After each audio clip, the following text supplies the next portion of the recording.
Philippe Chatrier court with its wonderful roof. Thank goodness it has a roof, because as you can see from our camera, there are a few drops of rain around, and that's being euphemistic there. It is raining just outside Paris, in the suburb of Boulogne, where the stadium of Roland-Garros is located, but that has not stopped the fans from coming in for the final day of wheelchair tennis here at Paris 2024, the Paralympic Games.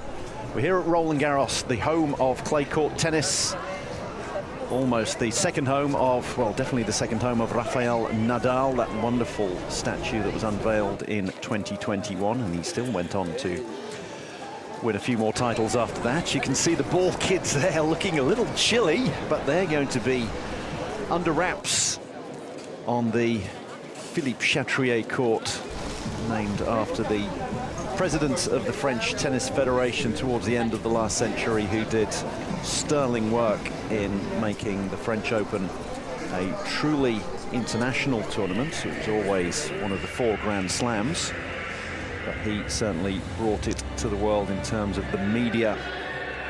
Roland-Garros Stadium, named after an aviator, and it was built in 1927 so that France could host the Davis Cup. But we are here not for the Davis Cup, but for the Paralympics. 22.2 degrees the temperature, 22.2 exactly. There we go. The Olympic cauldron is there. You could see the Eiffel Tower in the background, and you can see people poised and waiting for the final 2 matches in wheelchair tennis. It's the men's singles. A little bit later on, we will have the gold medal match between the world number 1 and the world number 2. Alfie Hewett taking on Oda Tokito. But here we're going to have the bronze medal match first. Gold medal match, somebody is, well, both are going to go away with a medal. The bronze medal match is always a tough one. Someone is going to come away empty-handed. One of them is going to take the bronze, the rose gold, as people like to call it. Will it be Martin de la Puente of Spain? And we can see that fans behind the Spanish player. Or will it be Gustavo Hernandez of Argentina?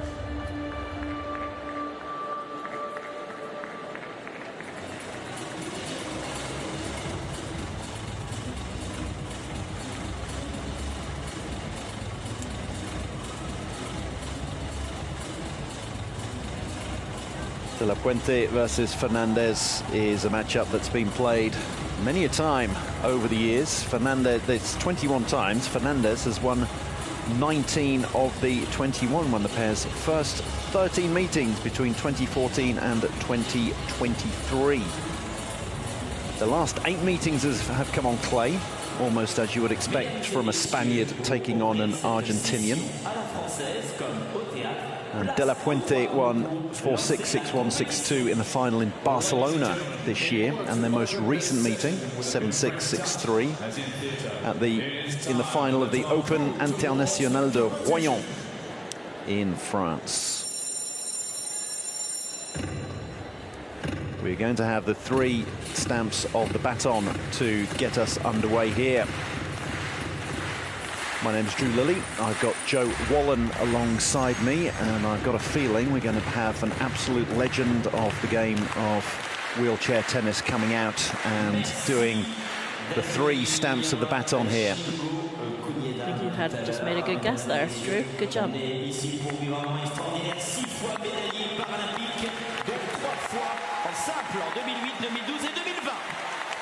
The 28, 2012 and 2020 gold medalist Kunieda Shinigo. The GOAT.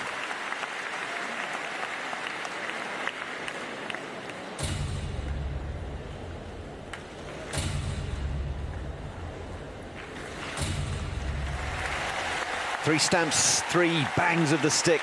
It's what's done around theatres in France, has been done for centuries. 3 knocks of the stick to let the audience know that it's time to take their seats as the entertainment is going to get underway. People already taking their seats on Philippe Chatrier Court, under the roof.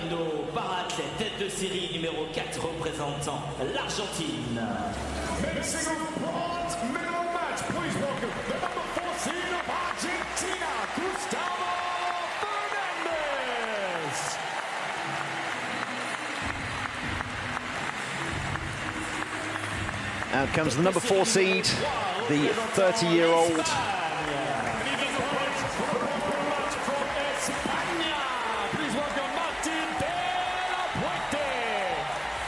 Followed by his 25-year-old opponent. Number 3 in the world versus number 4 in the world. We have the top 4 seeds in the medal matches. It's, on the one hand, you think, oh, it'd be nice for an upset here and there, but when you get to the final day of a tournament, you want the best against the best. We've got 1v2 and 3v4. You do, and you said earlier that Fernandez leads 19-2, but then you see De La Puente slightly higher ranking, so De La Puente really has come up in the last couple of years. And an interesting little fact here that the coach of De La Puente used to be Fernandez's coach for many years. Fernando San Martin, so he will know both players very well. He'll be able to help De La Puente, as I'm sure he helped Fernandez beat De La Puente most of those 19 times. So it's going to be a tough, gritty, dirty, grinding match. These players are typical clay court players, big, strong men, lots of heavy topspin, and you're going to see them push until they can't push anymore. You see the arms there. Look at those biceps on Gustavo Fernandez, the 30-year-old. Incredible upper body strength, which is exactly what you need in wheelchair tennis. Yep, those towels are going to get gritty and dirty as the match gets gritty and dirty out on the red dirt, the clay of Roland-Garros. It's a little bit of a cliche to say that Hispanic players, Spaniards and South Americans, Argentinians love clay, but that's the courts that they grow up on in Spain and in South America, and if that's what you play most of your tennis on, it's what you get used to. And the stronger players will be making the most of the top spin, the fact that it is brick that has been crushed up to make the upper layer of the clay court. Clay's a little bit of a misnomer. The crushed red brick will grip the ball, so if you can hit the ball with topspin, the ball will be spinning forwards as it goes through the air.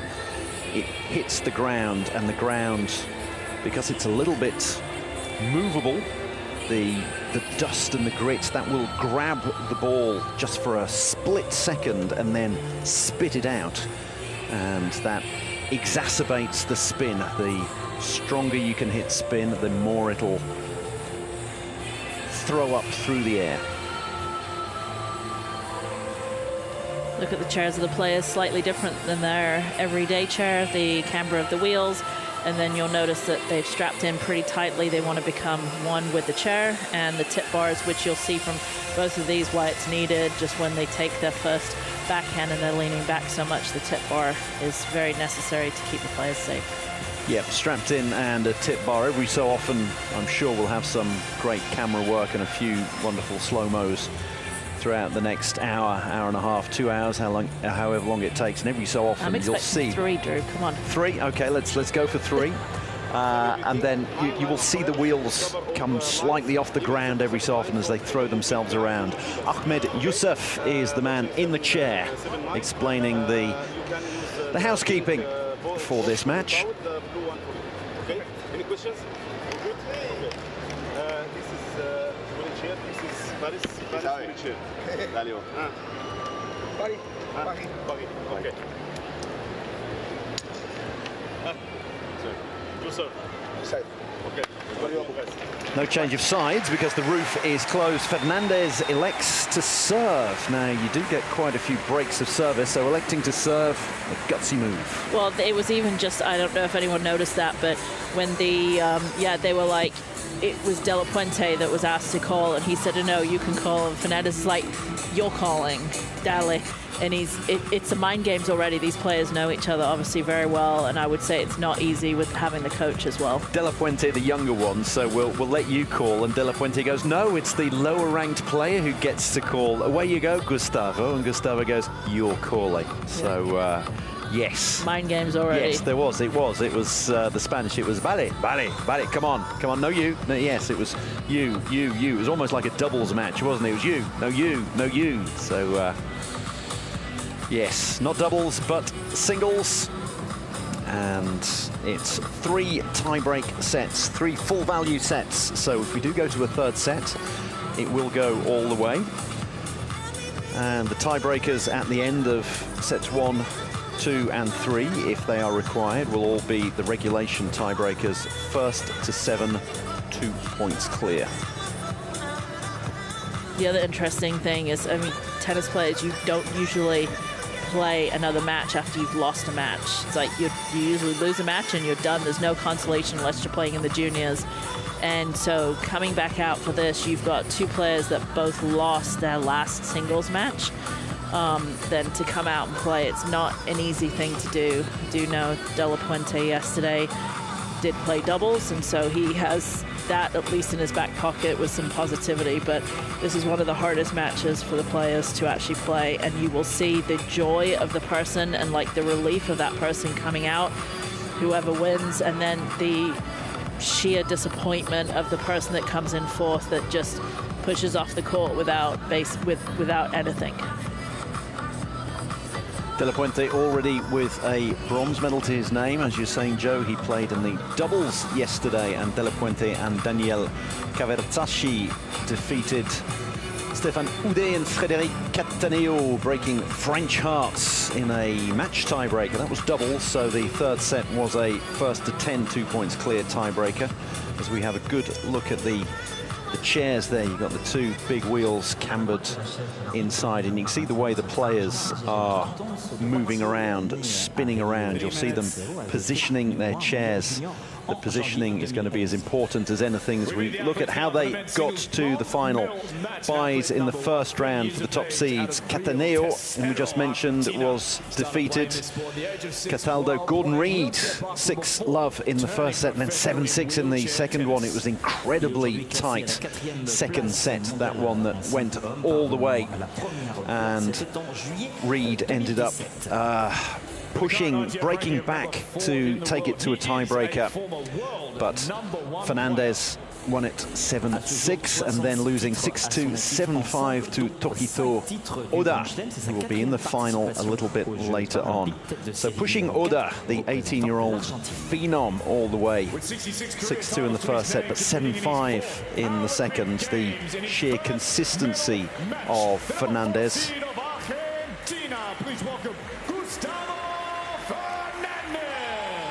Just thought I'd let the stadium announcer do that, because he's quite a let's get ready to rumble kind of. Yeah, he gets the. Usually you'd expect the French stadium announcer to have a little more French flair, but the Aussie that we've got here certainly leans into it. He is born and bred in Vigo, Spain. Started playing the sport of wheelchair tennis at just 10 years old. Il est aujourd'hui classé à son meilleur niveau mondial en simple, à la 3e place mondiale. With the current ITF ranking number 3 in the world, it's also his career high ranking. He was also a former world junior #1 player. Aujourd'hui, il totalise 31 titres. De La Puente, he's being introduced at the moment. As you can see, he was taken to 3 sets in the quarter-finals by Stéphane Houdet, the veteran 53-year-old Frenchman. Couldn't quite add to his medal tally this time around. And then in the semi-final, lost 6-2, 6-love to Alfie Hewett. Hewett really took him apart there.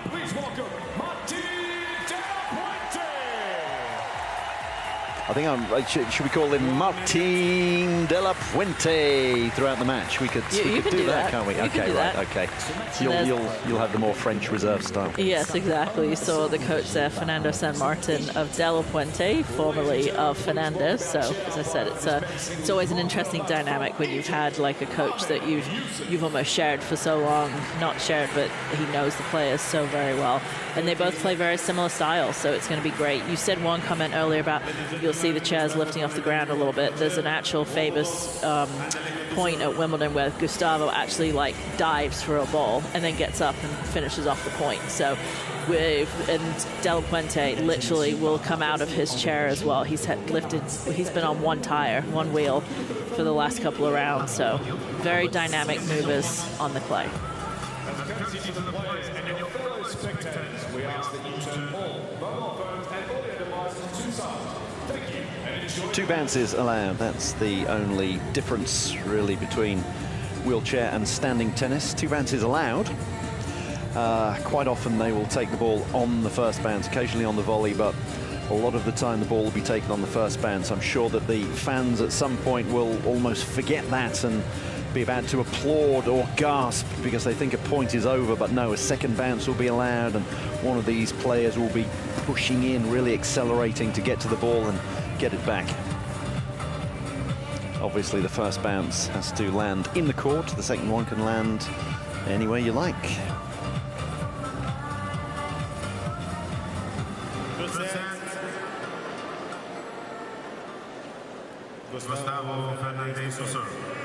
Fernandez at the bottom of your screen in the light blue and white, the Albiceleste of Argentina, to get us underway.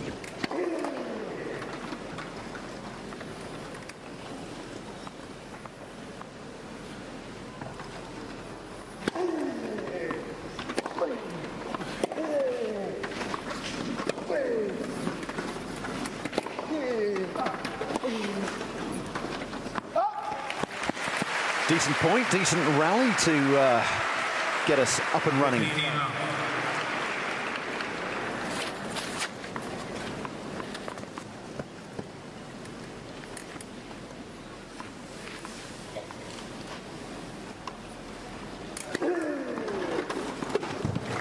Ace down the tee. That's a good way to start, particularly when you've said, I'll serve.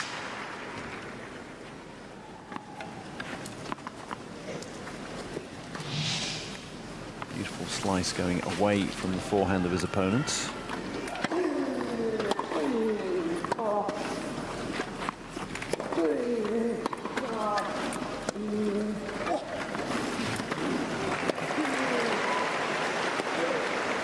There was that 2 bounces that you said that the audience sometimes forgets.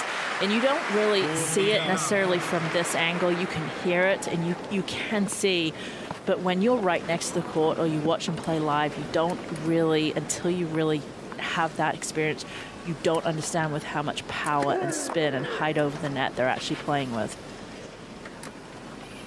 Yes, behind the server's arm is always good, and it really creates an impression.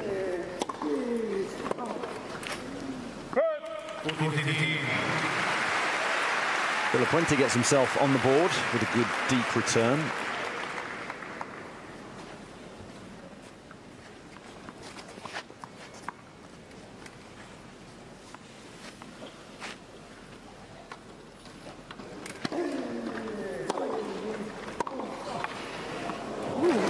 Took that one on the volley, probably could have left it, but hey, the rule is if you think you can hit a winner, hit a winner. It may have dropped in. It may have been dropping in with the amount of spin. That was going to drop in for sure.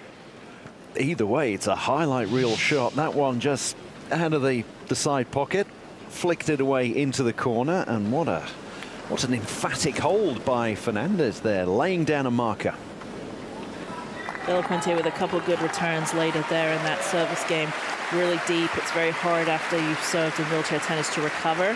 So the down the line and the return right at the chair make it very difficult for the players to defend off of it, as we see there where Fernandez had to defend and had to improvise with the volley.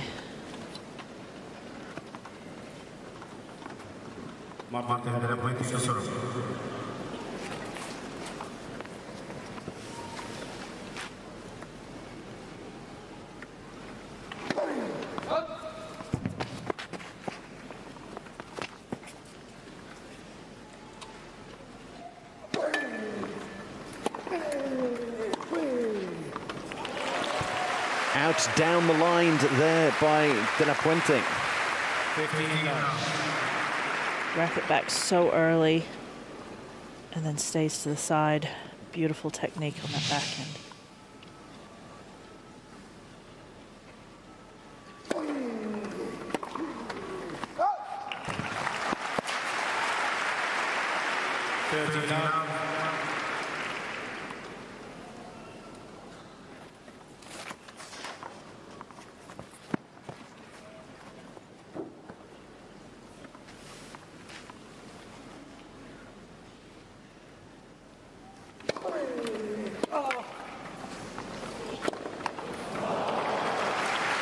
Did everything right there, De La Puente. 145 kilometers down the middle, and then snatched a little bit at this one.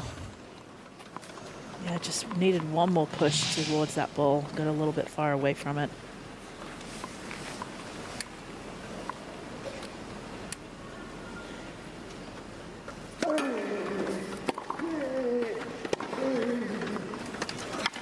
You can hear the effort that De La Puente is putting in, both the exhalation of breath after he hits it and then his racket clanging against the metal wheels there as he was putting every ounce of energy into his service.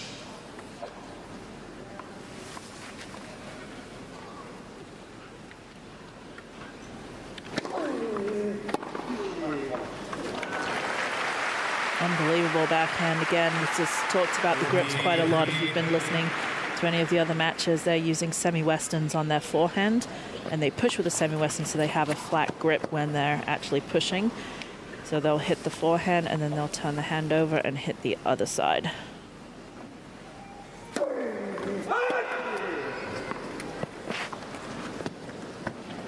Line judges here at Roland-Garros as opposed to electronic line calling, as you can hear.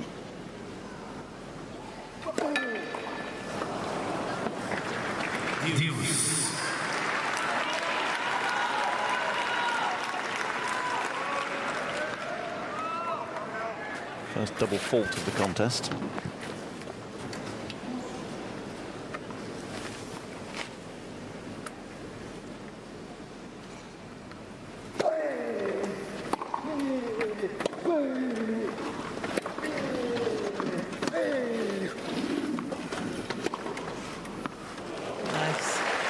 Backhand heavy, topspin backhand, setting up for him to run around, roll around that, and hit the inside-out forehand. As you can hear in those points, you made a comment about De La Puente breathing when he's hitting the ball.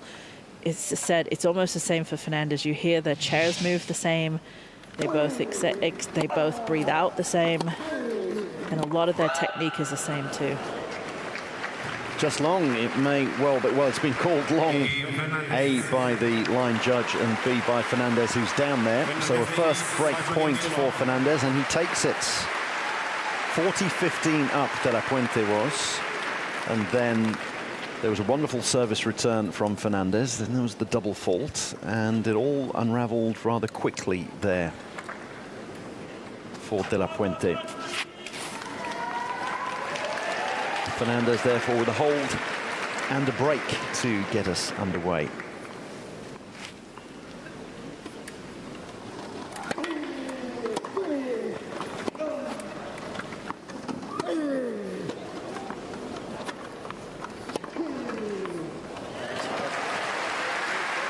I mean, unbelievable strength right there. The racket back so early. As I said, their backhands are almost identical technically, but he gets his racket back and then he's able to, as we're going to see here, nice and early, and lean slightly back in the chair to be able to get that amount of topspin.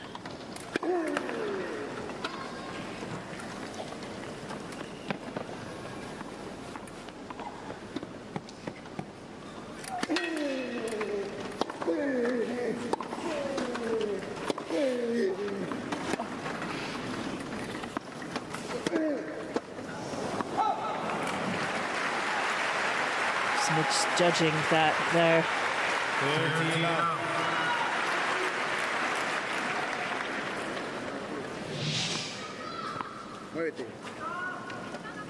Showing us his football skills too, heading skills. I was going to say, I believe there's a tattoo of Lionel Messi.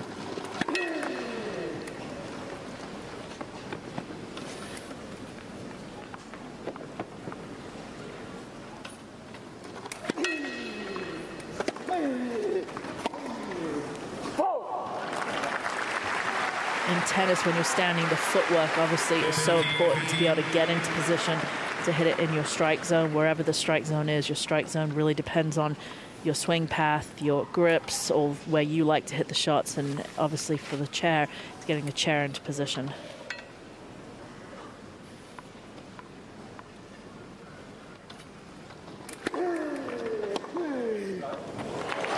Beautiful backhand down the line. Set up nicely for him, but it was perfectly executed.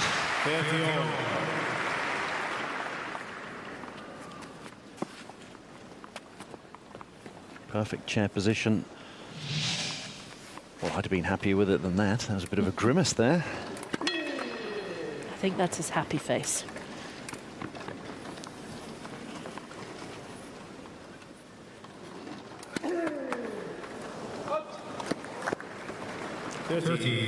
First double fault from Fernandez sets up a break back point for De La Puente.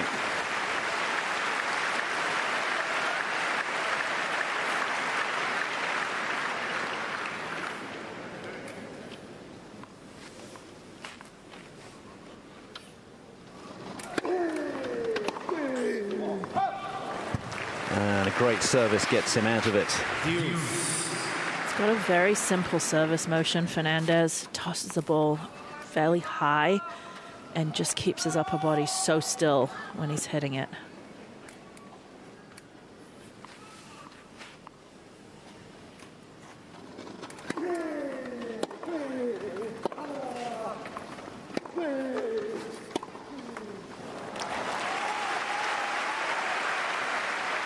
Once again, getting a little bit caught right there and telling himself he probably just should have sliced it, get it ball back into play.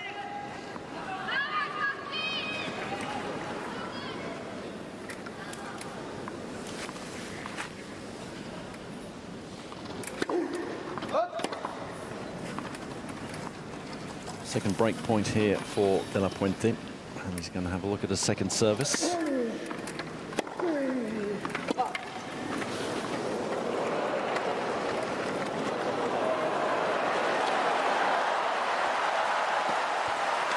There we see the best use of the two bounces. De La Puente coming in, drop shots, but Fernandez was wise to it, was already pushing the wheels. The speed here and the push, just this is pure strength right here, and then understanding when he can just glide into it and then uses his just the speed, and you see him come off one wheel there, using the speed just to guide the down the line forehand winner. That's why they strapped themselves in. Back to Juice.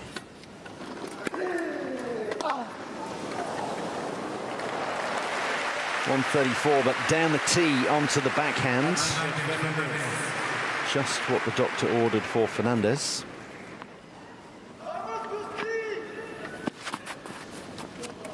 Vamos Gusti was the cry. Let's go, Gustavo.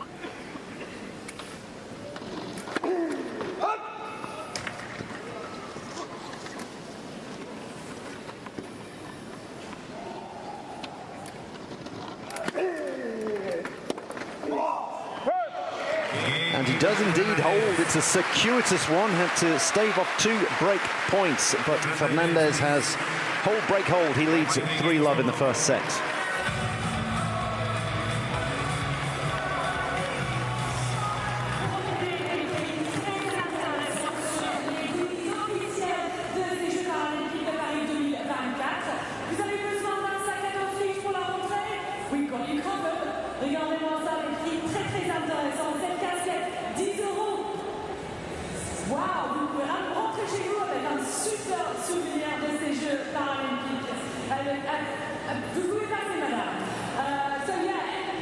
There are some very, very interesting prizes on all official Paralympic Games merchandise.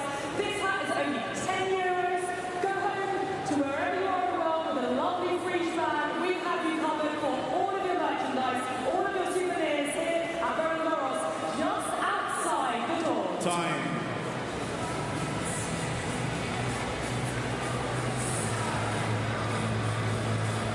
Hold, break, hold, and it's 3-love for Fernandez. Only the 1 break, but in wheelchair tennis, 2 holds worth the weight in gold. probably more important than the one hold. Ladies and gentlemen, thank you. The other end, thank you.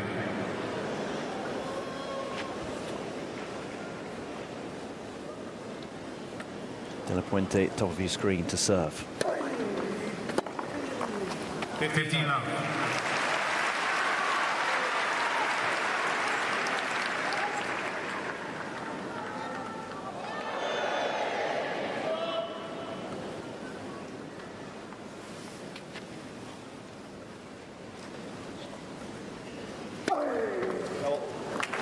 How about that one? So a service down the tee doesn't have to be an absolute thunderbolt. 128 kilometers per hour, still pretty tidy, but it was the positioning.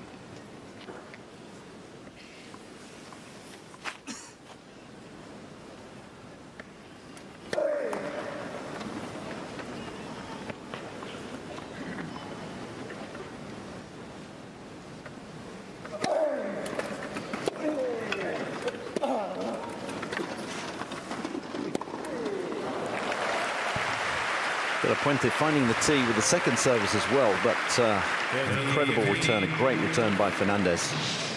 Depth on the return is difficult, any form of tennis.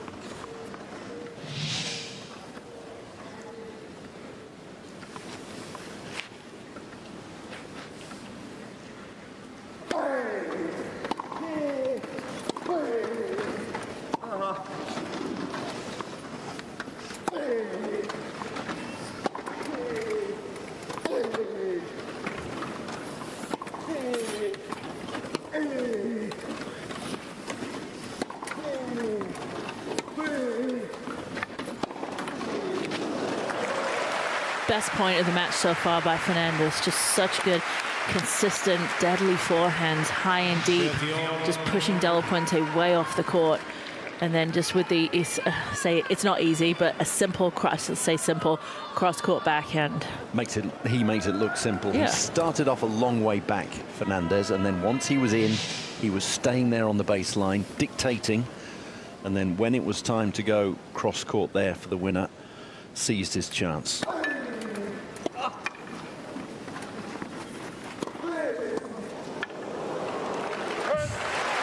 Guessed right, just couldn't control it.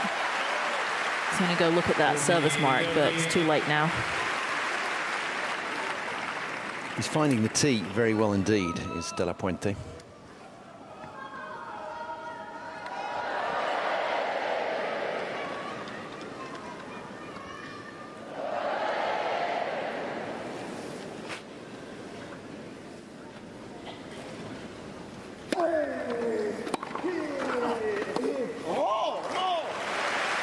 I really do see, I've watched De La Puente play now a couple different times and watching Fernandez, and you can just, it's hard to see, but you can definitely see a strength difference in every single shot that Fernandez hits. He just has more on it than De La Puente, and I know it sounds silly because De La Puente is so strong, but he's got to become a little bit more aggressive and almost have that shot where he can win some easy points.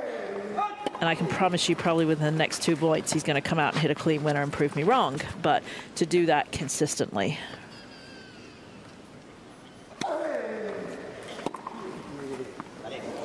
How about that one? The second service sat up nicely for him, admittedly, but the depth on the backhand return.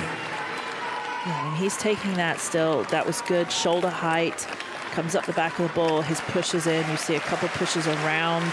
Players will start back and then move in to have their body weight going forwards, and a few adjustment steps. Thank you. Breakpoint Fernandez for what would be a 4-love lead. De La Puente looking for the tee again.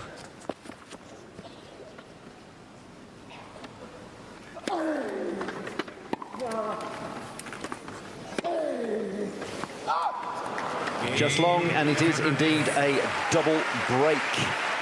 Fernandez racing away with this one, a 4-love lead.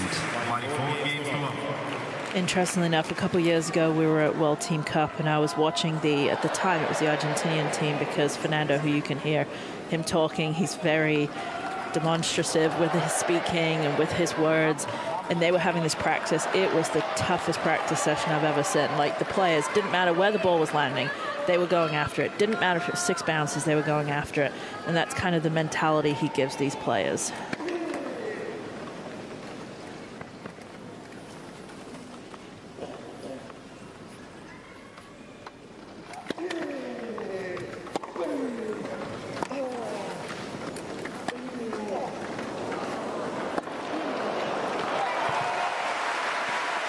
Great slicing of the ball from both players, particularly De La Puente, keeping it so low over the net. Took it low over the lowest part of the net. Even had some side spin on it too. You see it when it hit the court, going away from Fernandez. Fernandez did a great job of actually getting to it, actually overhit it.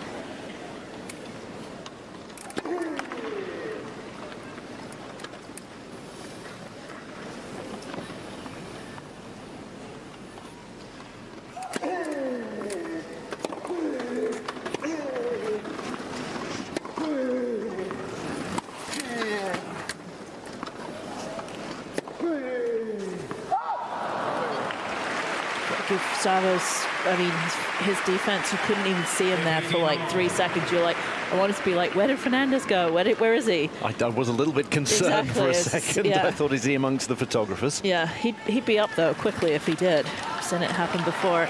But again, that's the point there where De La Puente was in total control of that rally, but just couldn't turn it around.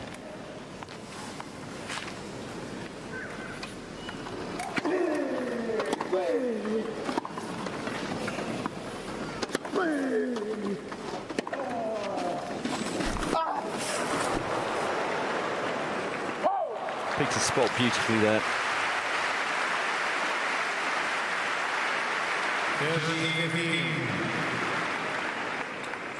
And you see De La Puente just pushing, trying to get there, and ends up in the backdrop. On one wheel again. That's a couple times we've seen that.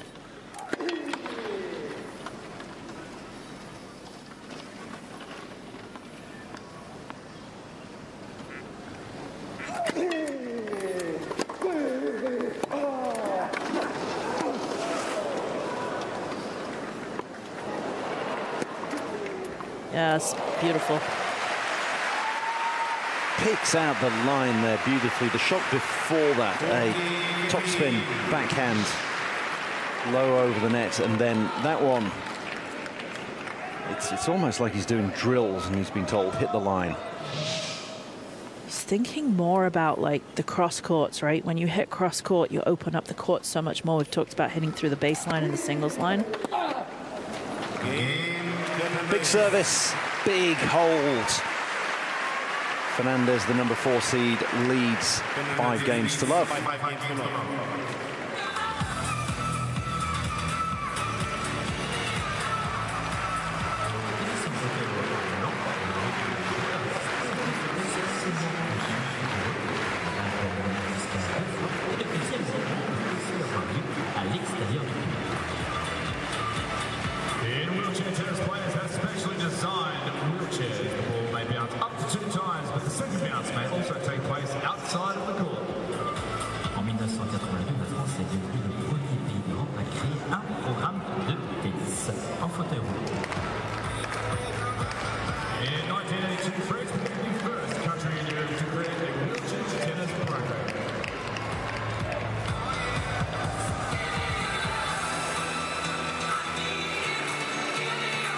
Time.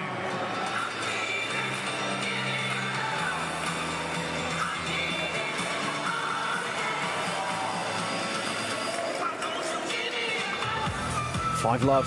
What a start for Gustavo Fernandez. Leads the head-to-head 19-2 over his younger opponents, but got a lot of those wins in quite early on. First played one another 10 years ago, so De La Puente was a 15-year-old. But De La Puente now finds himself serving to stay in the first set.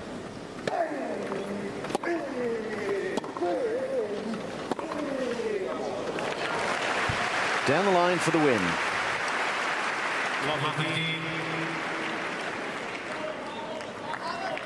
Vamos indeed.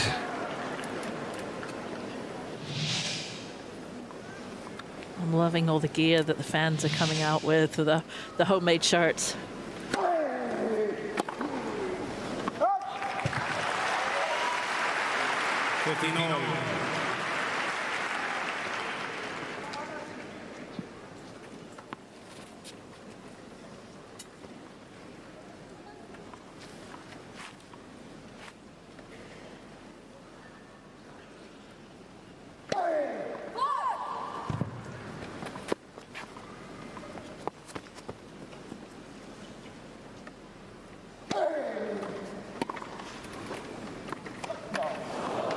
Oh, that one, well, in cricket it would be edge behind to the wicket keeper. In baseball, a foul tip. In tennis, a bad bounce.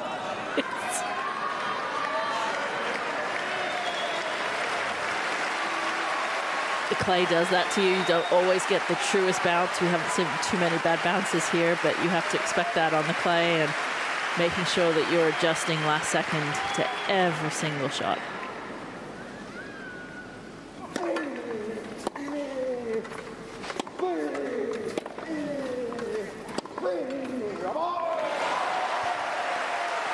Sent his opponent the wrong way and finished it off with a vamos. He's doing everything he can to get on this board. It's so important just for confidence, right? Not to lose the first set 6-0, just get on the board. You never know what's going to happen. We've seen some different turns and twists in some of these matches. His racket clanging against the wheels. Every ounce of effort and energy put into his services.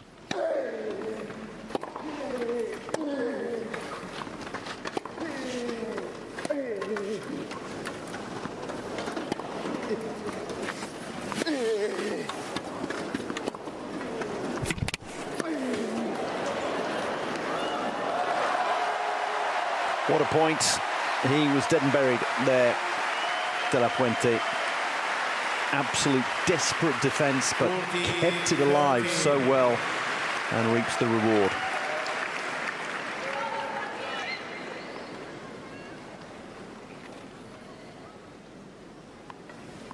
Point for a hold. He's had a few of these and not been able to take them.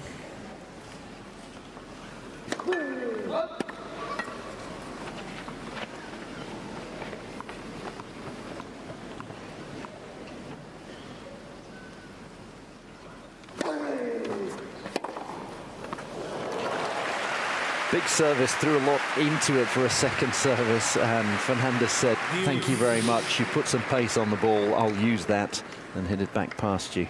Again, beautiful technique there, racket back so early, body nice and still, stays to the side, and his upper body strength certainly helped. Good service that time, 139 down the middle.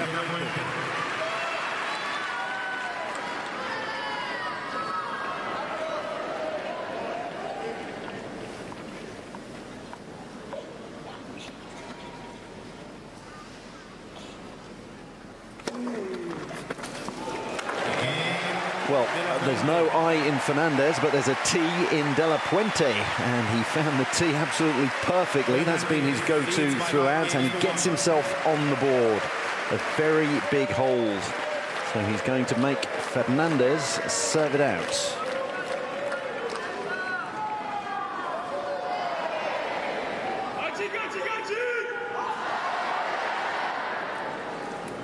It's a very French crowd chant there.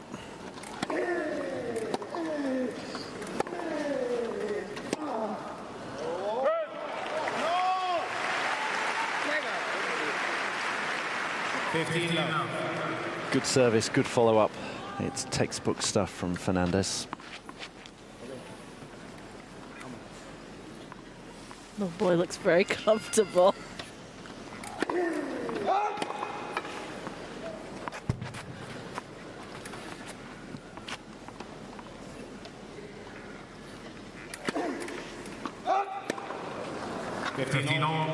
We've seen so many matches where, you know, you're up 5-0, 5-1, you get a little tight, gets to 5-2. So This is why De La Puente wants to keep pushing Fernandez, regardless of what that first set is. You just never know what could happen.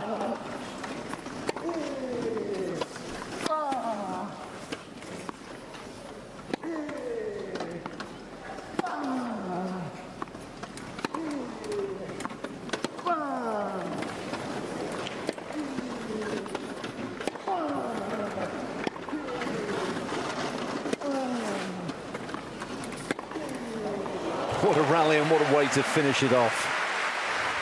Fernandez just looks at any point as if he could just do that. Just pull a winner out of his, basically, of his repertoire any single time that he wants to. But he set up the point so well. He's gone down the line well. He's gone through the singles line well.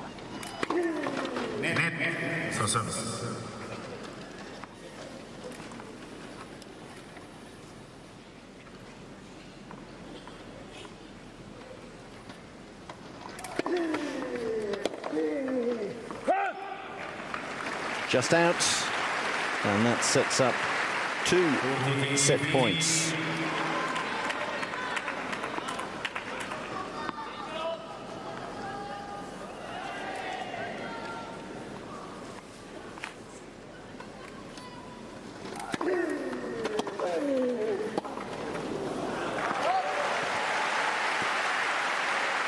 One of those set points saved already. 40-30.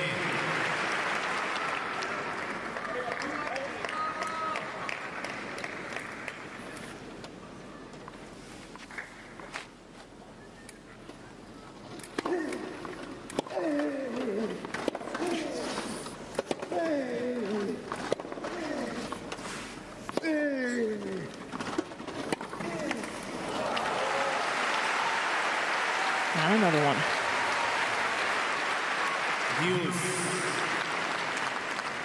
Looked like he got it there, Fernandez. He was taking the ball very early. Half volleys being clipped back gave De La Puente no time. And then an unforced error. Forehand into the net, and we're at deuce. That's where De La Puente's worked so hard to get back into these games, and then is feeling the pressure to hit a really good return. But that one there, just even chip it in, at least make Fernandez play. Set point number 3.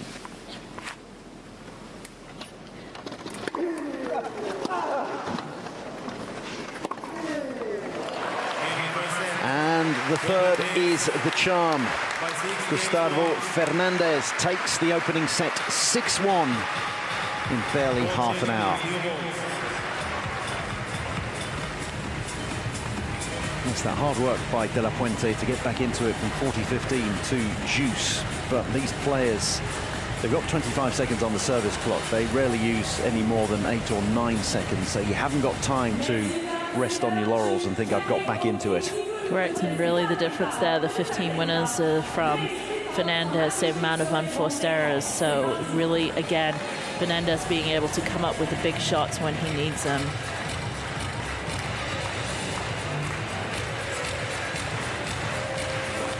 Big strength from Fernandez and big shots. Martin De La Puente's fan club not too downhearted yet, but this was a one-way opening set. It will be one of the 6 winners hit by De La Puente, but there were 15, as we've just seen from Fernandez. And he dictated the play, taking the ball early and then picking his spots, picking his moments and picking his spots.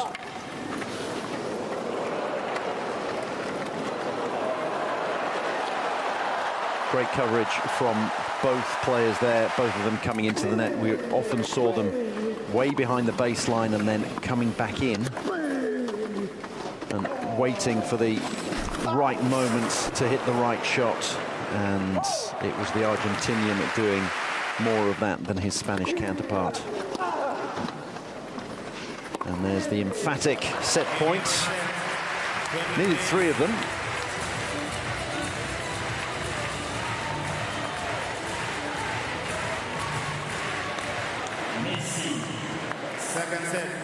Well, A quick turnaround, as is always the case, and it's De La Puente to get the second set underway.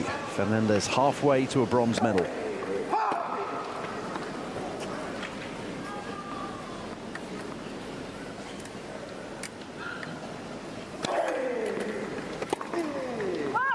So I think the thing that De La Puente is going to be thinking about is that the last match they played, right? De La Puente lost the first set 6-4, a little different, but then he won 1 and 2. So he's going to want to kind of throw that last set in his rubbish bin, forget about it, and really imagine it didn't happen and think about the next set coming up.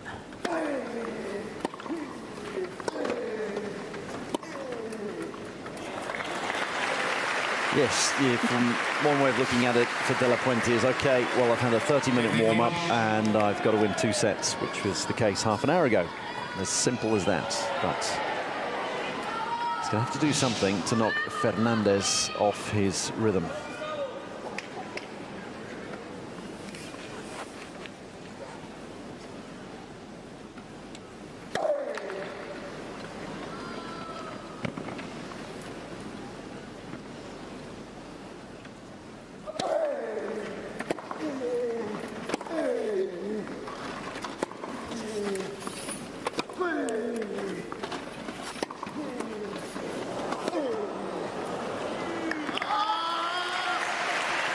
Talking about De La Puente and doing something different, he has to, probably after this game, start trying to change strategy. You don't see the players do that too much, but possibly taking some spin off the serve, trying to maybe chip a little bit more on his backhand, maybe try and get the ball a little bit lower, because Gustavo's doing such a good job with the balls that are up higher.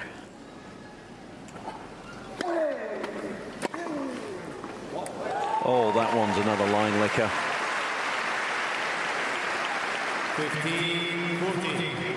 2 break points already for Fernandez.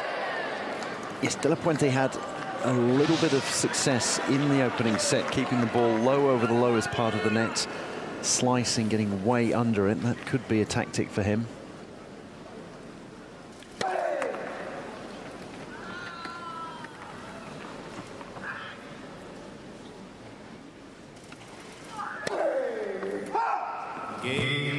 That's just the pressure there from, that's just the pressure that De La Puente's feeling there. Constant pressure from Fernandez, trying to do a little bit more on his serve.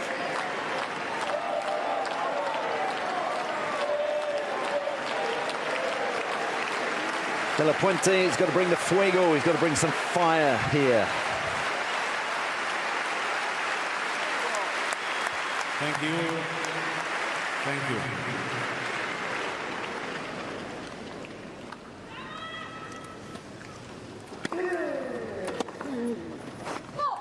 15 love.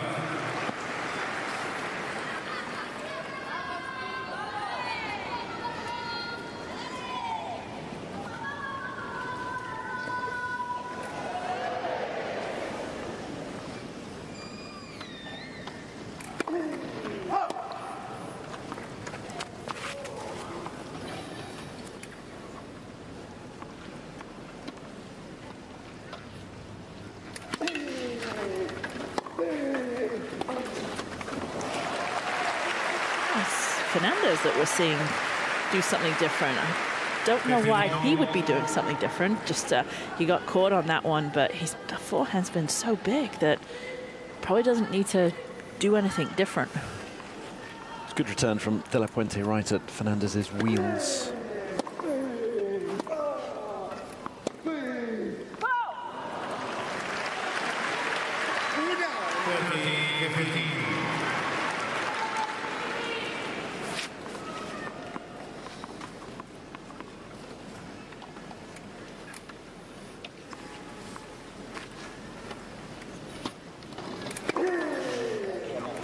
An ace out into the backhand corner.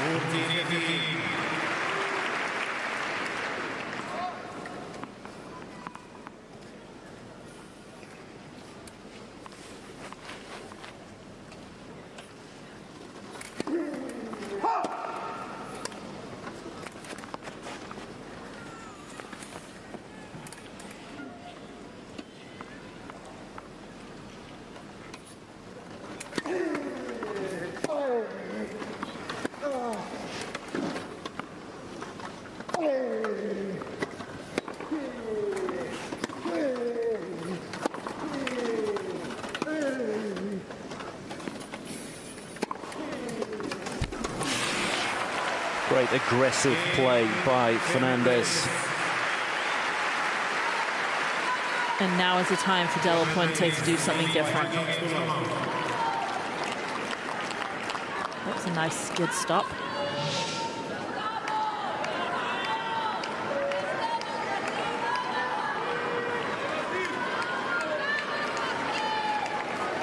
Plenty of vamoses from the crowd.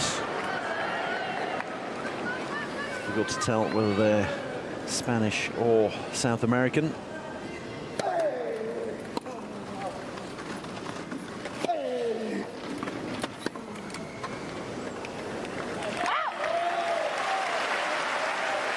I don't think De La Puente is going to change too much, except that we know one thing: he's never going to stop fighting. He's going to fight in the only way that he knows how to fight, and that's by just keep pushing and trying to hit his balls that he knows how to hit.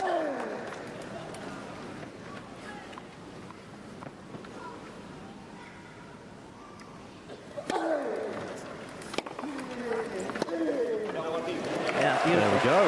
Yeah. And you could hear his coach the second that that shot was hit, saying, "Well done, Martin."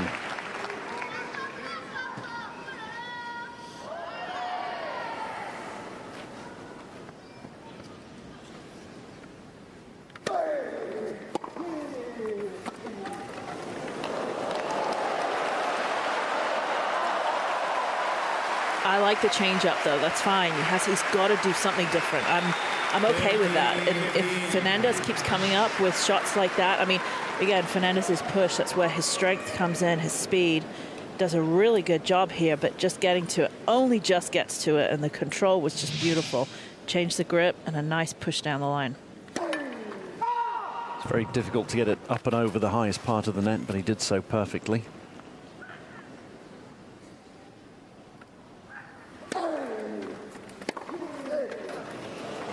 Really arched his back on that service to try to get some kick on it, but it just sat up perfectly for Fernandez. I thought you were going to say Fernandez arched his back beautifully on the backhand, which pretty much does here. A little bit pulls back just to give himself a little bit more spin.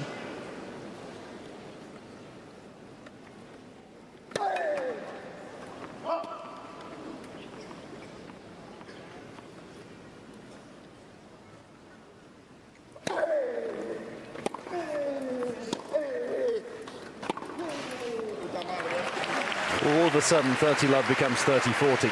Yeah, and he tried to move in, take the ball early there, but Fernandez just too strong, and you could hear a little bit there of him getting a little frustrated.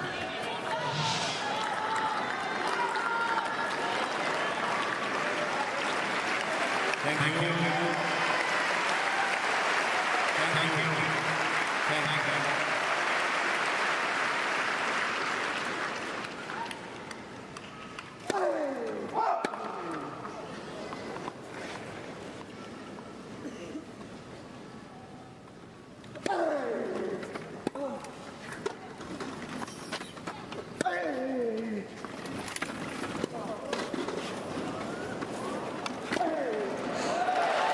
Breakpoint saved. Gives him something to celebrate, something to fist pump about, and something to get the crowd up and about. Not an easy overhead in a chair, pushing forwards. No shoulder rotation, no body rotation. Juice. Really do feel that De La Puente needs to dig himself out of a hole here and get a hold. And get a hold back on this match.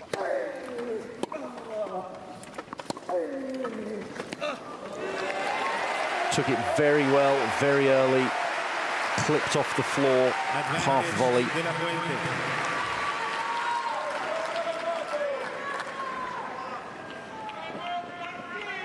It's the shot of somebody who's confident, and he obviously isn't confident at the moment, but fake it till you make it.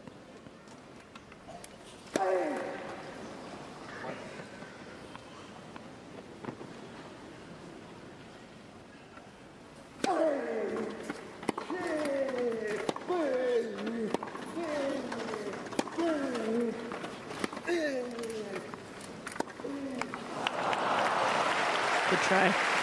I think sometimes as well, it's interesting where you see confidence and confidence coming into play, right? You're seeing Fernandez super confident right now. I don't think De La Puente is not confident, just Fernandez is playing so much better. It's not like he's missing easy shots, he's not double faulting, and that's some of the signs of the lack of confidence. Just Fernandez is just too good right now. Oh my goodness. Look, going to go and have a chat. The ball doesn't have to go over the net. No, it does not. It can go around the net. And the ball went around the net there, but he made the wrong decision. He did. He tried so hard to push and get around this with a forehand, but realized he couldn't. It just didn't. I mean, he honestly could have hit that anywhere, and he hit it right up, semi up the middle. Well, that's what De La Puente needs. He's got a point for a hold.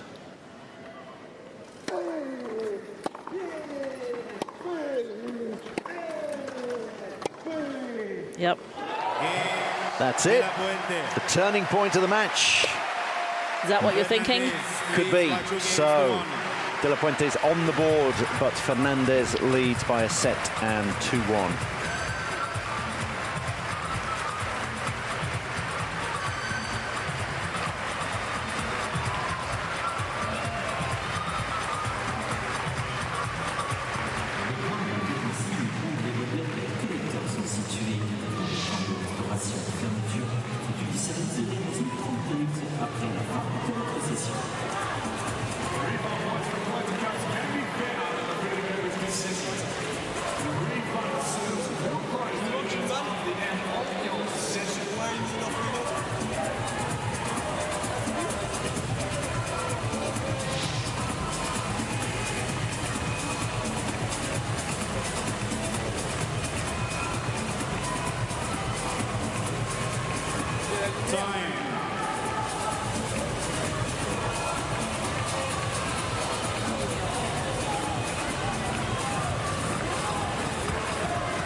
De La Puente is on the board in this second set.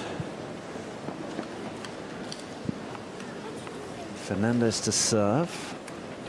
Big game coming up here. And De La Puente knows it.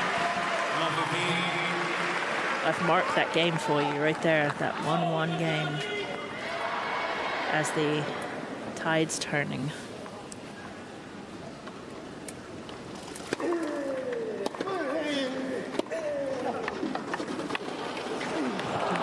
Fernandez says, don't you tell me when the tide is turning. Don't you tell me to call the coin toss.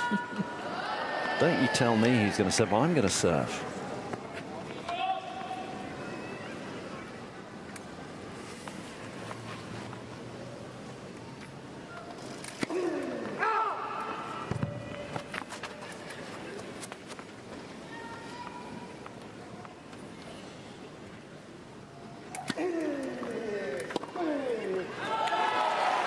That's the way to take a second service. It's sliced over at 110 kilometers per hour. 15-15.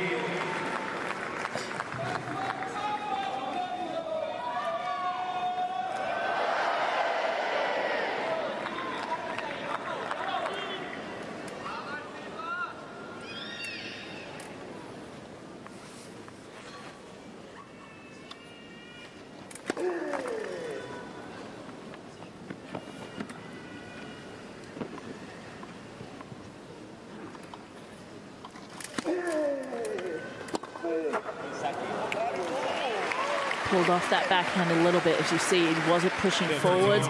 As he was hitting the ball forwards, his chair was going back ever so slightly. But he committed to going down the line and win or bust on that shot, whereas, yes, the position he was in, it needed a rally ball.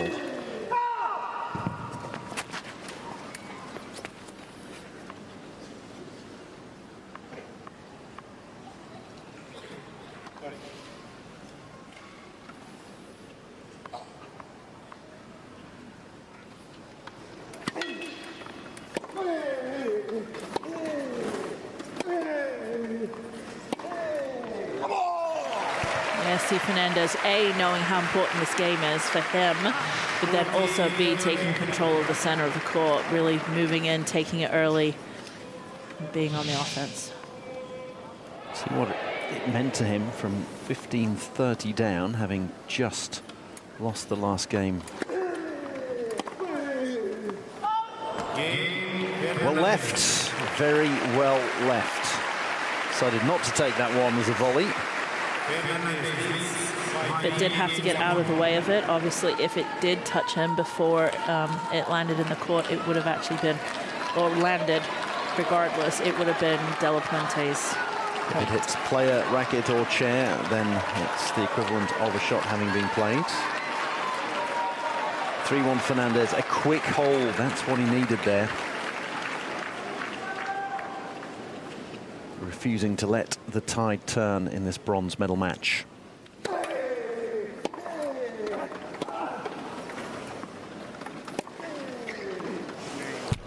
Down the line for the win with that backhand that he flows through so beautifully.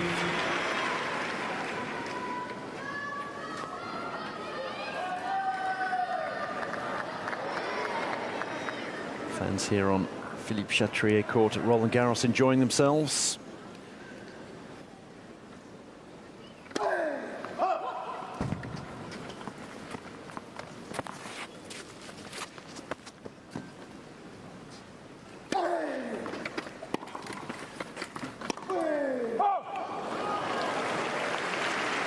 Great idea, not quite the execution it needed. That's just the pressure right there, just knowing that when he gets into longer rallies, he's not winning a lot of them, so feels the need to go for the bigger winner a little bit quicker.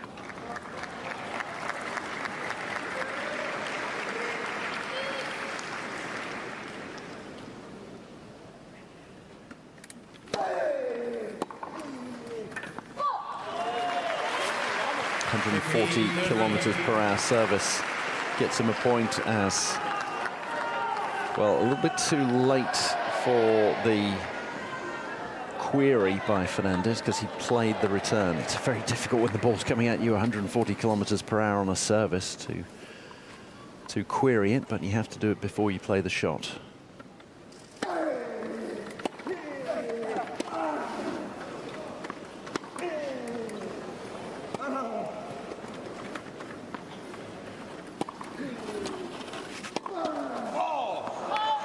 So the best way of getting the point back is by winning the next one.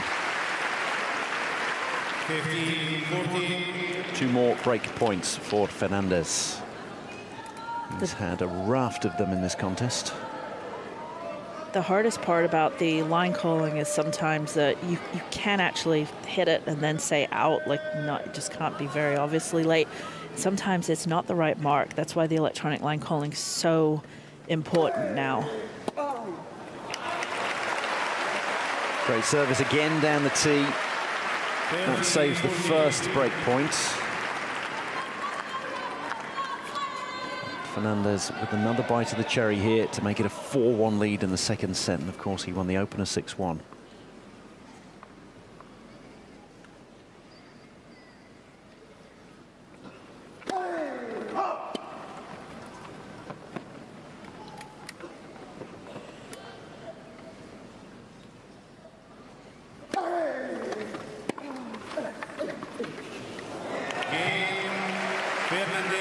Clips the line absolutely perfectly, and it is another break. Fernandez leads it 6-1, 4-1.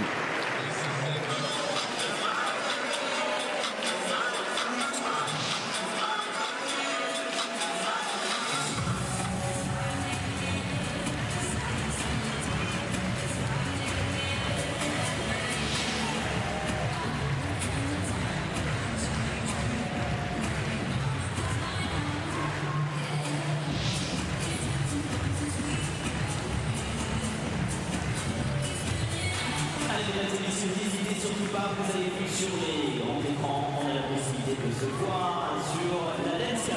Allez, mesdames et messieurs, c'est à vous!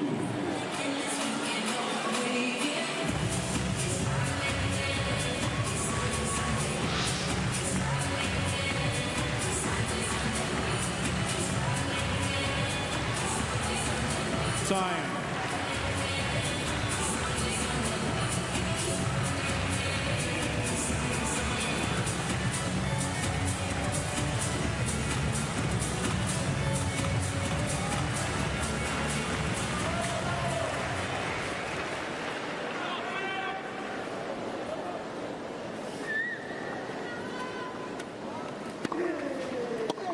6-1, 4-1.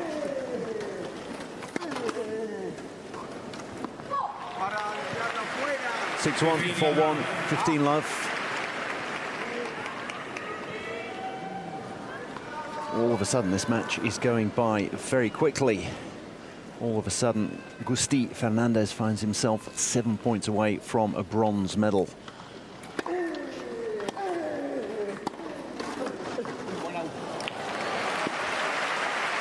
Said Fernandez is just playing so well, spot on, just amazingly well.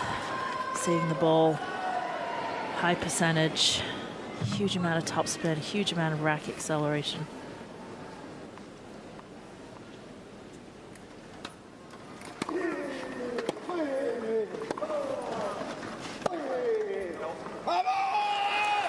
A great standard from the two of them.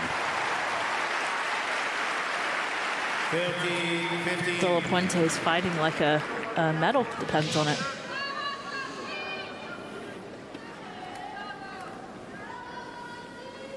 Thank you.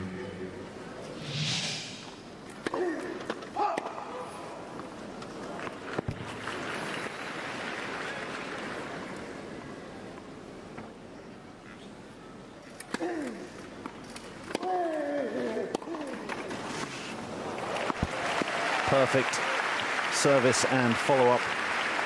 40-15. You say dictating from the middle of the court.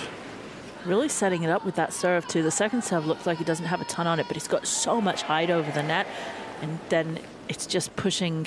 It gives Fernandez lots of time to get in position to hit that next ball.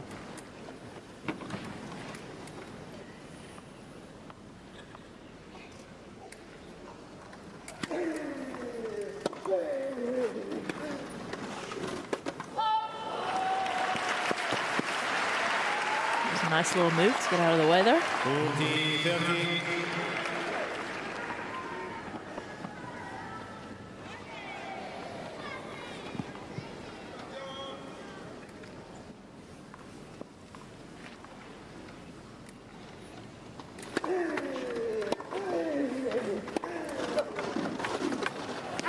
It's incredible the way he does that.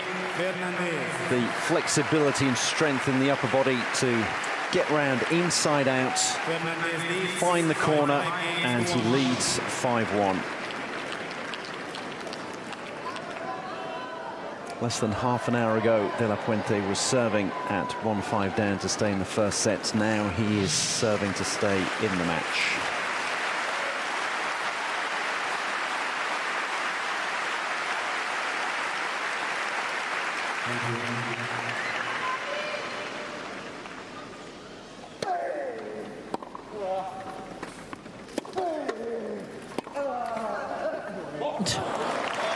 I mean, on the full roll with his back away basically from where he's going to hit it cross court, pushes, and then just the ability and that body strength from, again, facing the opposite kind of way to hit that ball cross court. There's nothing that De La Puente can really do right now. It's incredible wingspan there, full stretch.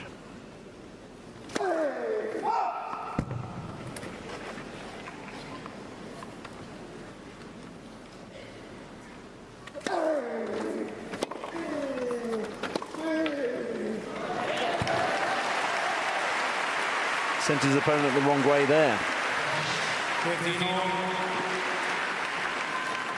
Almost got that too. He's the day he's having, you'd expect him to get that one, and then, oh, sorry.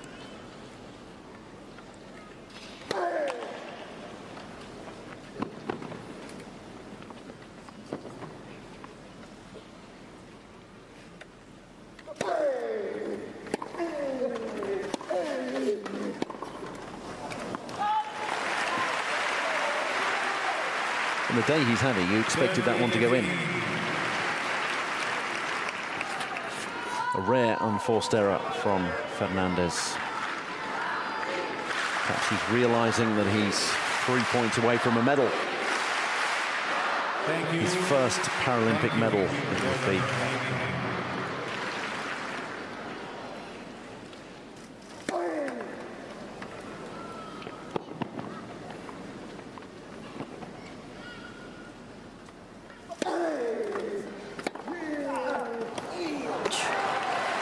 A good depth of second service, but the second service return from Fernandez today has been outstanding.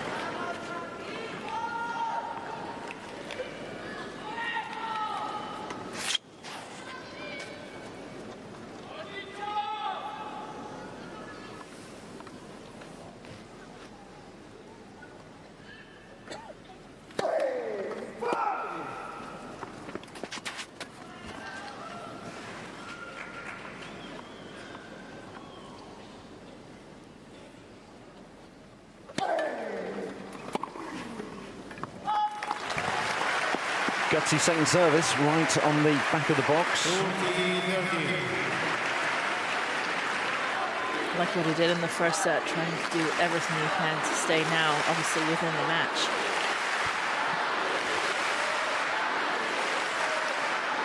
Yes, he'd like to make Fernandez serve it out.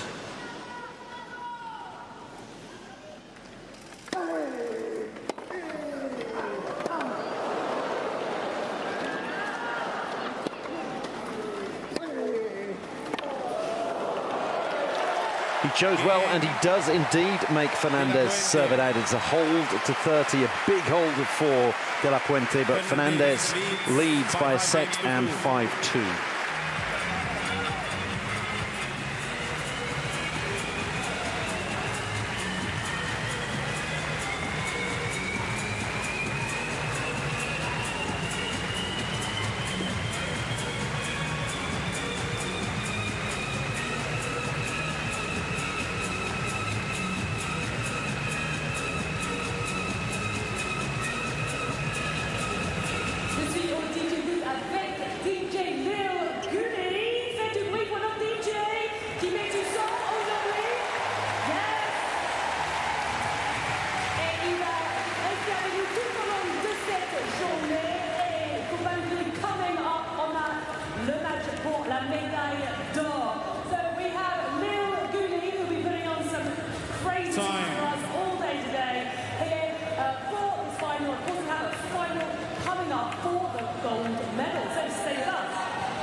Quick 2-minute turnaround, and here is Gustavo Fernandez, the 30-year-old from Argentina, from Rio Tercero,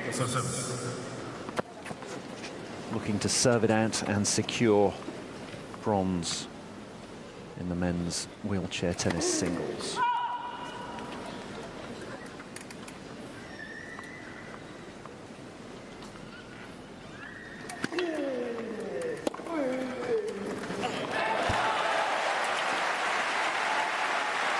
De La Puente keen to add to his medal tally. Bronze in the doubles. He was hoping for bronze in the singles today, and he's going to cling on to that hope for as long as he can. Love 15.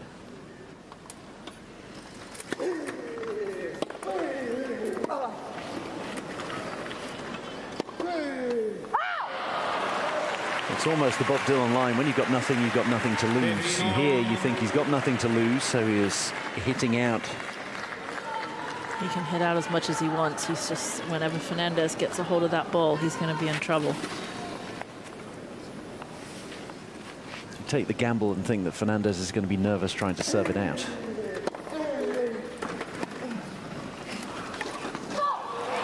I think the difference with this one as well is that both these players have so much experience, right?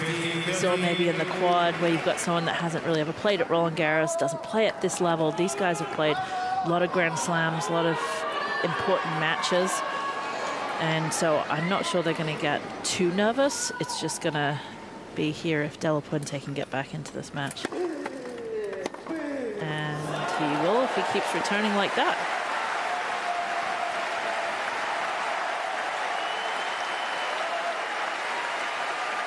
15-14. We're just a couple of minutes over the hour mark, and the crowd relishing the fact that this match may go on a little longer.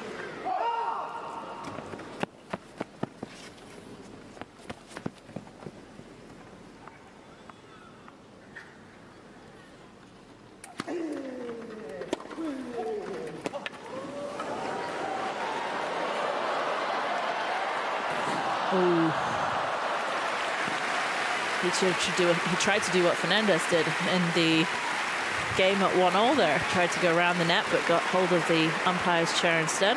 Yes, Ahmed Youssef would have been bracing himself there in case De La Puente flicked it up, but it actually goes, yes, the ball goes off the net post. De La Puente crashes into the umpire's chair. It's another break point for him.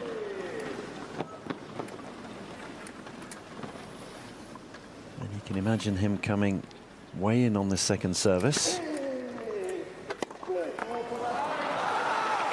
He probably should have gone way in on it, but he actually decided to stay back a little bit there. I tried, I imagined it. Trying to put positive vibes his way. Made a couple mistakes on that backhand while pushing backwards while he's hitting the ball.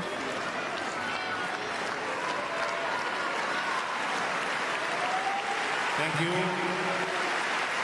Ladies and gentlemen, thank you.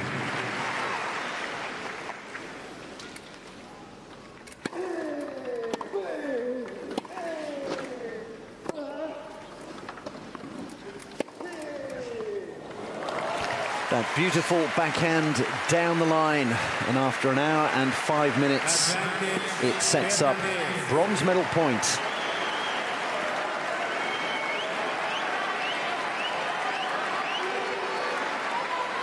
Thank you.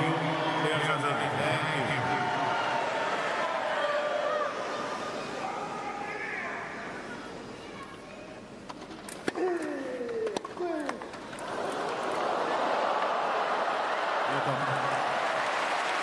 Well, if you're going to have a let cord like that, then why not on match point? It's almost like a timeout or a get out of jail free card. Well, I've still got this. Can I play this on? I know it's match point, but I'll play it now. Wow. So the tape decides that we will play on for at least 2 more points.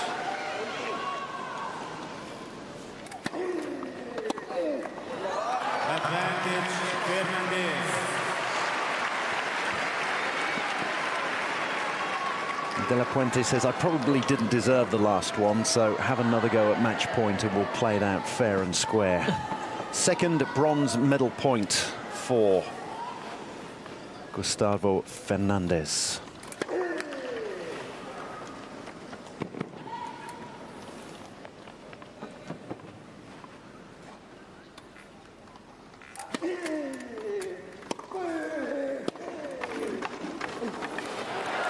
And he's done it. He dominates from the middle. Gustavo Fernandez takes the bronze medal match, defeating Martin De La Puente 6-1, 6-2 in an hour and 8 minutes. The number 4 seed defeats the number 3 seed. He gets his first Paralympic medal and the first Paralympic medal in wheelchair tennis for his country.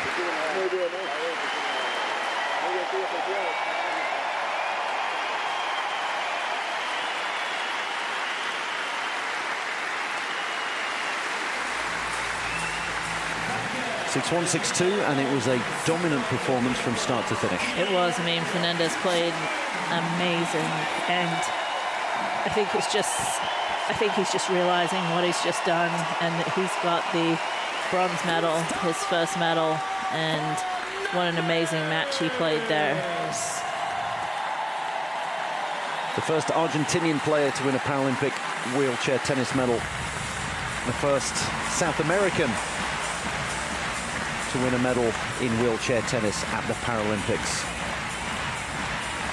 His wife there just got married recently.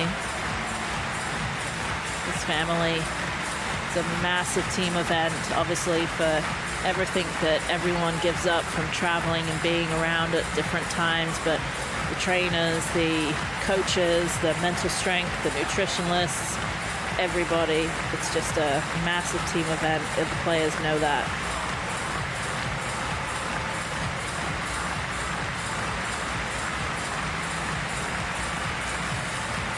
The whole Fernandez clan coming out to congratulate Gusti. At 30 years old, he has opened his Paralympic account.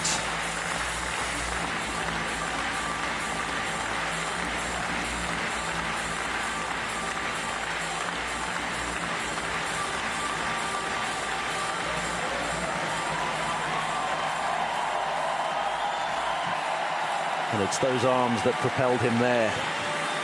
That enormous upper body strength, the way he hit the ball today, absolutely outstanding.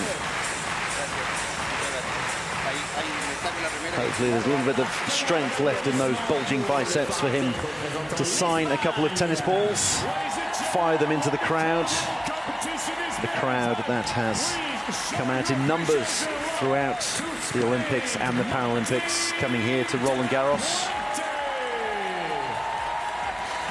De La Puente, no silverware for him today, no medals, but he too has opened his Paralympic account, winning bronze in the doubles. So it's a good campaign all round. Let's just take a look at those 33 winners from Fernandez, and only 10 unforced errors. I mean, almost a perfect match. What every tennis player wants to see in their stats after they finish playing a match. 3 times as many winners as unforced errors. Very clean. Trust me, he's got enough energy left in those muscles to probably hit it out of the stadium if the roof wasn't on, let's be honest, but he's going to go as high as he can.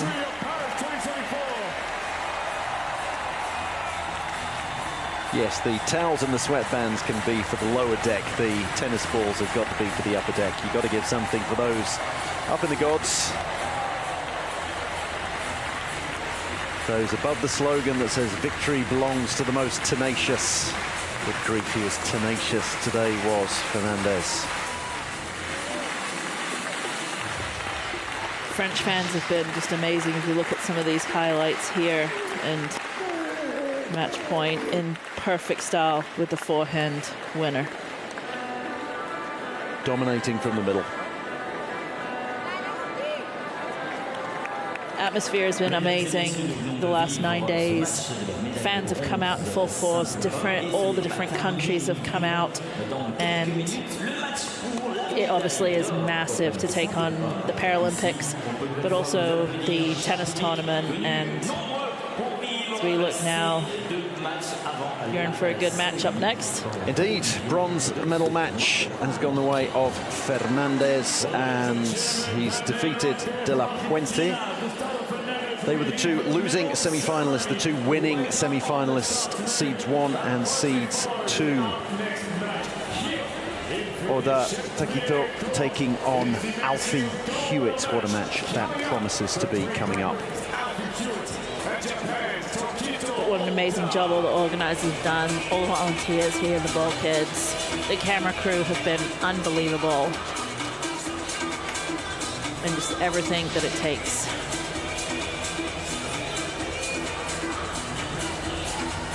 Not the first time that they've met at the net. They've been crossing over the net once or twice, playing drop shots and slice that dragged their opponent, their opposite number, into the net on a number of occasions, and then they met De La Puente to congratulate Fernandez. Fernandez leads the head-to-head 20-2 now. De La Puente, though, just 25 years old. His day will come in the singles. But today it is all about, at the moment, it is all about Gustavo Fernandez. What a performance from him. Roof was closed for that match, but it will be opening for the next match. There we go. It's a quick open up. The roof opens very quickly, so it's going to open up now. And obviously that means that the weather is set fair for the next 2 or 3 hours. So Alfie Hewett and Oda Tokito will play outdoors, as it were. We've had an indoor bronze medal match, and we'll have an outdoor gold medal match. It's one of the advantages of playing at Roland-Garros.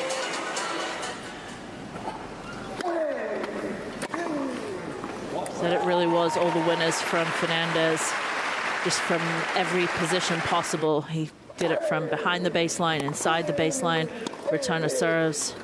So De La Puente sometimes being able to show signs of what Fernandez had, but it was Fernandez that was coming out on top, and there was not much he couldn't do wrong today, except maybe this backhand that he would have loved to go for the big winner there, because that would have been the highlight of probably the tournament for that big shot there. But he'll take the bronze medal instead.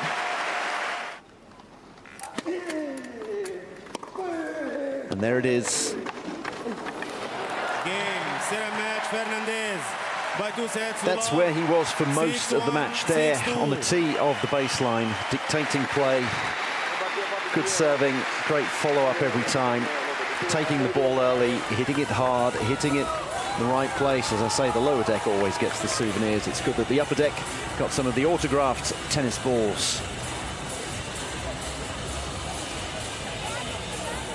Gustavo Fernandez from Argentina, the 30-year-old number 4 seed, taking the bronze medal.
Mesdames et messieurs, merci d'accueillir les ramasseurs de balles.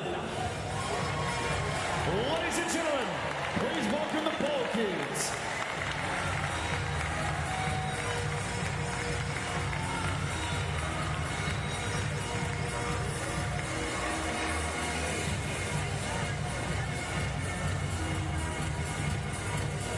Suivi des juges de ligne. And now, ladies and gentlemen, please welcome the line judges.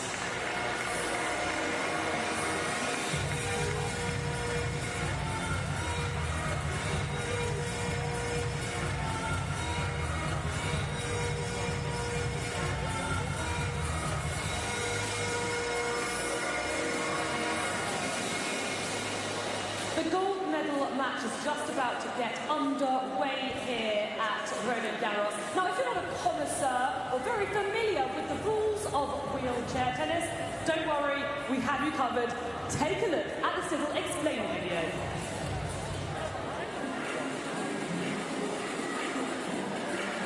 Wheelchair tennis requires dynamic movement, tactics, and aiming practices. The aim is to keep hitting the tennis ball confident into the opponent's court until they are unable to turn. We play on the same tennis courts, use the same rackets and balls, and we follow the same rules as our Olympic counterparts. The base working section, the ball is allowed to bounce twice, and only the first time something within the court's limits will be able to ball, pound, precision, and tactics to make it difficult to turn the ball. Matches are best in 3 tiebreak sets. The first player to reach 6 games by a margin of 2 wins the set. At 6 games all, a tiebreaker. Wheelchair tennis has 2 sport classes: open division and hard division. In the open division, athletes have come and appeared in one or both legs, but are not affected in their own body. Men can compete in singles and doubles in separate blocks in the open division. The hard division is for players with upper limb impairment in addition to lower limb impairment. They compete in extended singles and doubles draws. We see as the new agility, competition tennis wheelchair tournament matches. Game, set, match. To be accepted at the Paris 2024 Paralympic Games. Et mesdames et messieurs, bienvenue à notre mascotte officielle de Paris 2024. La friche paralympique est avec nous.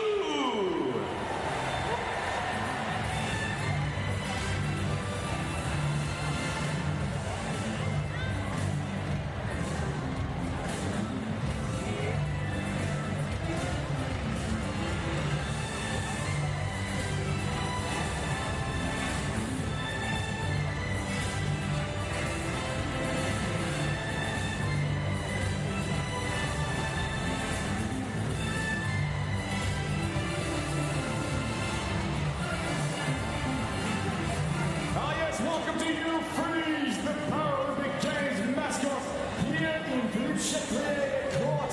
He is in upper section C51. How about another huge round of applause for Freeze?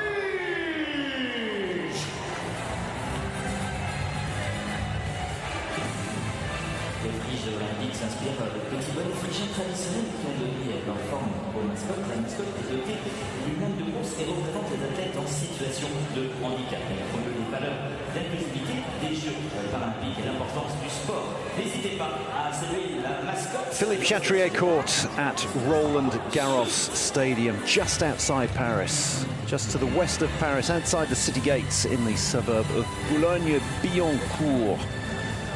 It is the home of clay court tennis. It's been the home of Olympic and Paralympic tennis, and we are going to finish with a bang. It is the final match of wheelchair tennis at the Paralympics Paris 2024.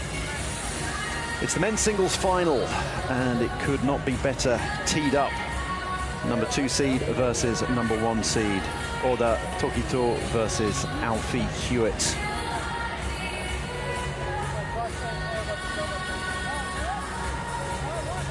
We had the bronze medal match, which saw a first ever medal for an Argentinian player, Gustavo Fernandez, the number 4 seed, defeating Martin de la Puente of Spain 6-1, 6-2.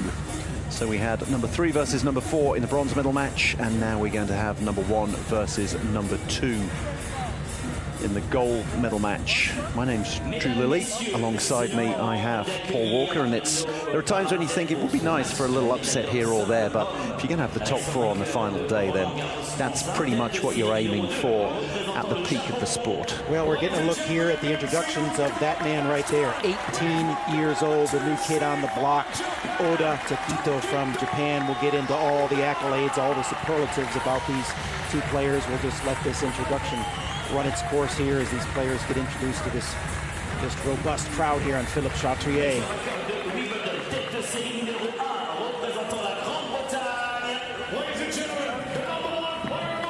representing Great Britain, please welcome Eiffel Hewett. An 18-year-old taking on a 26-year-old in a sport that's long been dominated by veterans. This is a very youthful final between the world number 1 and the world number 2. Oda, the youngest ever world number 1 when he acceded to that ranking. The age of 17, he's number 2 now, behind this man here, Alfie Hewett. I think back to when Oda ascended to world number 1 in June of 2023. And honestly, about over a year ago, I think this match was destined to happen. These two have been back and forth at the number 1 and number 2 positions in the world, pretty much seesawing almost every week in the rankings. Check the weekly rankings as they come updated on the ITF site, and it's one of these two guys. So they've been destined for this moment. They are both really hungry for this gold medal. It'll be a first for either one. First Paralympic Games for Oda, who had his sights set on these games when he was 15 years old and looked and said, you know what, I'll be 18 come Paris, and I'll be ready for that. And here he is. This has been a short Paralympic cycle, just 3 years.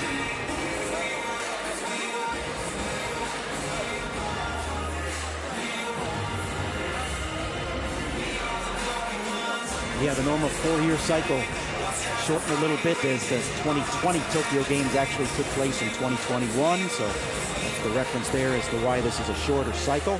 Only 4 years. We get into that pattern, but both of these guys have been eyeballing this moment for the 3 years since Tokyo. It's Oda who's looking to replace the champion in Tokyo, the legendary Shingo Puente, who won on home soil. Set the stage for really what is the greatness of wheelchair tennis. He is the marquee man. But both of these guys have now set their sights on chasing the achievements of Puente. Puente, who did the coup de bâton a little bit earlier. He opened proceedings for this final session. He's the one who came out and gave the 3 bangs of the stick to say, ladies and gentlemen, take your seats. The entertainment is going to get underway. Wonderful to see him out here. Puente Shinigo, who won in 2008, 2012 and 2021 for Tokyo 2020. In between times, Alfie Hewett could have got himself on the top step of the podium, but lost to Gordon Reed, his longtime doubles partner. So Alfie Hewett still looking for his first Paralympic gold medal in singles. Yeah, you look back to 2016 in that gold medal match. I don't know that anybody expected a young Alfie Hewett to be in there, and now here Oda at a similar age on the stage. As usual, 25 seconds when I call the score, please take a look at the time running on the bottom of the 2 scoreboards on board. Play. If you want me to check the mark, stop straight away, clear away, and make sure it's very clear because it's going to be noisy, and I'll check the mark. Towel boxes, again, 1 on every corner. Takito, you're going to have the box with a pink sticker on it. I'll put the blue one for you. Gentlemen, do you have any questions? No? All right, guys, as usual, we have the Paris or tennis. Takito, your choice. Paris or tennis? Tennis. Tennis, Paris for you, Alfred. Paris, your choice, Alfred. Receive. Receive. That side? All right, have a good match. The call from Oda was for tennis. but Paris was what came up. And so that meant that Alfie Hewett could elect to serve or receive, and he's elected to receive, which is not uncommon in wheelchair tennis, not uncommon at all. I think I've seen probably 90% of the coin tosses go that way here in these Paralympic Games, as is often the case, the returner with some little bit of an advantage in the game, not unlike the able-bodied game where the servers dominate. And here in wheelchair tennis, slight advantage sometimes for those returners. They get moving in that server at the baseline and take charge of a lot of points. But both of these guys know how to take care of their business, whether it's returning or serving. Complete players, both all-court players. As aggressive as Hewett is, you might see a more aggressive Oda. He just looks to press the action from the start to finish in any aspect of the game.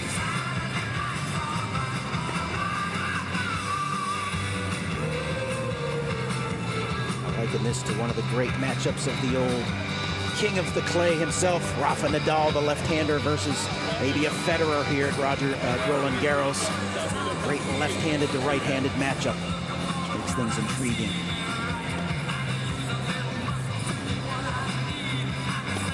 See plenty of fans here. They came in earlier for the bronze medal match, and they're obviously sticking around for the gold medal match as well. We had an opening of the roof in between times because the weather's got a fair bit better. It was raining earlier, and Philippe Chatrier Court has had a roof for the past 5 years or so now. Suzanne Lenglen Court, the second show court, also has a roof. So that's meant that even though there's been a fair bit of rain throughout the week, throughout the 9 days that we've been playing the Paralympic wheelchair tennis tournament, we've been able to get through the 6 different competitions, men's and women's singles and doubles, and then the quad singles and doubles. And it's all peaking with this match. Alfie Hewett, world #1, against Oda Tokito, world #2. Yeah, I know you were, I'm sorry to interrupt there, Drew, but I know you were on that bronze medal call, and I just wanted to shout out to Gustavo Fernandez for that great performance in that bronze medal match. He's been a long time stalwart on the tour. He earned that bronze medal. I know he's proud for that moment. What a great moment that was for him, and a young Martin de la Puente making his first appearance in a medal match also. A great future for him. Speaking of Gustavo Fernandez, he pushed Oda all the way in the semi-final. You can see that Ben Bartram actually pushed the youngster. Got a bye through the first round, he's #2 seed. Then defeated Bartram, Daniel Rodriguez, Tom Echberink. And then that semi-final there, it was a tough one against Gustavo Fernandez, 6-2, 7-5, a very tight second set for Oda. Got a little bit loose towards the end, but got it over the line. It took an hour and a half, and I think the fact that Fernandez, such an experienced campaigner, he waited it out, and he waited for Oda to make a few mistakes, which is what came during the second set.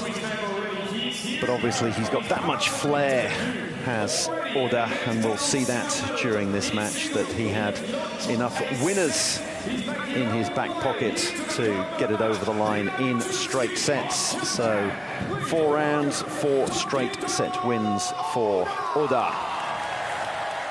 Yeah, that set was 5-all there in the second, and really looking like Fernandez might have been able to take that one to 3, which would have been interesting, but Oda, with flair, as you mentioned, able to close it out in straights. Alfie Hewett's obviously got a bye as well in the first round. Sergei Lysov seen off for the loss of just 1 game in the second. Arai Dausuke, the #16 seed, 7-5, 6-2, that was a close one. And then cruised more or less past Ruben Spargaren in the quarterfinals, and then made very, very light work of Martin de la Puente in the semis. Took barely over an hour to see him off. So in terms of the semi-finals, how they got there over the last couple of days, Hewett, you would say, with the wind in his sails. Yeah, he's really kind of starting to peak here at the right moment, and this is the time when you would want to be the freshest, strongest, and most focused. And boy, since the outset here, there is a look on his face that is nothing but focus and determination. This is what it is all about for him, as he's going for that career golden slam. career Golden Slam in the singles, and of course he's also managed to get that in the doubles.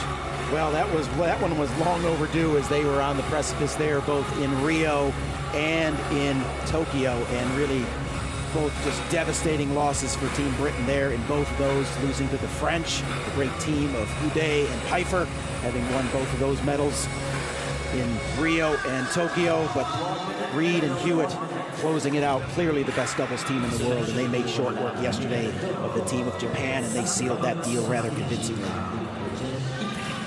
Luca Laughero is the man in the chair today. He'll occasionally come down if either of the players wants him to have a look at a mark. Roland-Garros is the home of clay court tennis, and that means that there is no electronic line calling. You'll see the line judges, you'll hear them as well, and every so often the players will point to a mark and say, I think that call was not quite correct, and obviously depends on which mark they're looking at, if it was a ball that was hit just a second ago, or if they've managed to find a mark that they've decided is a convenient one, and I'm going to use that one and use that one for a query. A little bit of witchcraft going on inside the clay court stadiums when people are looking for marks, trying to convince the official, no, it's that one, when the official's clearly determined it's that. Yeah, always interesting to watch that exchange between the linesman, official, and the players. For the players when it's, yeah, it was out, it's that one there, and it was so out that I'm going to brush it away and you can't see it anymore. So, but I'm sure we'll have none of that. So the players about to get underway. We've had the 5-minute warm-up, and the 5-minute warm-up counts as 2 games. Why am I telling you that? Well, we change balls every 9 games. So 2 games already in the bank as far as the balls are concerned. And that means that we will change after 7 games, and then every 9 games after that. New balls fly through the air a little bit more quickly. The more you hit the ball, the fuzzier and fluffier it gets, and it won't quite fly through the air as quickly. These guys will be ripping the felt off those Dunlop Paris 2024 balls. We'll start with Oda on the serve. He's dynamic. I mentioned it, use the word flair, and he has it. He's only 18, but he brings it. All court, dynamic, complete game. Saw him 2 years ago for the first time live, and I was impressed with how mature his game is. We'll see it on display here shortly. Oda, top of your screen, the lefty getting us underway.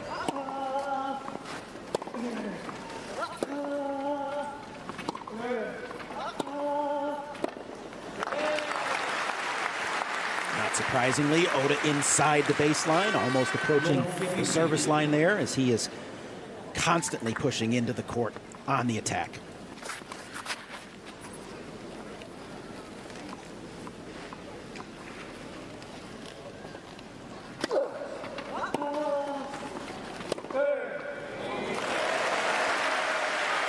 Ideally, what you want to do when you're serving is dominate it with the 3rd ball of the rally. The service is to set it up, and then the 3rd ball dictates the way the rally's going to go, and the rally didn't go very far there at all. A winner. Yeah, the proverbial +1, as they say, and that was beautifully executed by Oda.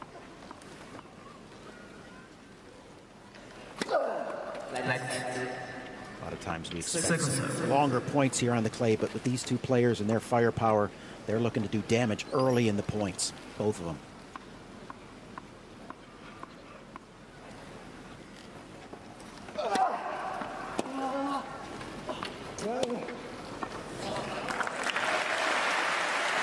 Could see Hewett coming in there on the 2nd service, but not quite the depth he needed on the return, and that set up nicely for Oda. Yeah, had a lot of court to work with there. Kind of just blocked that one back. Didn't get much behind it. Oda sitting on that forehand.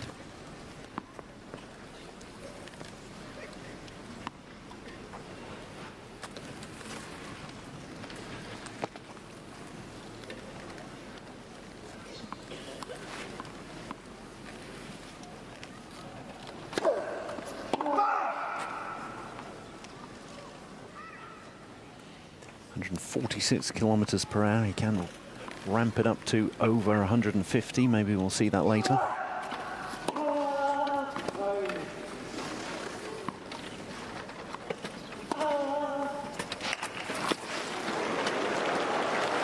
Great return from Hewett right at the wheels of his opponent. Yeah, with that one, he got a little bit more behind it, tied Oda up, able to force Oda in a defensive position. He taking up a spot all the way in the back wall there. Not able to track that last ball down. These guys will use every inch of this stadium court here. Absolutely huge runoff areas behind the baselines, as you can see there.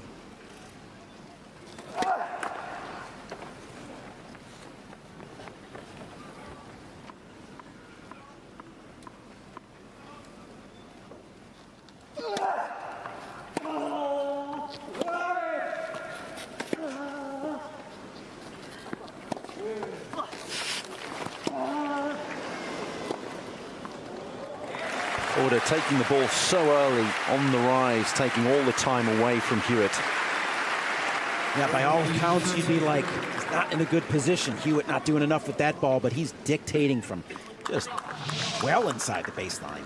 It's one thing to get a step or two in, but he's up there near the service line. Just different level there.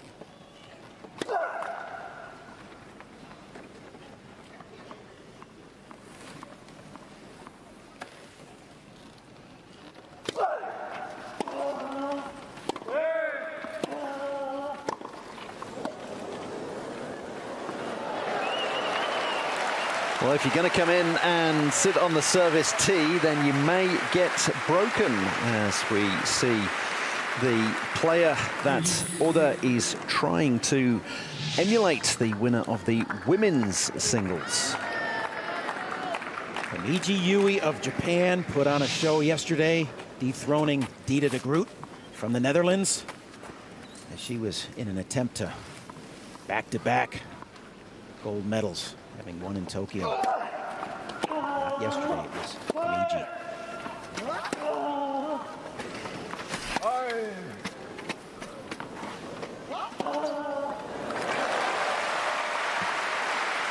A wince there from Alfie Hewett, and that's not what you want to see in the opening game of the final. No, picked up on that exactly, just like you said. I don't know if it was from the strike of this one or had that happened earlier. Pretty intense wince, too.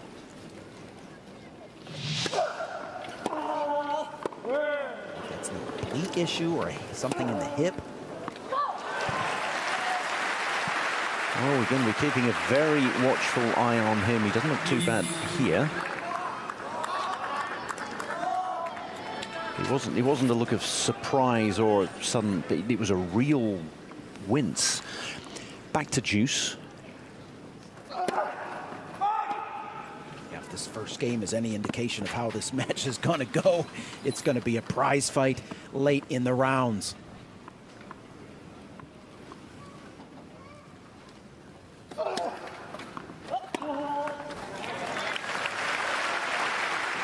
Took a lot off it there, 102 kilometers per hour, but a lot of kick on the service, sitting up very high.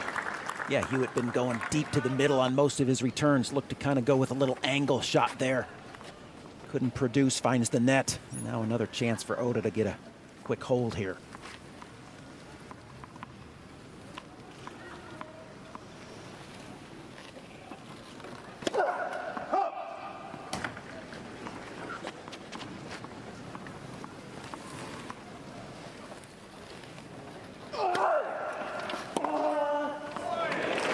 Beautiful backhands down the line. Yeah, that was deep second serve there from Oda, but Hewett sitting on that backhand, and he's got the firepower of both wings, able to redirect up the line comfortably right there.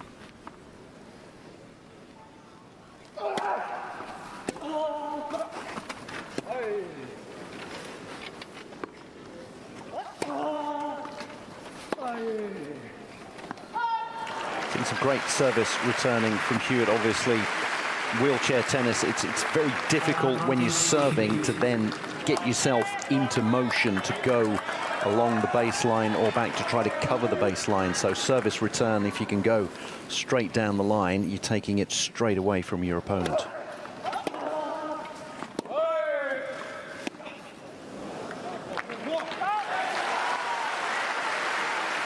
Oda right there, returning the favor, taking one right up the middle, tying Hewett up.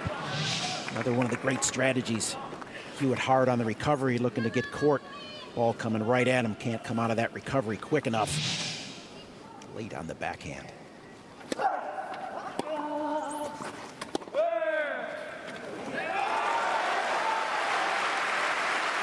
There's the +1 that dictates. Early going, it looks like Hewett prefers to attack the Oda forehand. Maybe that's why. A good look at that backhand, which has been crisp so far.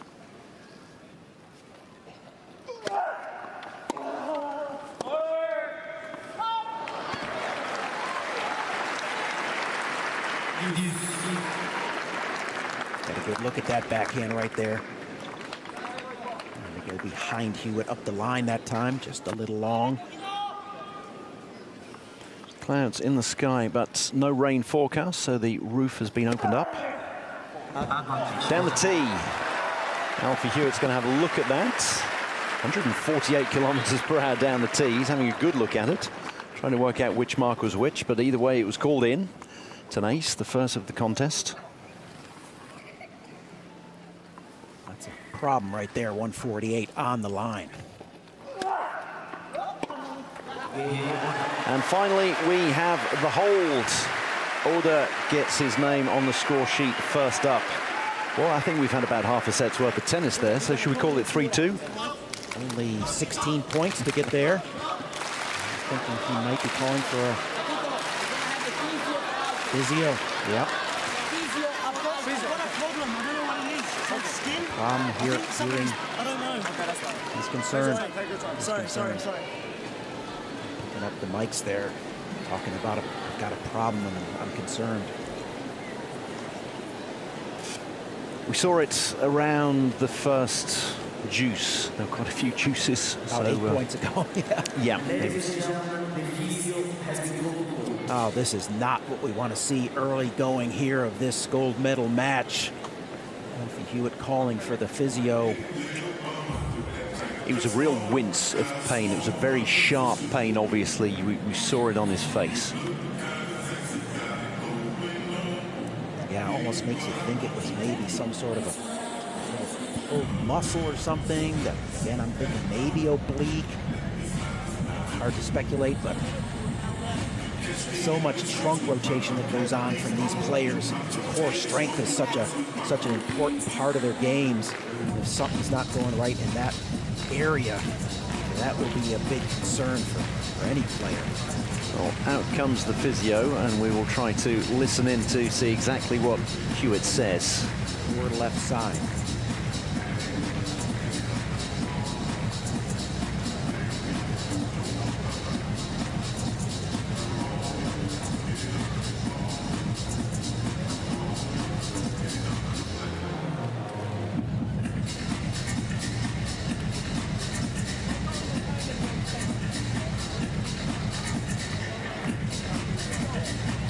Off he goes for some treatment. Yeah, I think the area that we're talking about needs some privacy.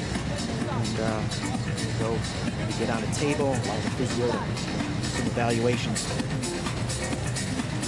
Ladies and gentlemen, Mr. Alfie Hewett is now leaving the board to receive the medical timeout. Block on that one. Tough for Oda.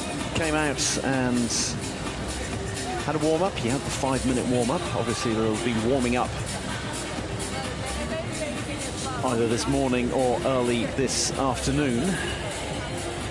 And the good thing is he's allowed to go over and have a chat with his entourage, with his coach. He's got his coaching staff over there. Inaba Yosuke and Kumada Hiroya out there. And I presume their task is going to be to try to keep him. He's 18 years old. He's in his first Paralympic final. He's got himself on the board, and then all of a sudden it's, right, hang around for another 10 or 15 minutes, cool your jets. I agree with you, but I got to tell you, this kid is something. He's mature beyond his 18 years. I mean, he's already a 4-time Grand Slam winner. And he doesn't act like a typical 18-year-old. His maturity of his game and the maturity of his presence belies his 18 years. So he looks as chill as the other side of the pillow, to use that cliche phrase Stuart Scott, ESPN, made so famous.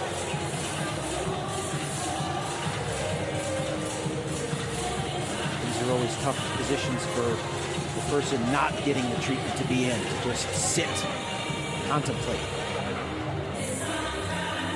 Yes, slightly frustrating and nervous times for Oda, but who knows what Alfie Hewett is currently going through. Around 8 points into a Paralympic final where you're the #1 seed, you've made it all the way there, and you've deserved to be there, you deserve to be the favourite.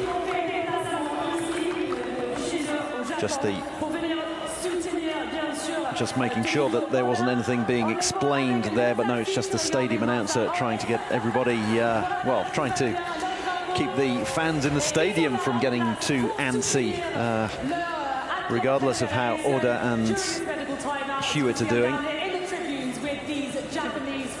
But Hewett, yes, this is him peaking, winning the doubles, and he's in the final of the singles. He has shown that he deserves to be #1 in the world, and then 8 points in, all of a sudden, we're guessing it's a stomach muscle issue, and agonizing for him. We'll find out when he comes back out. Hopefully he is going to come back out, but well, you know, if he does come out and he's able to continue, you have to wonder how much he continues to be concerned about it. Does he still feel it? Is he wondering, am I continuing to do more damage? You know, what's the impact that it has on how he's able to proceed and commit, which is what he's going to have to do to win a match like this, is have full commitment. If you're doubting any aspect of your physicality, just like if you were doubting any of your mentality, it's just not a good position to be in during a gold medal match. So this is concerning here for Alfie. It is. Does he think to himself, right, I can push through for 2-3 sets because that's all I've got. There's no US Open this year because we're playing at the same time as the US Open, so it's more or less the end of the season. There's obviously a fair bit still to come, but this is what he will have been working towards to try to peak at. And do you think to yourself, well, I'm just going to push on through? That's probably what you think on the one hand, but on the other hand, as you say, if there's something wrong with your core, your upper body, that's so important in wheelchair tennis, and you're going to think about it on every shot you play. Well, if there's any bit of a chance, I'm going to tell you right now, knowing the competitor that Alfie Hewett is, the 9-time Grand Slam singles titles that he's got. He is a great competitor. He's always been known for that. He's a fighter.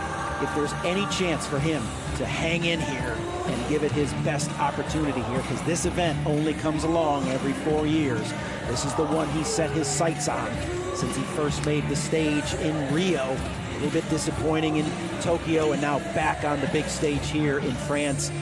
He wants this one more than anything. He will give it every opportunity if it's available. It would almost have to be that an official or a medical personnel is telling him, you could do some significant damage if you continue. If they tell him, yeah, it's going to hurt, but I don't think you'll be doing any additional damage, that's a psychological difference. That's a different type of feeling. There's pain and then there's injury. He'll fight through the pain.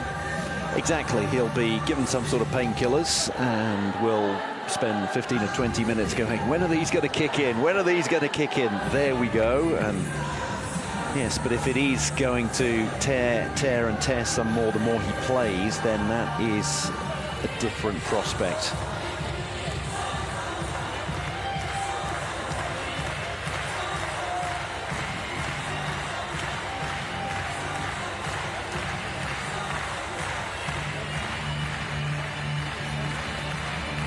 Plenty of Japanese fans out there waiting for this match to get back underway, and they're there cheering on Oda Tokito. four-time Grand Slam singles champion, even though he's just over 18 years old. Won his first title here. That's 16 months ago. So the French Open 2023, then won Wimbledon right after that, won the Australian Open at the start of this year and defeated Alfie Hewett in the final on all three occasions. And he also won Roland-Garros here, defeating Gustavo Fernandez. Hewett and Oda have been making the Grand Slams their own since Kunieda retired. Came into this Paralympic Games here, 23 out of 25 matches won on clay, so he wants to pronounce himself king of the clay. He's doing a great job of it. Tacks on 4 more here as he ascends to this gold medal match. So he's 27 out of his last 29 matches on clay. So he is happy to be on the dirt. He's trying to keep his energy at its peak. After he comes out and we get back to work, he wants to be ready.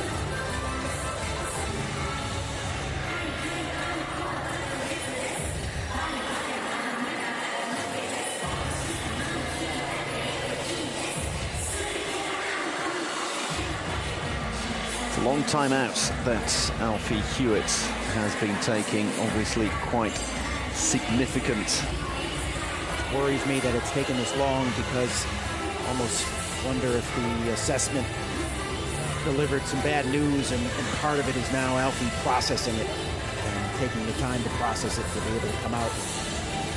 God forbid, just say maybe he can't continue. It may well be the case that they're saying, Alfie, you shouldn't go back out there.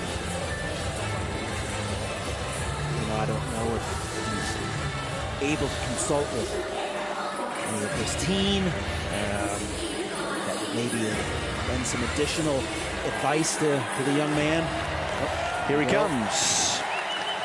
What's going to happen? Hand up.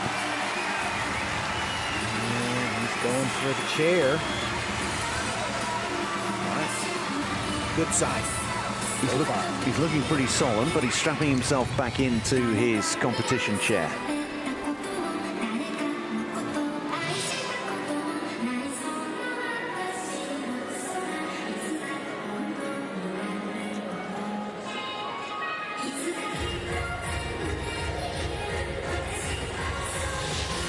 That's a what was that moment? What is that? Almost to the extent of that's something I've never experienced before. Kind of a shock look on his face. I've never felt that before. Sometimes there's injuries that you're used to in the shoulders, the forearm, the elbow, the That's wrist. my elbow again. Yeah. That's my shoulder again. Same old, but that one looked like something new and special. You've done it before and you think, I've tweaked it. Oh, this one's a don't play for a week. This one, oh, I'm in trouble. Right, so we're back underway. No warm-up. Here we go.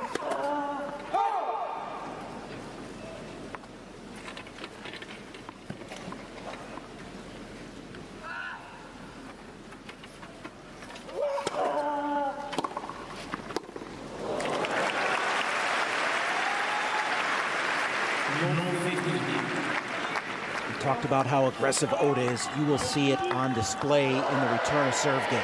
He is going to be well inside the baseline, almost approaching that service line on occasions. It's crazy how deep he gets in on the return.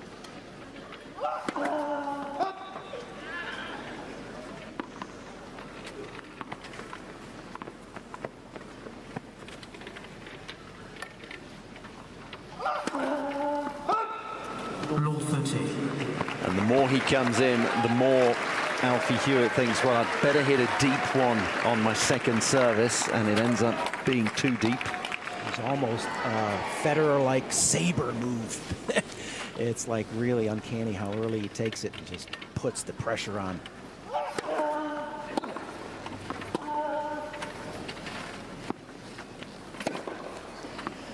Yeah, it's a sabot. It's sneak attack by Oda, but it's no real sneak, is it?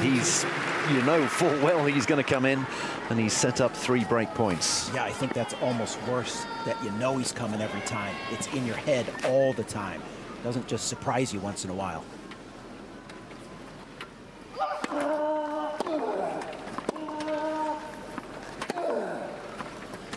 And there is a break to love. Ominous for Alfie Hewett. 10-minute break for the medical timeout. And who knows, obviously we're speculating here, but is it a case of, well, I'll go out and see how it goes for a game or two? And I haven't seen any real indications of anything after that significant wince there from that, whatever it was. Doesn't look like he's grimacing as he swings now or anything like that, but no doubt it's still something that's in his head. Be that as it may, Oda has a break and a hold. 2-love.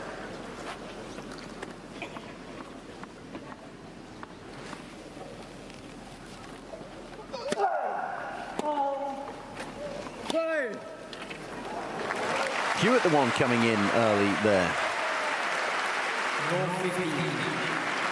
Well, he's no stranger to aggressive play himself. It's just a different level of aggression. Oda probably at a 10. Hewett just slightly below, maybe at a 9. So these guys both know how to put the pressure on opponents.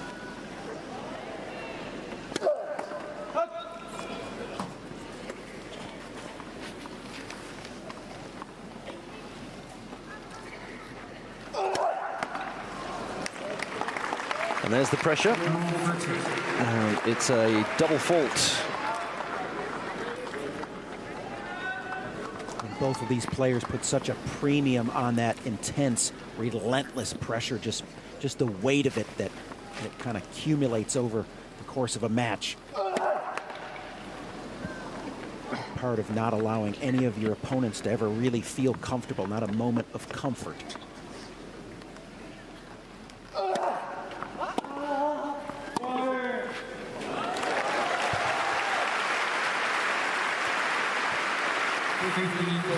Looking very comfortable there, Oda. Took that one early.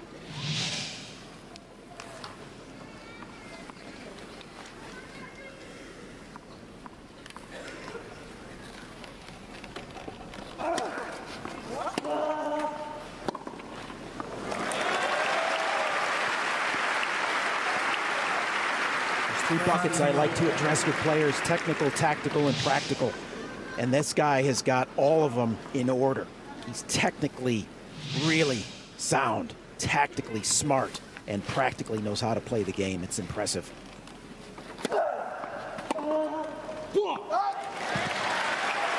So love 30 suddenly becomes 40-30 after 3 very strong services.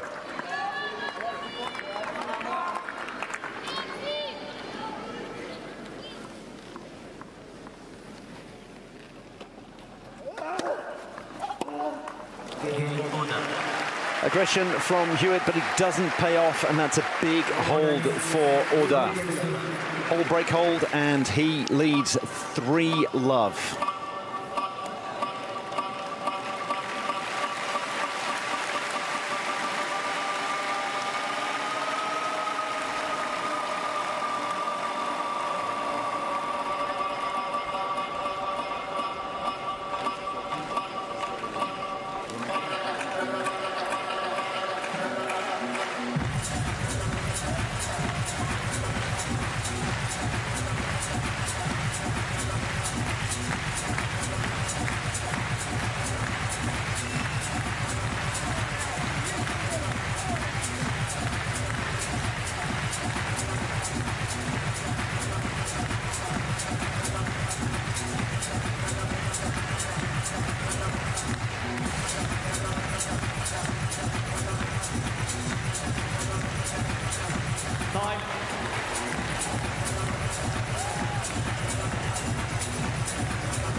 It's a quick 2-minute change of ends, no hanging around here. We've had plenty of ado. Not that it was much ado about nothing, it was much ado about quite a lot. Alfie Hewett with a medical timeout. He was off court for the best part of a quarter of an hour, having an issue addressed that we don't know the details about, but the details that we do know is that Oda Tokito, the #2 seed, he leads 3 games to love.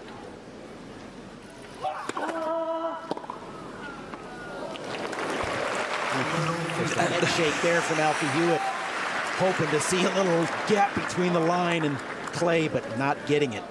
That looked, until it landed, it looked out. It was out until it landed, and then it was in.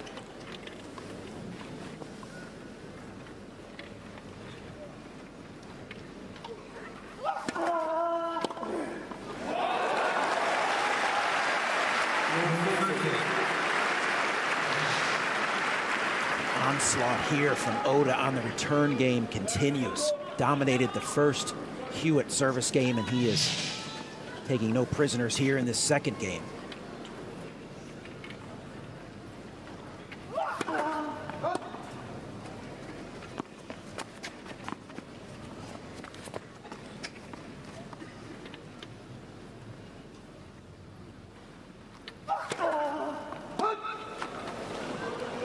That's the problem.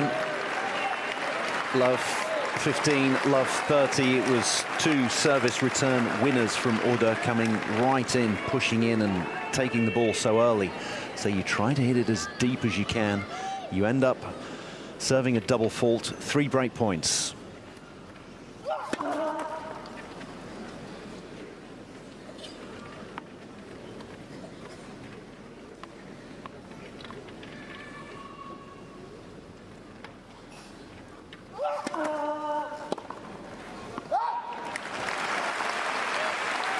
No worse feeling in tennis. We talked about the advantage or somewhat advantage that the returner has when you're in control of that serve and yet you're just getting bullied around the court by the returner.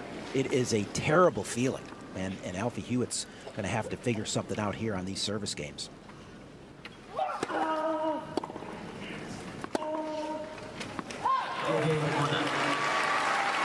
It's another break for Oda, and he leads 4 games to love. Clinical efficiency at the moment. Difficult for Hewett as well, particularly on service. If he is impinged some way in his upper body, it's so important to get in motion after you've served, after you've been almost stock still. And you can see him there shrugging his shoulders as he looks at his entourage.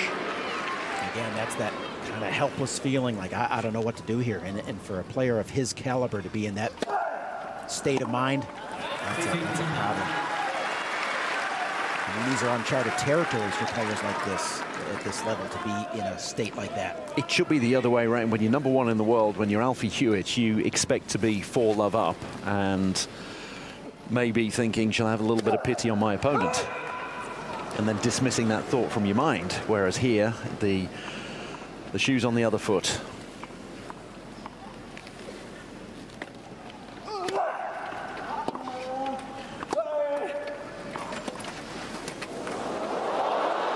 Creeps over. He'll take anything he can get at the moment, Hewett. You're right. Yeah. He will any little bit. It's a funny sport.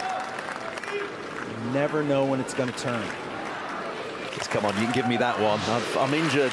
I'm 4 love down. You'll allow me that one, surely. Thank you. Plenty of Hewett fans in the crowd getting behind him. Yeah, you never know what it's going to take to get you ignited. Maybe it's a let cord winner. Excuse me, winner. And Hewett does a nice job of following it up with a great return there. Just looking for any little bit of momentum. Tough for him to string together points. It's desperately what he needs right now.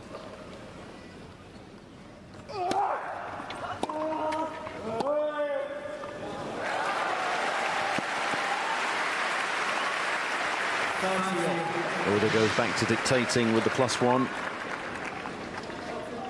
Rolls in cleanly, not stressed there, doesn't need to go big, doesn't need to go close to the line. The time that he takes away is the weapon.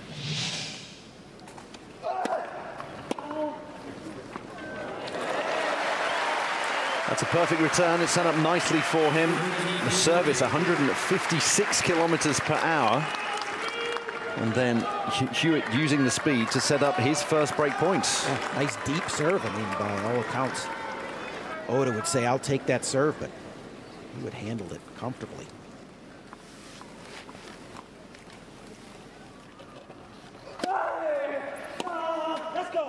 How about that?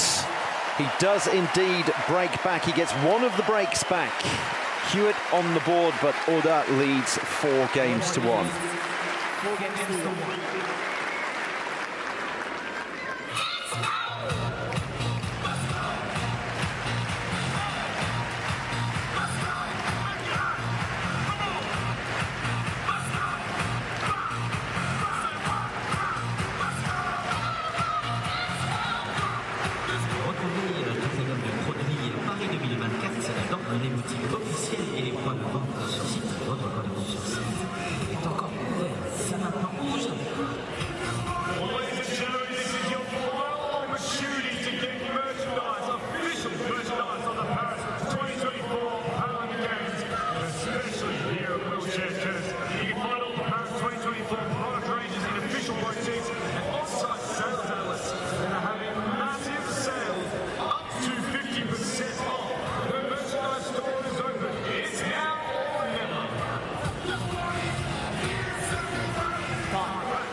Alfie Hewett, the #1 seed, is on the board.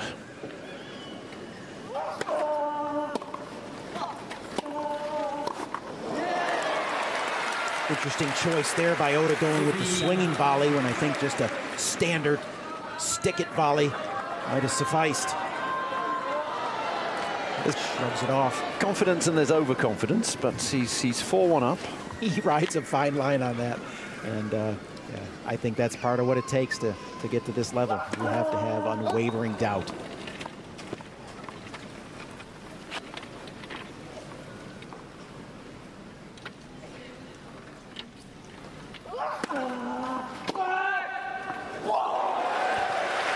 And that was just on the right side of confidence and overconfidence, wasn't it? There was a lot of confidence in that shot coming in and then right on the baseline. We'll talk about commitment with players and be committed to your shots. Both of these guys, to their credit, they commit, and that was on display there from Oda. It's a huge game for Alfie Hewett. He's got to break back. Can he get a hold? Yeah, he's done the job on one side.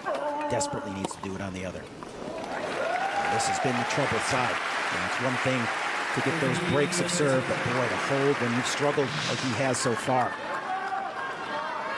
Particularly if he does have some sort of muscle problem, upper body, the stretch on the service as well isn't going to help him.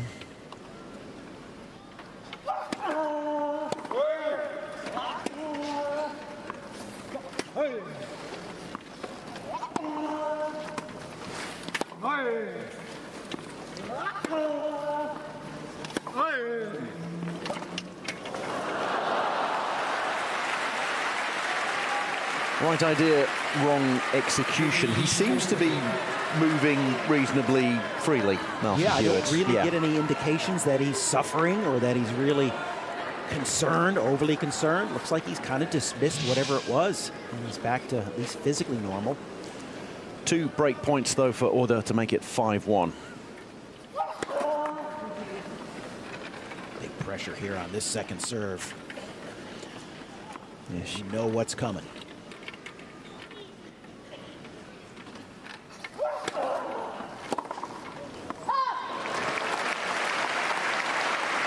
Decent, deep second service.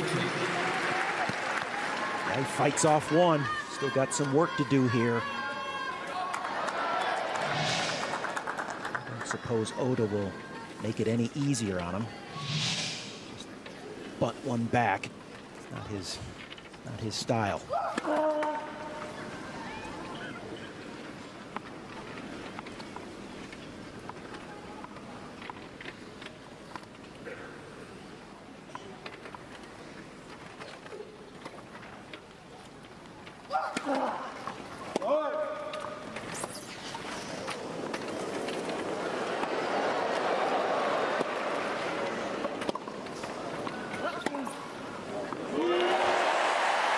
You could see Oda desperate to come in and telling himself, no, I shouldn't be at the net now. Back he went and then went, oh, you know what, I'm still going to come into the net. Well, he shortened his recovery there.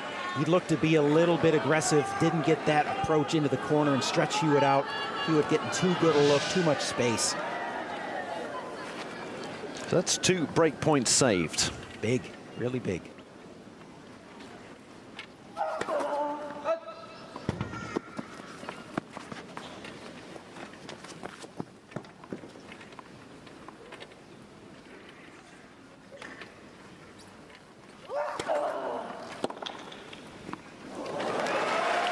Decent second service, but what a return from Oda. Off the racket, you're looking to see the height of the ball, and you think, that looks like that's flying, but you can't really pick up on the tremendous amount of spin that he generates, especially off that backhand side. That ball just dives down into the court. Break point number 3.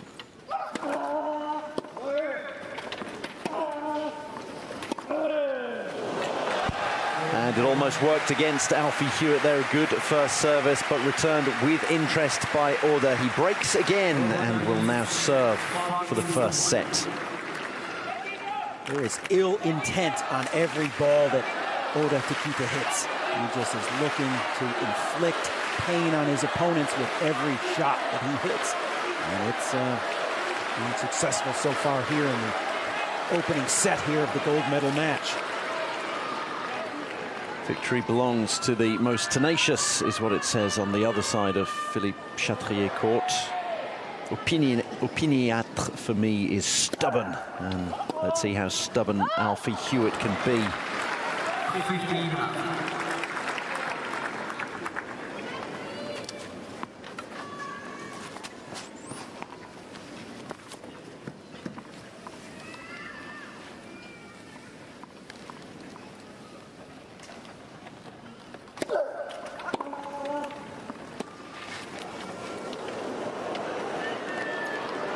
Right.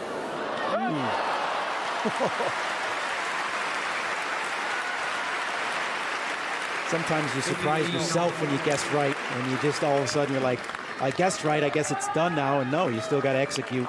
Oda not able to in that moment. Yes, there's nothing worse than thinking, oh, I'm not going to have a shot here. Oh, right, it's come straight to me, and I've made the wrong decision.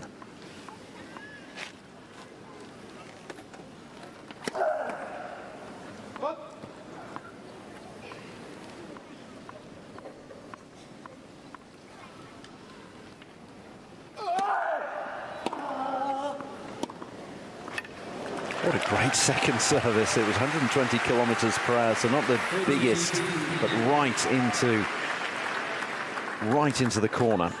There's a phrase used in sports called a live arm, whether it's a pitcher in baseball or a spiker in volleyball, a hitter in volleyball.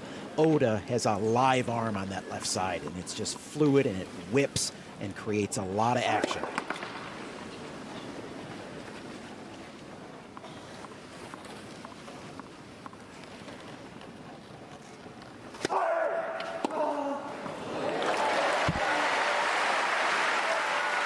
Hewett read that one very nicely. Yeah, he's kind of finding the range on the return game, so he's leveled the playing field a little bit in that department. It just continues to be the concern on the Oda return games, on the Hewett service games. Right now, Alfie's been getting good looks on the return game.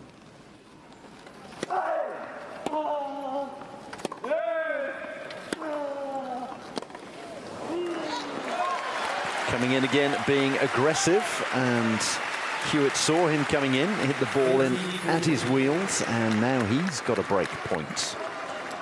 Yeah, the approach of taking away time from your opponent sometimes bites you by taking away time from yourself. And, you'll see the mishits that come in that approach sometimes. So up there.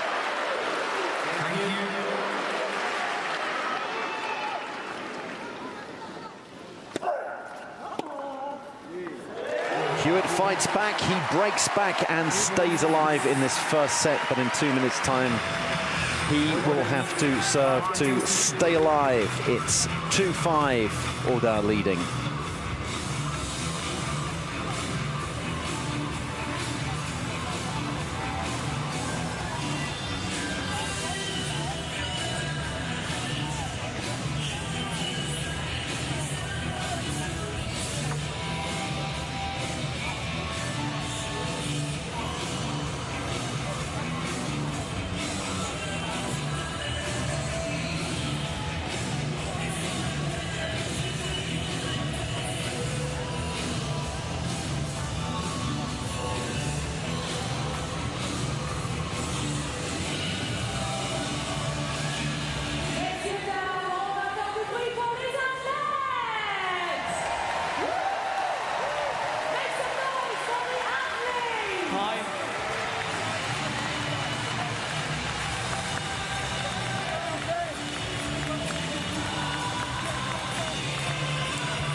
Alfie Hewett serving 2-5 down, serving to stay alive in this first set.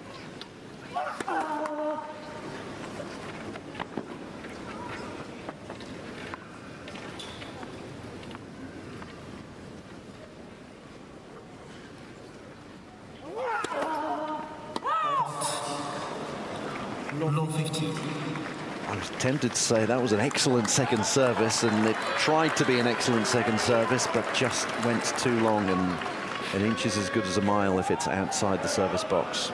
Yeah, only his third double fault, and I say only, that's more than he would probably prefer, but the bigger concern is his first serve percentage. I'll get into that in a minute.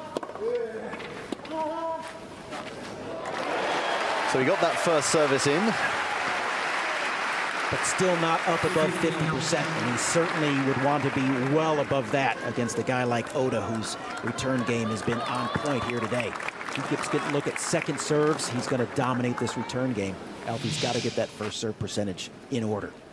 So there's the solution for him. We saw how well it worked in the last point.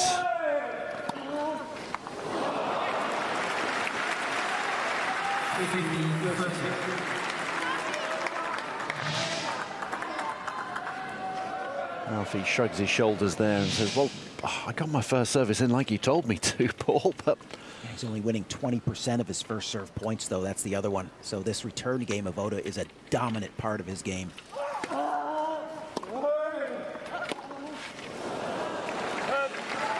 As if to illustrate that 114km/h first service, and that's not going to get you very far at this level in a gold medal match. 15-40, 2 break points, and that means 2 set points for Oda. Alfie's actually winning a higher percentage on his second serves, believe it or not, which is crazy.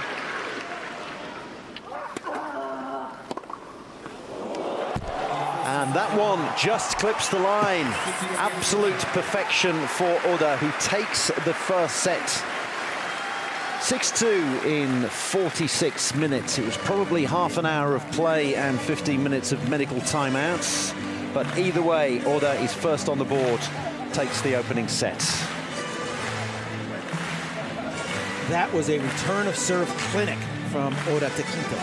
I mean, in that entirety of that set, there's the numbers. Total winners really starting to stack up in favor of Oda, as he has been relentless from start to finish. 77% of receiving points won from Oda. So that's it. His receiving game is absolutely, as you say, on point today.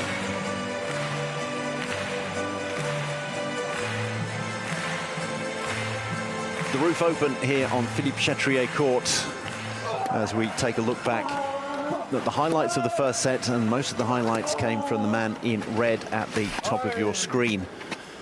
A little bit disappointing that in the opening game, that's the wince moment right there. And then we ended up having a significant break. It was a good 15 minutes or so of medical timeout for Alfie Hewett. When he came back out, he was already a game down. By the time he got into a little bit of a rhythm, particularly on his return game, Hewett, then he was already in trouble on the scoreboard. And we had a few decent rallies, but most of the time it was Oda keeping the point short, and his service returns have been absolutely just like that all the way through. That's a punctuation to a really impressive set right there by Oda Taquito. Really dominant first set. The 18-year-old is halfway towards a gold medal. Plenty of Japanese gold medals in men's wheelchair tennis. Kunieda Shimigo, the man who got us underway in this session, won 3 of them. And now the young pretender is just 1 set away from emulating him. Very much looking like an heir apparent right now.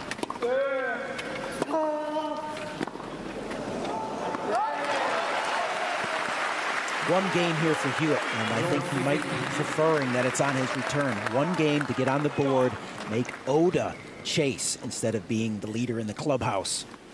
That could be a big difference here in the second set. Psychologically for Hewett, critical to get on the board, get on top and be in that position.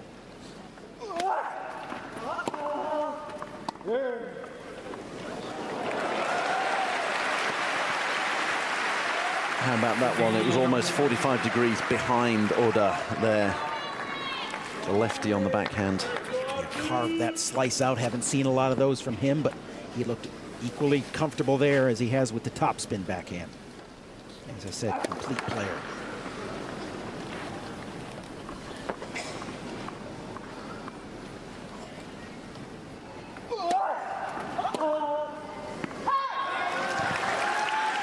He's got to come in, he's got to be aggressive.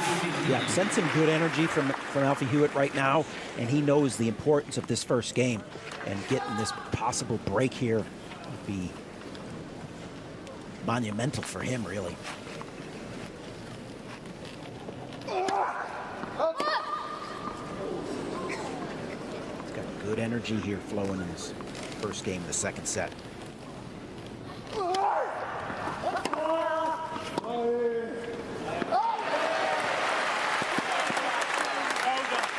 He's got a fair bit of the crowd behind him as well.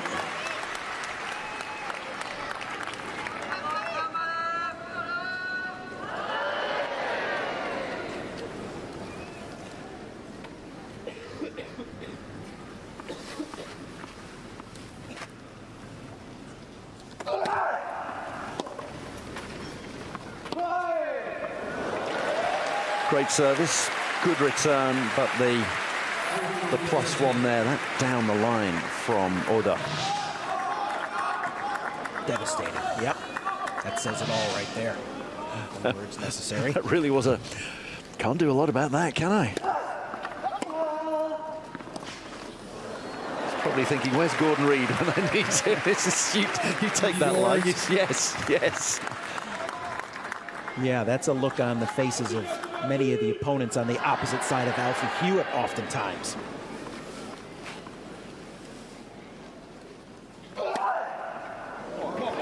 Oh, that one clips the line. When a left-hander is hitting that serve, Alfie's going to have the chair umpire take a look at it. Seemed to be good, though. Looked very good. Yeah, the flat palm is the sign that says in. And then the raised hands is the sign that says, I'm the 18-year-old young pretender. I intend to be out here playing an air guitar solo on my racket in 20 or 25 minutes time, so give me some loving.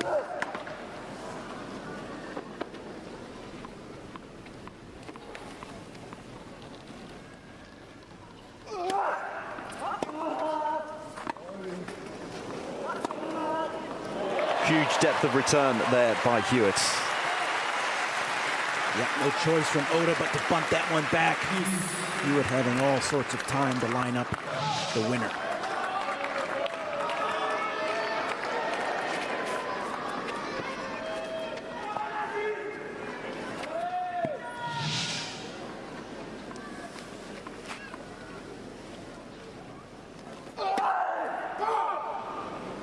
Staying with that serve out to the forehand side there.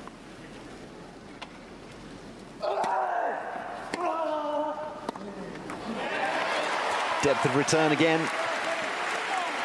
Right back at the wheels of his opponent. That's a break point for Hewett.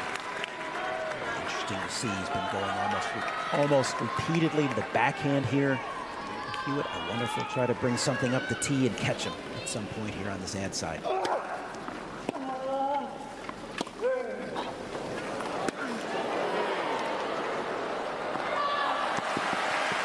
A little bit more body that time. Did not allow Hewett to get extended off the backhand. Tied him up just enough to get a much better look at that +1.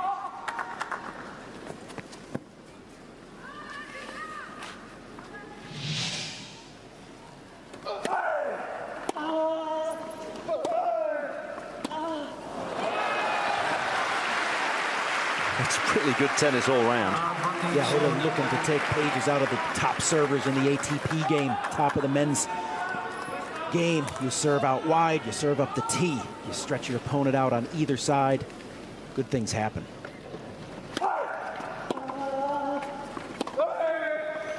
That's huge. That's absolutely huge. It's a huge shot, a huge point, and a huge hold for Oda.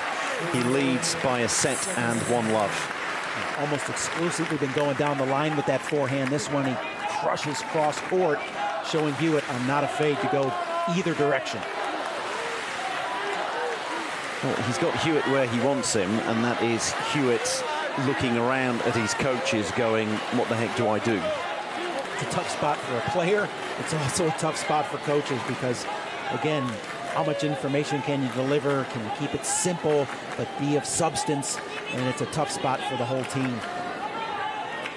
Easier for those coaches there. Their their job's a little bit easier at this precise moment. Everything's coming like roses for that man right there.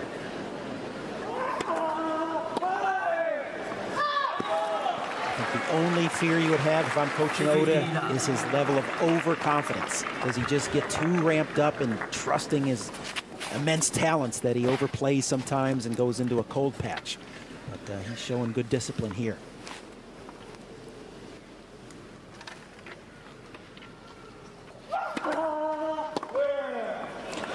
Yeah, there's Oda confidence and there's overconfidence, and the Oda confidence it seems to work very well.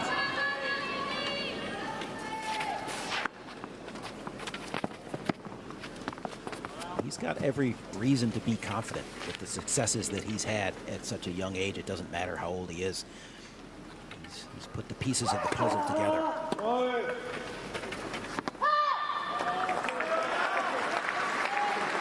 But 2 missed returns here so far, again. Hewett looking for anything and everything, so he'll take all of those.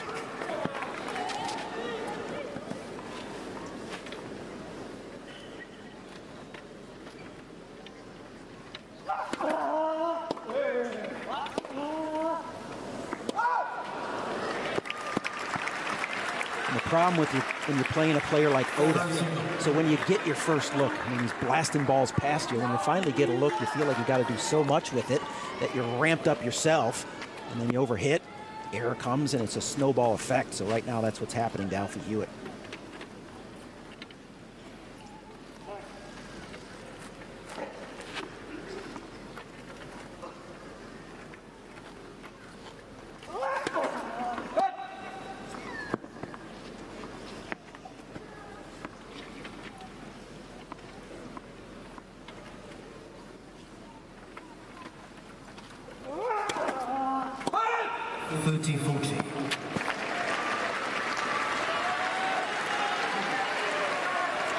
That's the problem. As you say, you think, I've got to take every chance that comes my way. I'm going to have to gamble a little bit. I'm going to have to cheat a little bit on the services. Can I just clip the line? They've got to be absolutely perfect. And if it's an inch longer than perfect, then double fault, break point.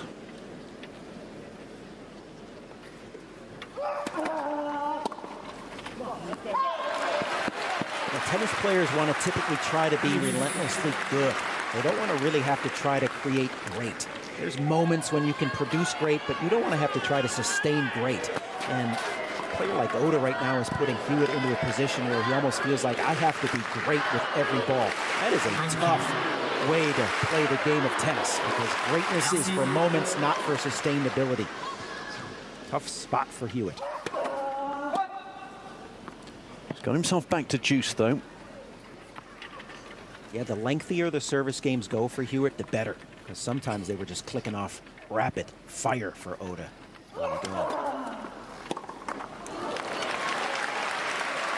And there's a little bit of a gift for Hewett. Oda way in there. He was inside the service box. Very short second serve. I mean, Hewett saying, all right, I can't afford the double here. I got to get this in. And it was short in the box. And that would be one that is normally punished, but a gift. See if Hewett can take advantage here. He really needs to. Point for a hold.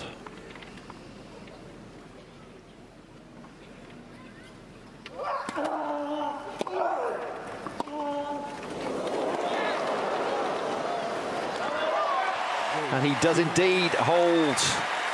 A pump of the fist from Alfie Hewett. And there was a moment of greatness. That backhand up the line right here. That was a moment. One shot, that's what he needed in the moment. He got it. He was able to produce it. A huge hold for Hewett.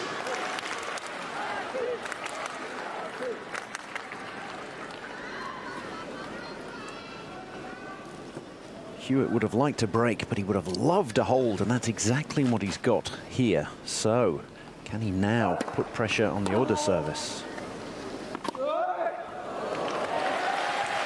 Great view and great look at the velocity of that serve going in there to the Hewett backhand, and then the finishing touch off the forehand side from Oda.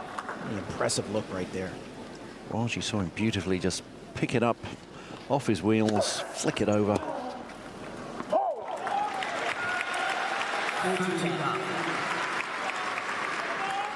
Hewett trying to come around and take that on the forehand and didn't have enough room to do it.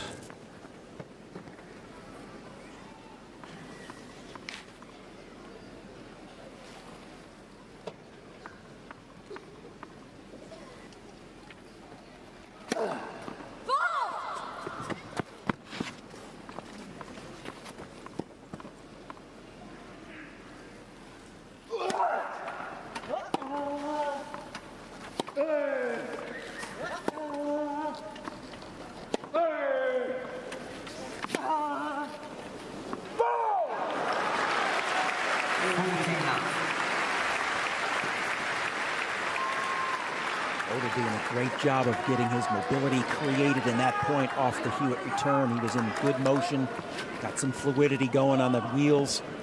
He was able to line up that forehand, force the error there.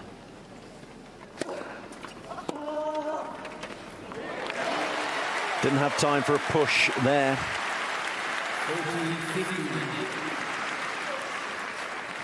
Talked about pace of play earlier. Both of these players play at a pretty rapid pace, and that typically favors the person who's winning. Things are going well, keep the pace of play flowing. Oda does a great job, never letting Hewett really get time to think about things here.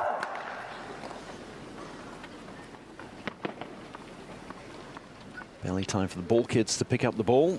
Second service. That one kicked off the tape and then went out, so it's a double fault. Uncharacteristic for him. Yeah, only 2 in the match so far. I think he'll dismiss that rather quickly. He's on the good side. Lefties typically love. Happy place here.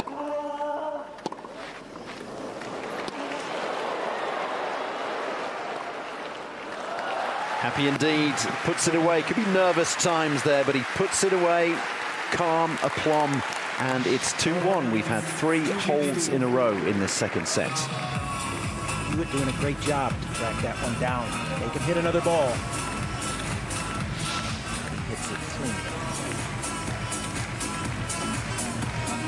Profitez du service de réception et du commentaire en direct disponible 8 fois connecté sur l'application officielle Paris 2024. And once we are in the streets of live commentary service, I will want you to log into the official Paris 2024 app.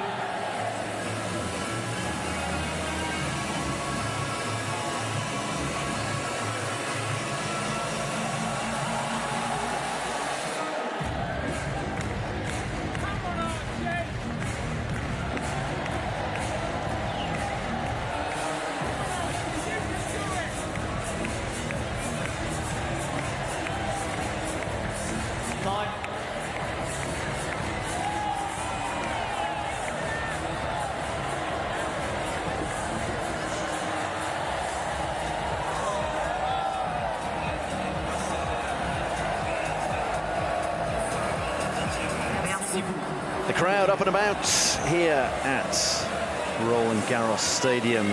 Philippe Chatrier Court. The roof is open.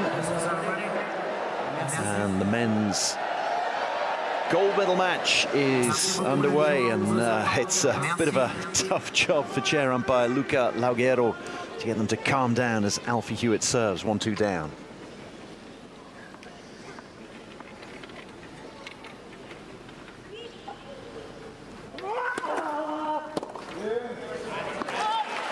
Good service in the end. He aborted a couple of ball tosses. Yeah, a while back we talked about the statistics for Hewett in the first serve department. He's up to 61% now. That's the difference. He was down below 50, and now he's taken care of that first serve percentage. He's starting to see the benefits of that for him.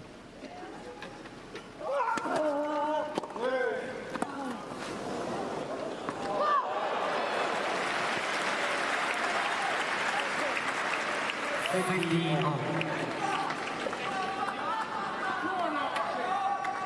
bit of a jaw with his team. Part of it's just getting some of the frustrations out. Sometimes it really isn't a conversation. It's just more of a, I'll talk at you for a second. You yes, guys need to listen. I was letting off steam. There's a lot of steam coming out, probably coming out of his ears, and getting a little bit frustrated with the crowd as well.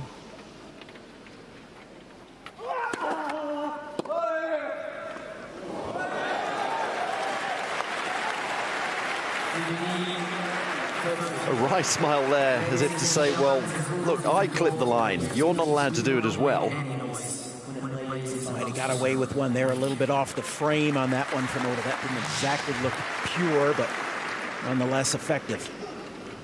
Chair umpire asking the crowd for the best of order.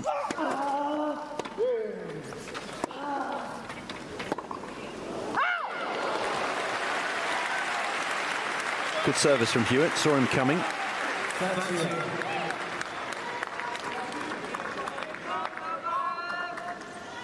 Reminder that we've had 3 holds of service in this second set. Hewett looking to make it 4, 30 all.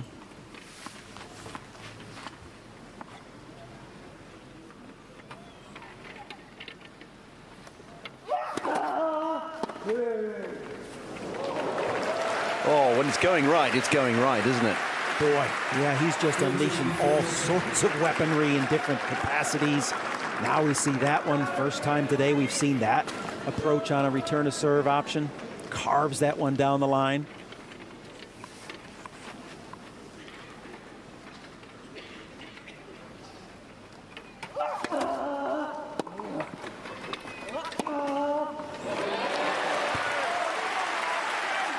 Hewett refusing to back down. Talked about what a great competitor he is, and again, you don't get to win 9 Grand Slams by not being an ultimate competitor. He's been in some wars in some of those Grand Slams, and he is a big-time player in big-time moments, so he will not back down for not a second.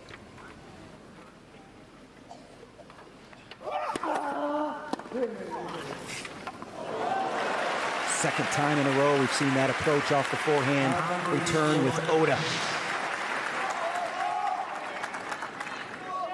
Slice forehand there. That ball sits and skids and goes. Another break point for the number 2 seed.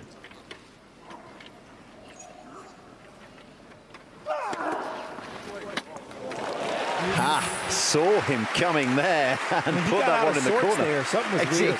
He came in and he tried to recover, and then he wasn't in any type of position at all to be ready for that return. And this is a little bit of an unfocused moment I'm sensing here from Oda. Well, there he was going back and doing the rounds as if Hewett had aborted his ball toss.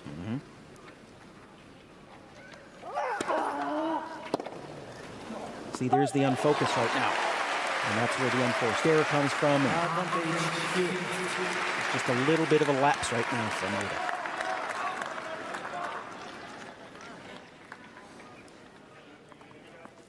Well, he is known to have lapses. How long will this lapse last? I've known a few 18-year-olds in my life that have had lapses. Yeah, they do come.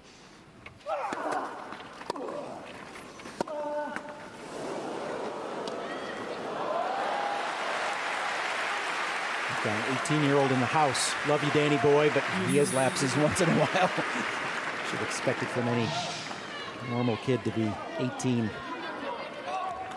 Or to be 18 again. My 18-year-old never lapses. Honest. No, of course not, right?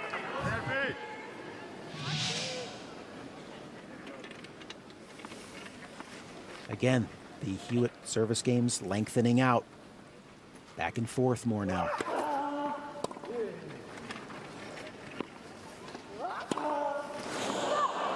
Oh, now there was a lapse, not from the 18-year-old, but from the 26-year-old. But it was what you were saying earlier, Paul. You think, I've got an opportunity here. He's hit a ball that I can put away. I've got to put it away. Yeah, I'm surprised at the choice there. I mean, it's right through the middle. It really didn't look like it had a whole lot of purpose, whether it was going to be cross or line or try to create some angle. Just overhit it. And that's a big mistake right there that could cost him. Break point number 3. Yep, this would be devastating. Oda just missing in relief from the Hewett camp, and Hewett in particular.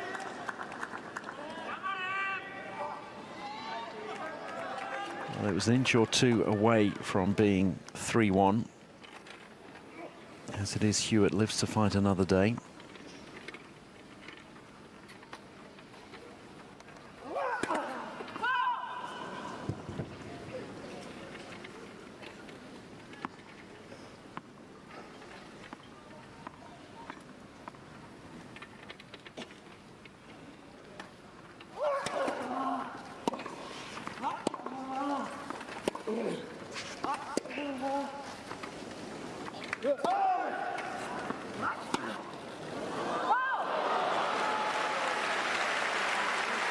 One of those unforced errors that's actually a forced error.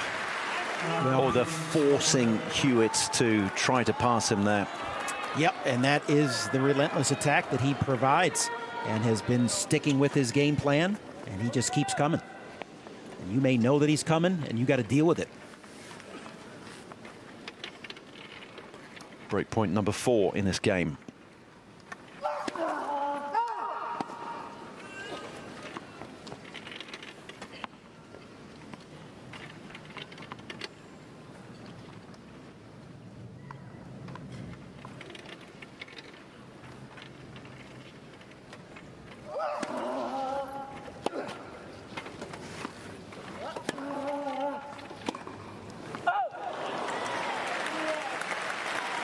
You know, I sometimes think when players are as talented as Oda is, this is going to sound crazy, but they get a little bored sometimes.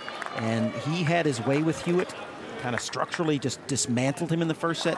It looks like all the different variety that we've seen here in the second set, he's not as relentless with his game plan as he was in the first. Now a few more errors starting to mount. Now you're telling me 18-year-olds get bored easily.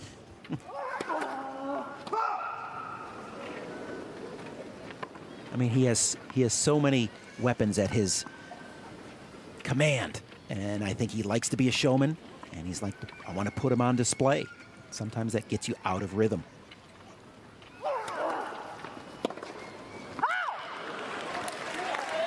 Yeah, just win easy. Yeah. I mean, those were returns that he was just putting in routinely in the first set. And now because of the variety and the change-ups and things like that, he's a little bit off. Well, earlier everything was hitting the line. They probably didn't need to hit the line. It could have been a foot or so inside the line, and now it's a couple of inches the wrong side. Yeah, I can tell you the one thing he does not want to do is let Alfie Hewett hang around and let him get in this set and stay in it deeper here. Hewett looking to make it 4 holds in a row in this set. That's back to basics right there. And again, that's not near the line. That's just well struck. Good command of that shot right there. That's what he needs to get back to. That's what got him that first set so handily. Hewett's almost the one who needs to paint the lines at the moment because he, as you were saying, he needs to be great. Whereas at the moment, Oda just needs to be consistently good.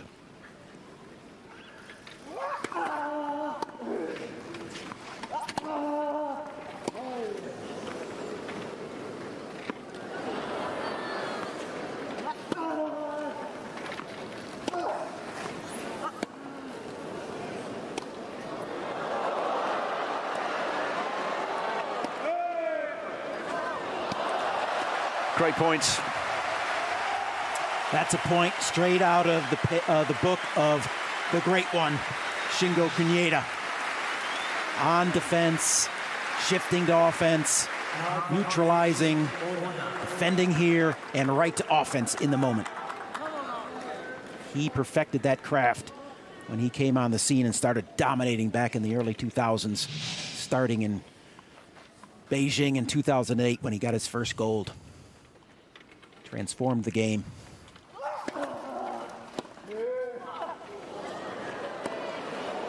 Oh, hello, Alfie Hewett. The world #1 says, don't write me off just yet. There we go. Crowd engaged, love it. And that's just an appreciation for great tennis. That return right there is phenomenal. And it's worth a round of applause. Talent respecting talent right there.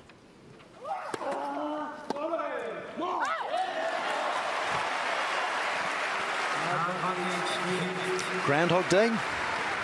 I'm sure I've seen that point before, about 2 minutes ago. He's starting to find the range on that serve, kind of tying Oda up a little bit. Oda not able to get through that forehand at all.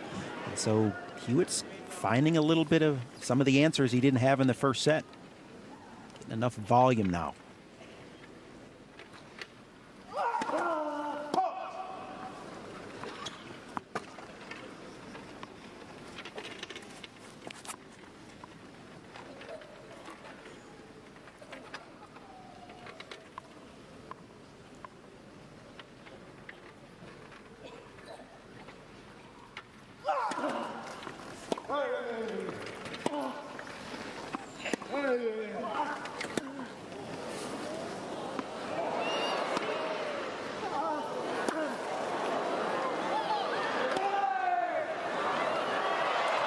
The crowd gasping with every shot.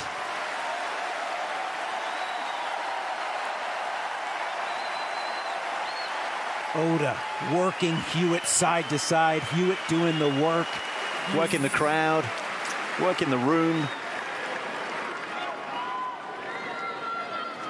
Again, one of the longer rallies. We haven't seen many, and it's really fun to watch these guys tactically employ their craft here as opposed to the one-shot wonders that they are oftentimes.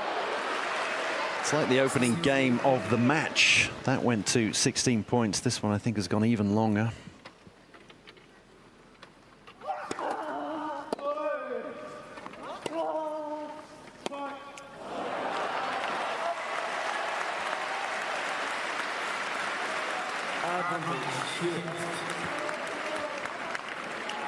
Kind of falling into one of those momentum swinger games. 2-2, we're in a match, 3-1, and Hewett's wondering, what do I have to do? Big momentum swinging game right here. Hewett with a point for a hole to make it 2-all.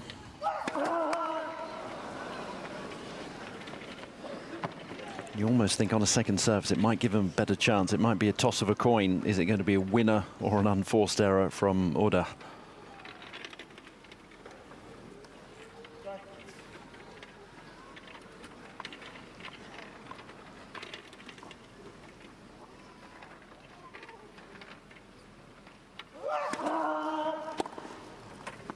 It's a winner. Yeah, you get the sense that Oda's over there like a tiger in a cage, just waiting for the trainer to come by with a big old pile of meat to feed him. And he got fed on that one. Okay, so Hewett wins from the juice court. Oda wins from the ad court. Something's got to change at some point. And you'd say that Oda needs to show a little bit more patience. Try to tell him to have patience now, though, with a second service coming. See if he adjusts any type of an approach angle just to get a little bit different look, a different picture. Better extension.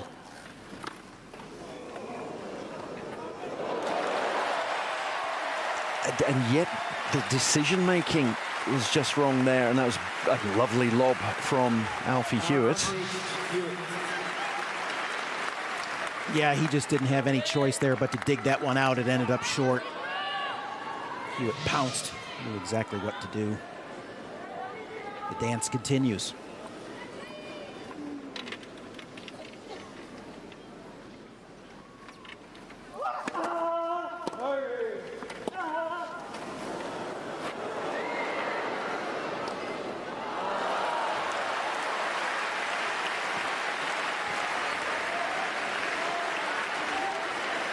Right, okay, so no ad.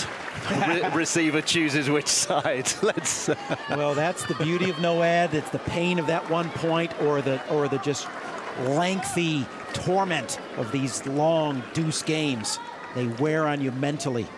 Sometimes you can shrug off the no ad point. It's over, it's done, pull the Band-Aid off. This one here, this one is... If you lose a game after 10 deuces, then you... Yeah, it has a lasting effect. It's impactful on the match.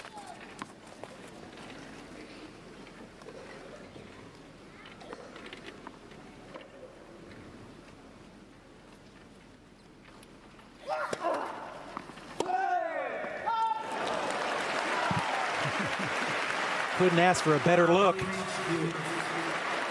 I get the sense that if Hewett wins this game, I'm not convinced that he's going on to take the set. If Oda can somehow get it back to deuce once again, fight through the deuce point, get it at ad point, win the game, go 3-1, I would have to think smooth sailing from Oda from that point on. That's where we're at with this. That's my sense of it right now.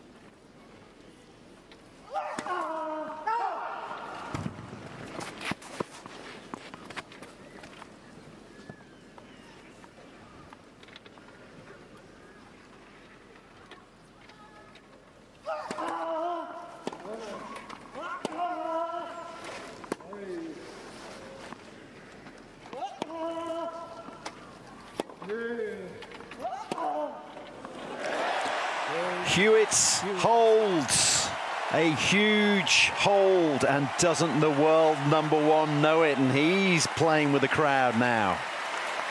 Much more important for Hewett. He knows it. I think Oda knows it. Oda will probably settle down and relax. He's still fine, but Hewett needed that game right there. 2 games on. 4 holds in a row. But not, some holds are more equal than others. You have to question how much energy did he have to expend to get that hold. And now what is the answer from Oda? He just never really seems to be concerned about anything. Well, this will be a very, very interesting service game from Oda.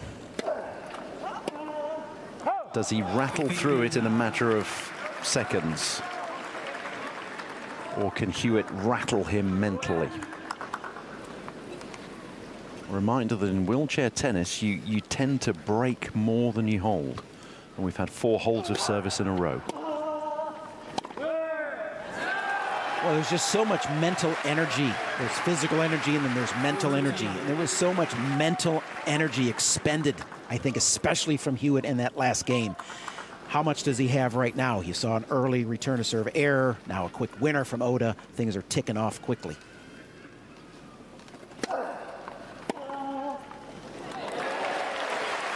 Much needed from Hewett right there.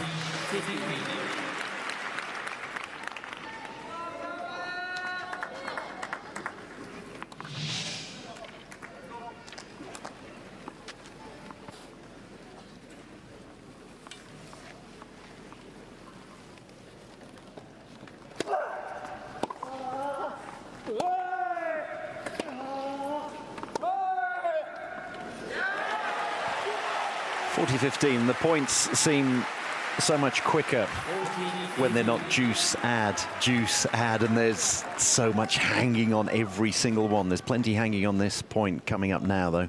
That was a much more workmanlike point from Oda there. Stringing together just good quality, high percentage shots. Oh, that was a good return from Alfie Hewett. Exactly the right place to put it, right at the wheels of Oda. Did incredibly well to get out of the way, get a racket on it.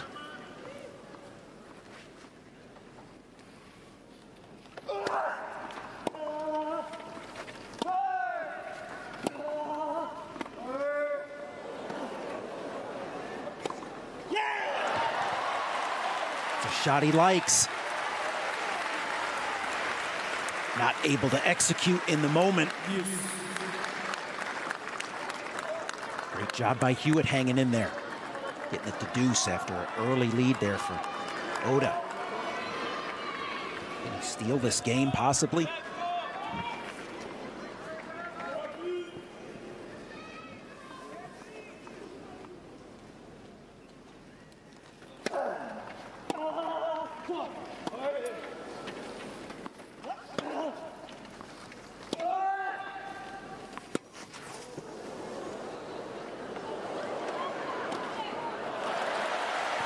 calmly done. We've seen a few unforced errors creep in over the last 15 minutes or so, and 15 minutes has only encompassed 1.5 games.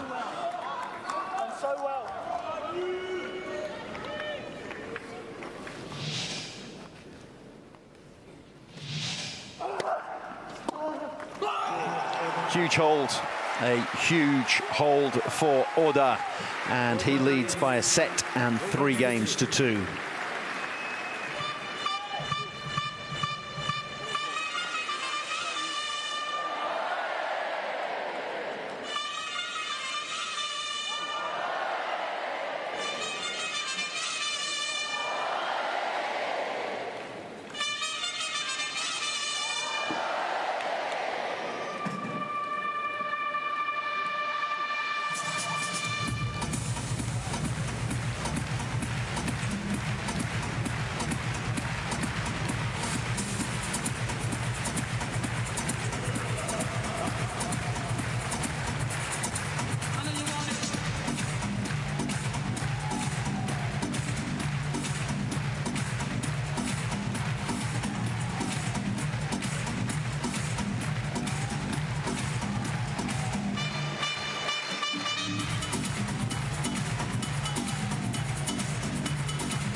All of a sudden, Alfie Hewett finds himself serving again. He managed to hold last time out, and it took him 15 minutes round the houses.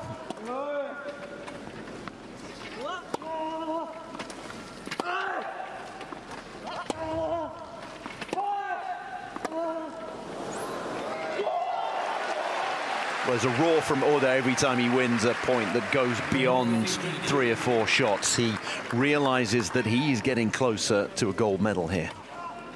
He's had command of the one-shot points. It's been the sustained rallies that have been 50-50, so he knows the importance of those. That's the kind of rally that Hewett wants to get in. Getting into a little bit more of a tactical battle as opposed to just a slugfest in the middle of the ring. I think that favors Oda. The tactical battle could possibly level the playing field for Hewett.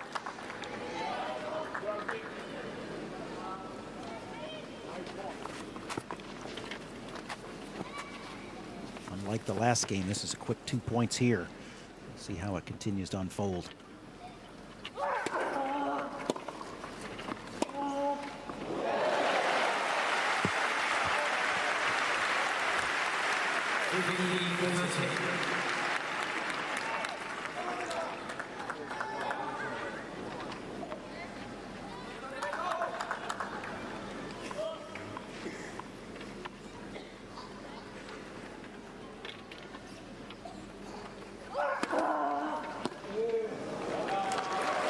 Good service, very good service from Alfie Hewett. Great positioning. So love 30 in the blink of an eye, back to 30 all in the blink of an eye. The whole playing field seems to start to be leveling out. Obviously at 2 serving 3, it's a pretty level playing field on serve here in the second set. That's the sense of it on the court right now. Pretty even match. You mentioned earlier, those are the ones that were finding the line for Oda in the first set, which is why he cruised so easily now. Just a few misses here.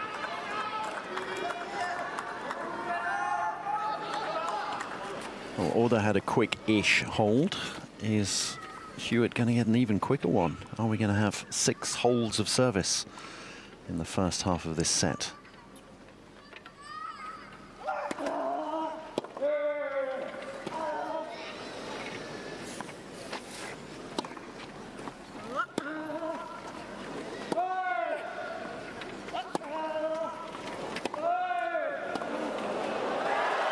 We are indeed 3 apiece. And that's a fully engaged Alfie Hewett right now. Again, tactical point here. And there's the roar. of the world number 1. Giving it right back to Oda.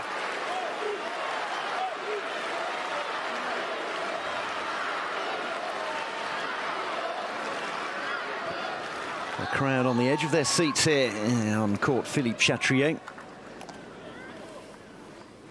Pressure now on the Oda service.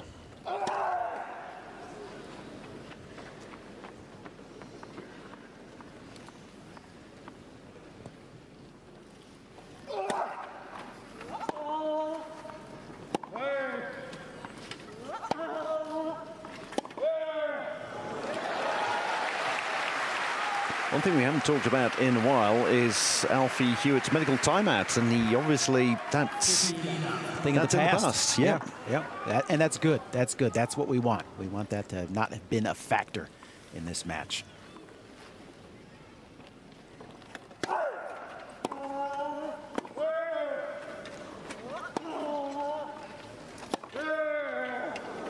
Oh, that was brilliant. He could have waited for a second bounce, but that would have had him going backwards, and he took it. It was a gamble, but he took it low and hit a pure winner down the line. And that ball landed inside the service box and still penetrated through the court and past Hewett. That's how much was on that one.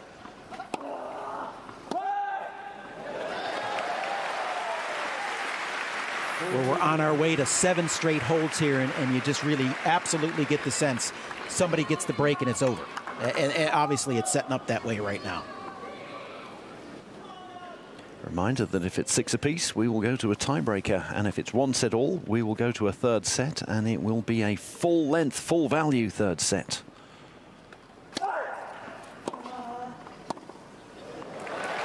There is the 7th hold. Oda leads it by a set and 4 games to 3. That was a hold at love. That's something we haven't seen in a while. There've been some real battles on all the service games. That one easy for Oda.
Hewett serving once again. Is he going to be under pressure? He's had his service game in order here in this second set. From whatever amount of disorder it was in the first set, he has settled it down. And that's a good look right there. He has a look of somebody who is determined to get this thing to 4-all. He's got the look of a world number 1, which is what he is.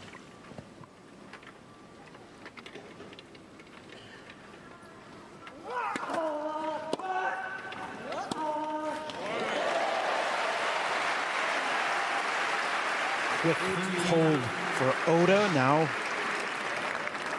great start here for Hewett.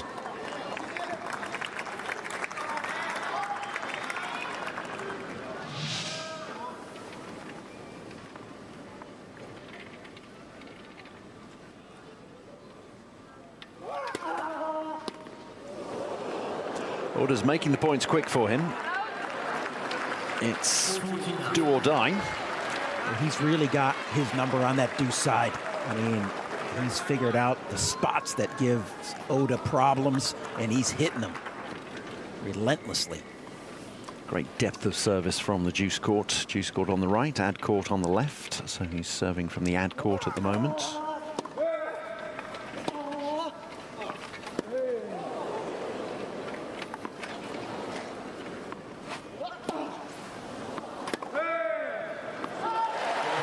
A hold to love. Barely a minute. Kyrgios-esque. At the poker table, Oda shoves, Hewett calls. They're both all in, 4-all here in the second. New balls for Oda to serve with. That's going for a new stick here.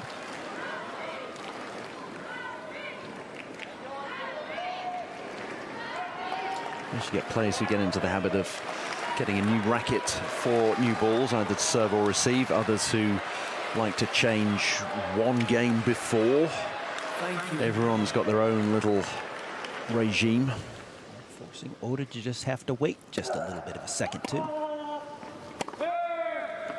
And you know he wants to get going. So that is an interesting thing, too. I'm not saying it was gamesmanship, but it could have its effect. Nonetheless. Ball's going to fly through the air a little bit more quickly, so Oda has to be careful that he doesn't overhit.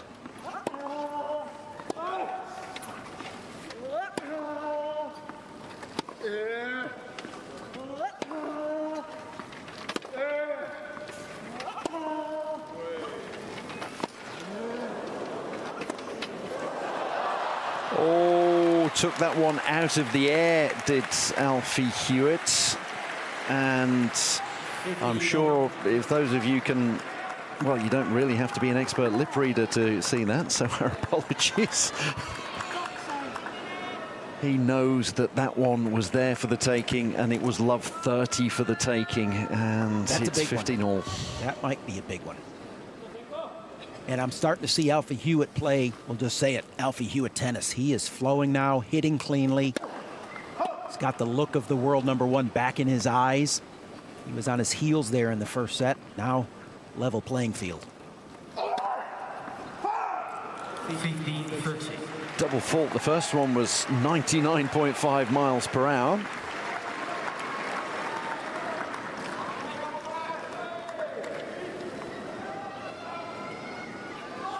Any error, mishit, unforced error, going to come into play here now down the stretch at 4 games all. Oh, that clips the line, and it's 2 break points. Who was it that was hitting the lines in the first set? Oda. Now Hewett turning the tables.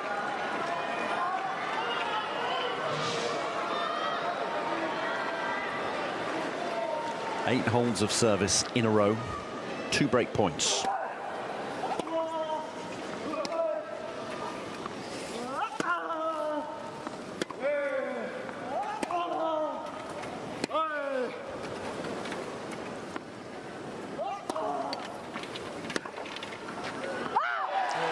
An unforced error, he only needs the one. Alfie Hewett pumps his fist. He leads 5-4 and will come out and serve for the second set in 2 minutes' time.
Crowd getting very excited here.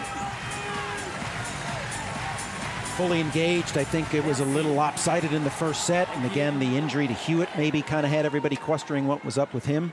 But now everything's settled and they are fully engaged, seeing great tennis on display here.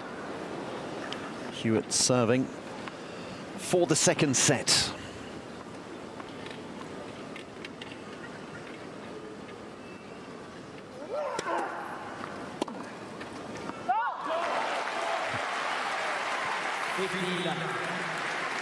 Hard to explain the struggles that Oda's having on return game on that deuce side. It has just been a real battle for him over there.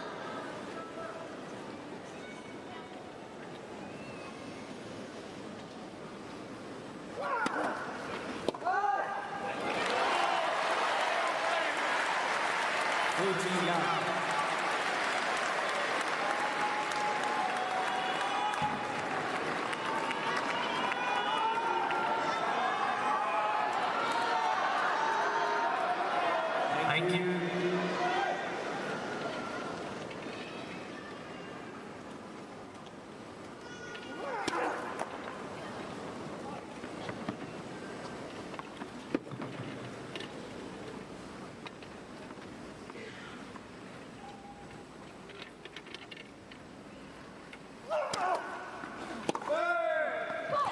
You knew he was going to come way in on that one, Oda, and his service return was way long. Alfie Hewett, the world #1, who had that huge medical timeout after just the first game and looked dead and buried for a while. He now has 3 set points to take us to a decider.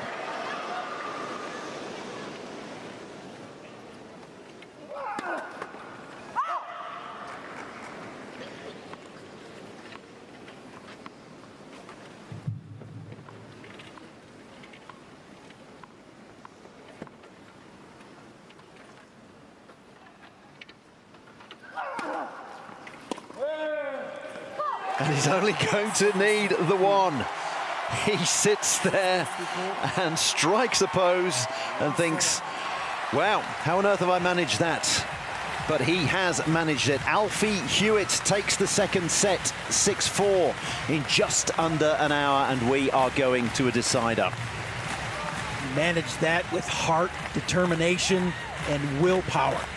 And it was an impressive display of that. It was just a matter of who was going to blink first. And in this set, it was Oda. Relentless Hewett there, mainly on his service games, that was the difference. 14 unforced errors from Oda. 24 winners. Yeah, he's going to have to clean that up here in this third set. Those free points there are only what emboldened Hewett. A reminder that we are going to a full-length third set. There's no match tiebreaker here. We will go the distance in the third set.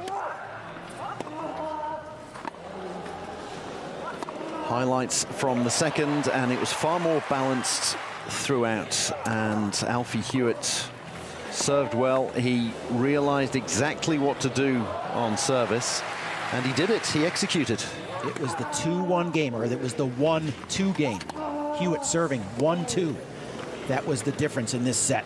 He got it to 2-all, and from that point on, he was fully invested in this set. That was the moment it changed.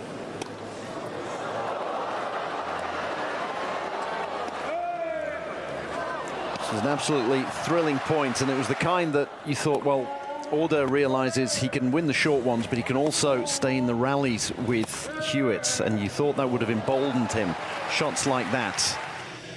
But we had holds of service on both ends throughout.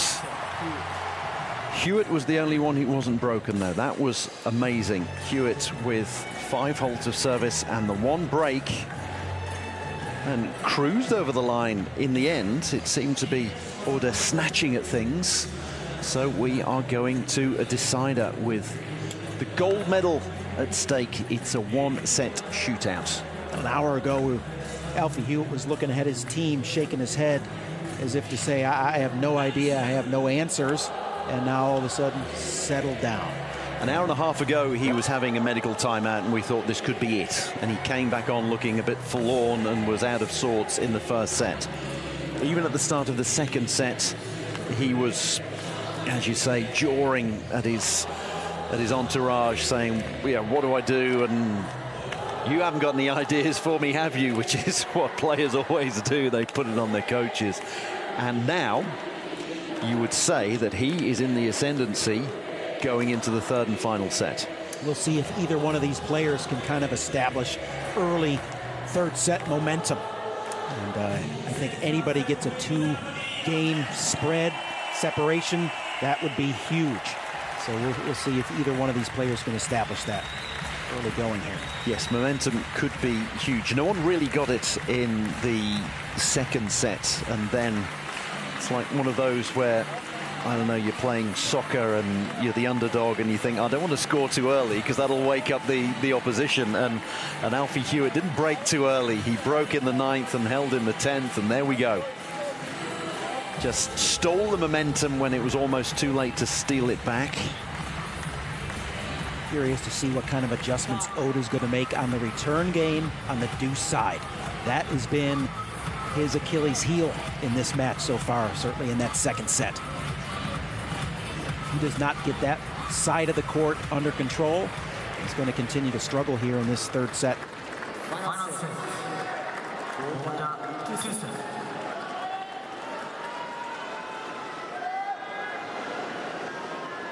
Order to get us underway in the decider.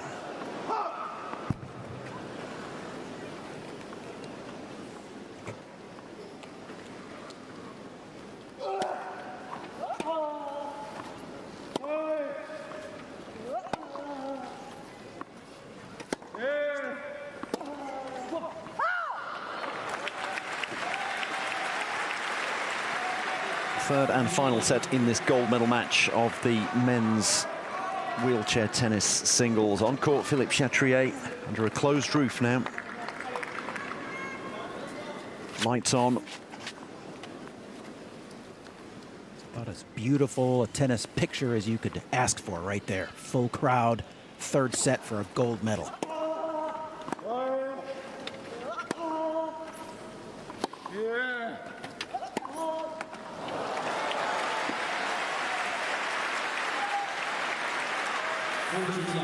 Starting to hear the audible gasps from each one of the players as they're starting to tap into their reserves here as we go into the third.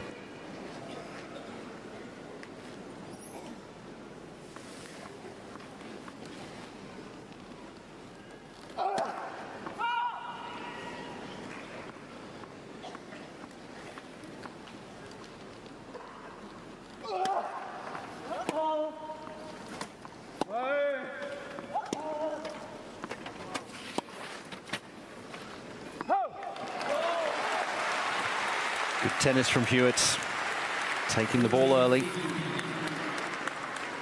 I think you're going to see a concerted effort for Hewett to try to go at that Oda forehand. That's the one that will tend to break down a little bit more.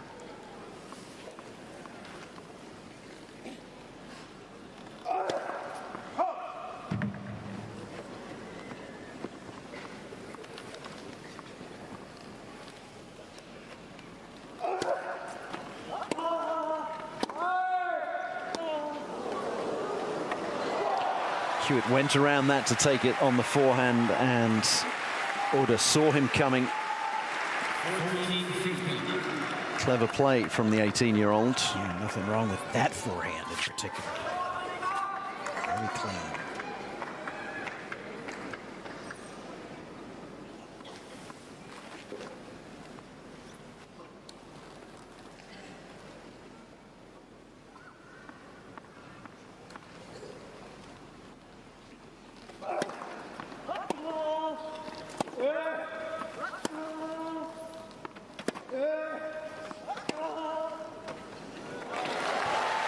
Took that one on the rise, out of the air.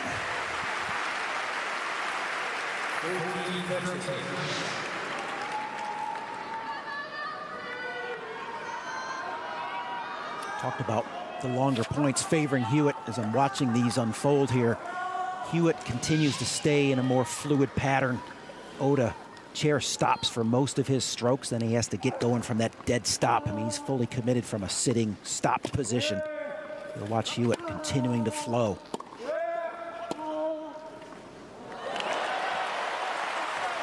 Sent in the wrong way there.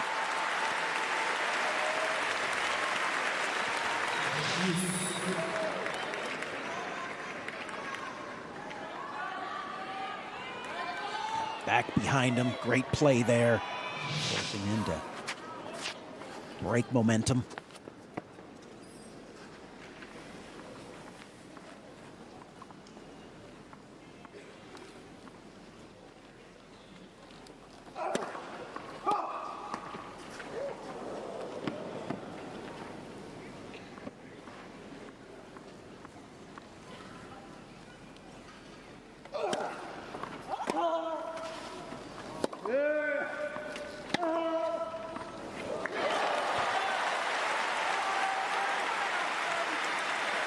Alfie Hewett with the first break point of this deciding set. He was full of confidence down right now. Yeah, he looks really on his game.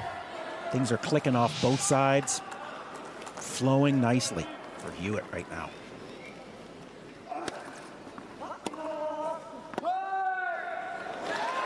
Oh, picked up nicely. Clip that up off his wheels. It's just the first game of the third set, but there's already tension here on this stadium court.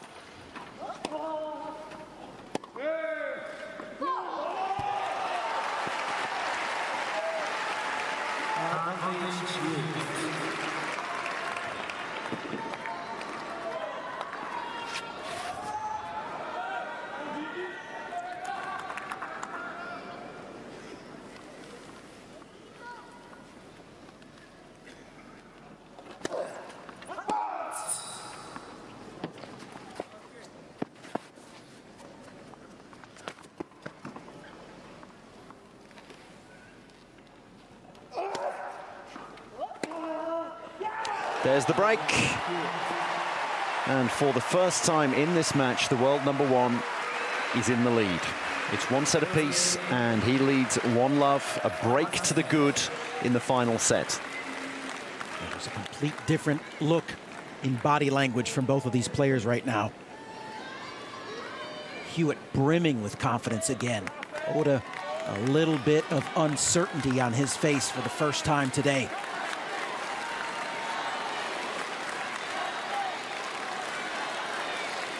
He's got to pick his energy up. Hewett's raised his level. Oda needs to answer.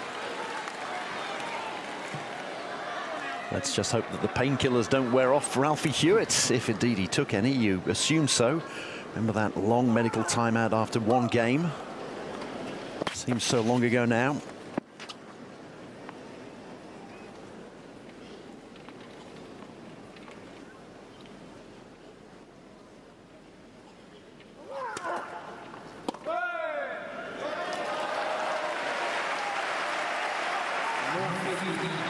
Good start there, much needed. Great response on the deuce side here, something that's been sadly missing for Oda. Bolster his confidence.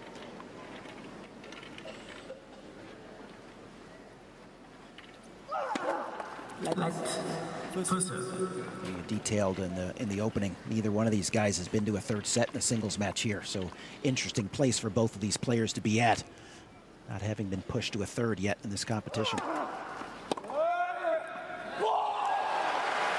Oda doing Oda things. Back to first set, Oda.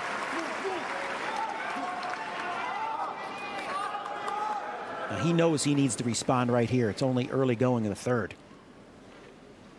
He knows he needs to answer.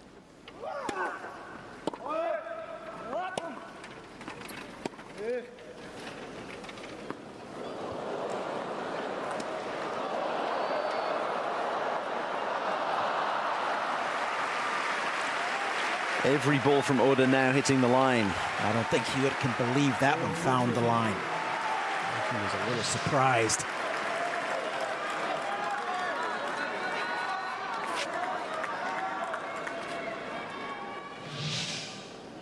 Three immediate breakback points.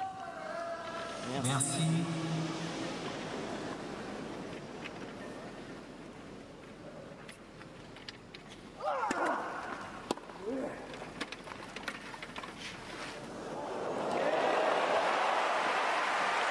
If you look up the phrase "a deft touch" in the dictionary, then you will see a photo of that shot.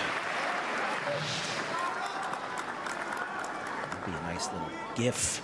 Hit deft touch. See Alfie Hewett feathering a backhand angled drop shot winner. One break point saved.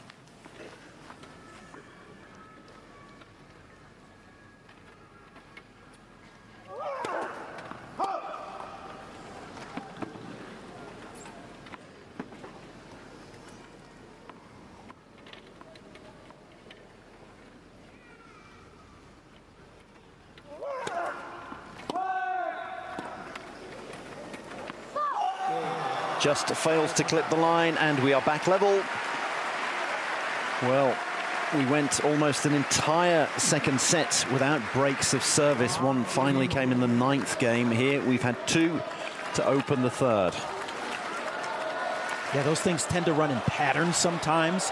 You get into what I call a break fast, and they come break, break, break, and that's the pattern. In the second set, it was all holds, and we'll see if the break party kind of continues here in the 3rd, or if somebody gets that critical hold. We had a break fast, and we can have a break fest. 1-1, 1-1.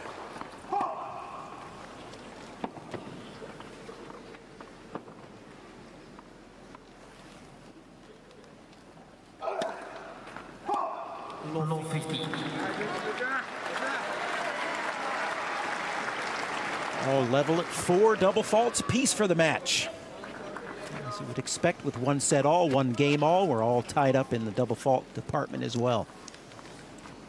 Everything even.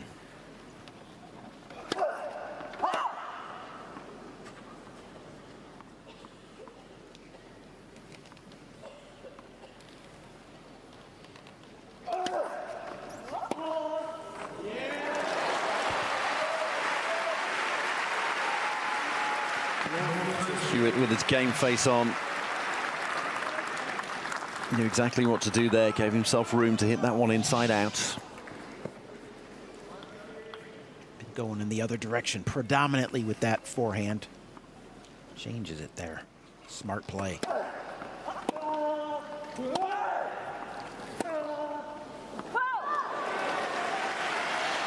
Clipped a line, but the wrong one.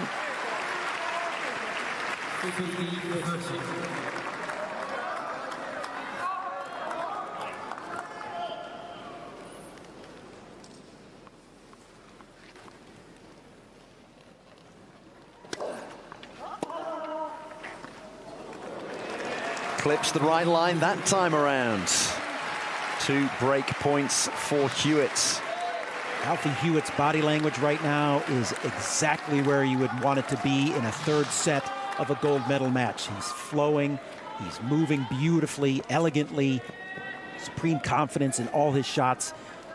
He is looking very much the world #1 part right now.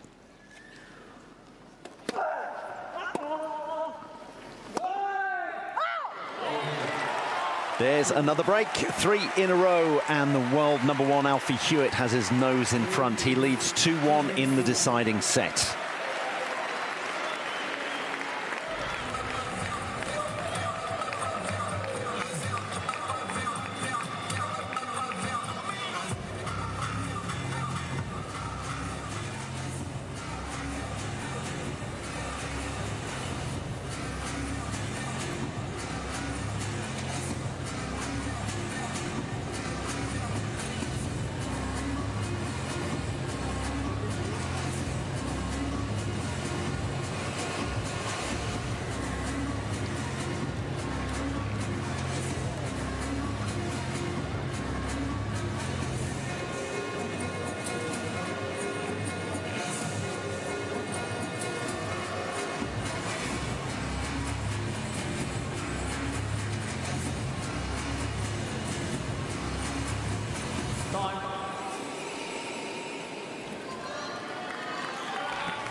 into the deciding set of this gold medal match. The Paris 2024 Paralympics. Wheelchair tennis men's singles. Can Hewett get a crucial hold?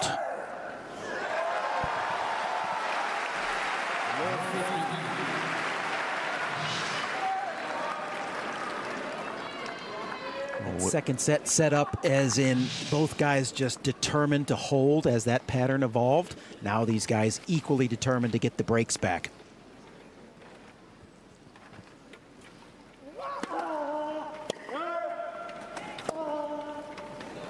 Good service by Hewett, down the tee, followed it up nicely. I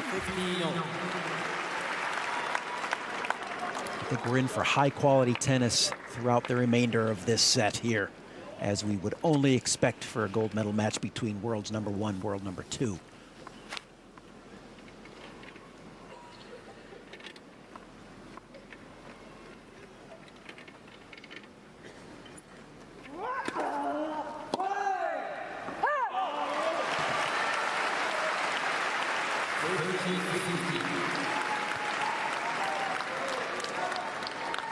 We're at a stage where getting to 30-15 on your own service seems huge.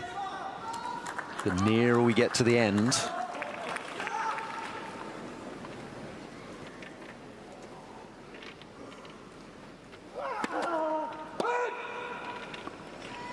yeah, each of these individual points seems to be taking on a bigger and higher value every time now. It's not just 1 point. Oh, well, 15-all, 30-15. It's like everyone's almost critical.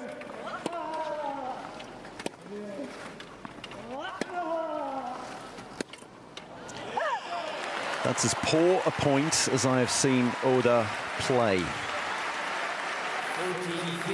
You'd expect him, he came in on the return and then patted it back to Hewett. And then that unforced error at the end. Yeah, not as nearly committed like he was early in the match to just staying on the relentless offensive approach. Let's call it a little bit more tentative from him right now.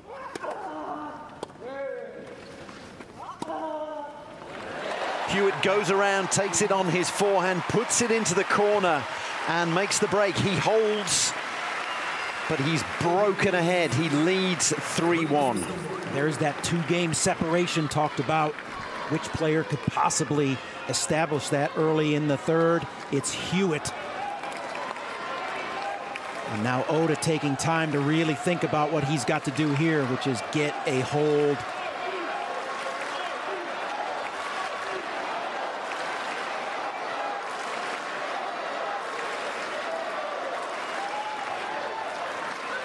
Seemingly almost like a do-or-die hold moment for Oda right now, as early as it is still in the third.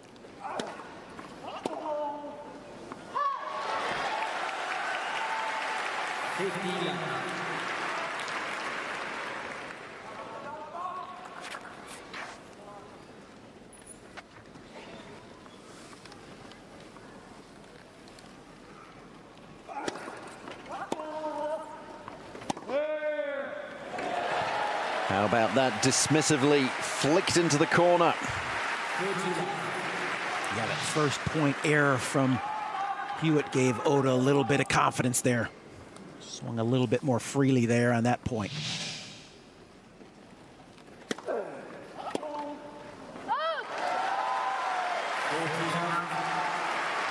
don't want to overstate the obvious, but it just feels like 3-2 versus a 4-1 here was just absolutely essential for Oda.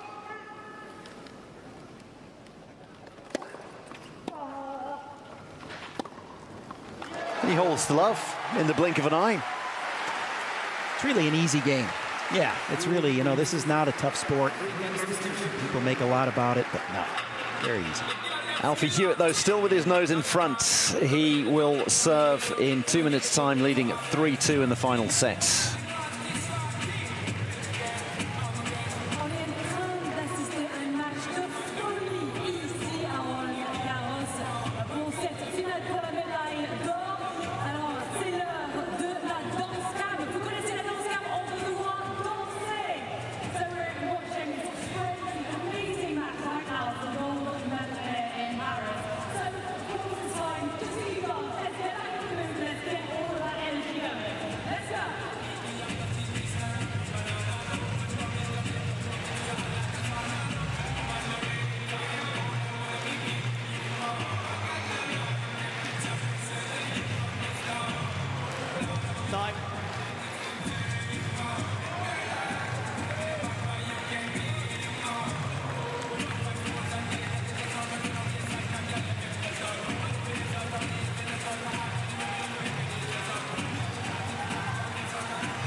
which way is this final set going to go? We had 3 breaks of service, 2 very quick holds. The pressure's now on Alfie Hewett to hold once again. He leads 3-2.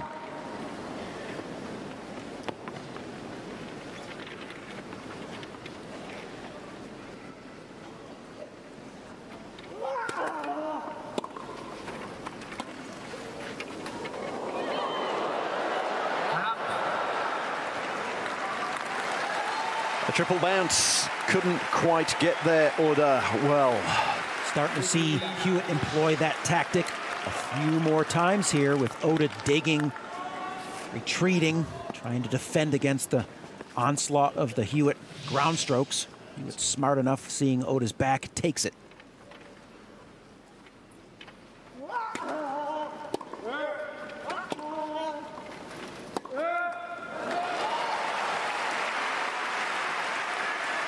Well, each player using the pace on the ball that the other was giving them there.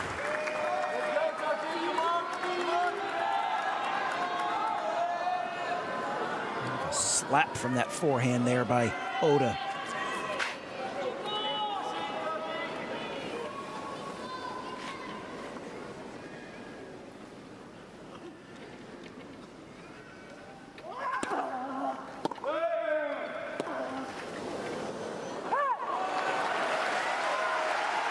Live by the sword, die by the sword. And he's not going to die wondering. No, he needs to, he can't afford to. He has got to stay on it. That is his best path to gold. He backs off 1 ounce. Hewett will make him pay for it.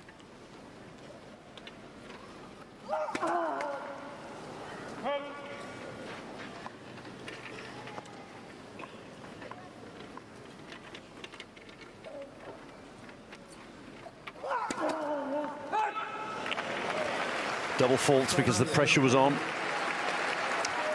Oda on-rushing, forcing him, even on the first service. Oda forces Hewett to try to hit it as deep as possible. 3 in the first set for Hewett, 1 each now. Second and third, he's settled that service game down. He's been very good with it.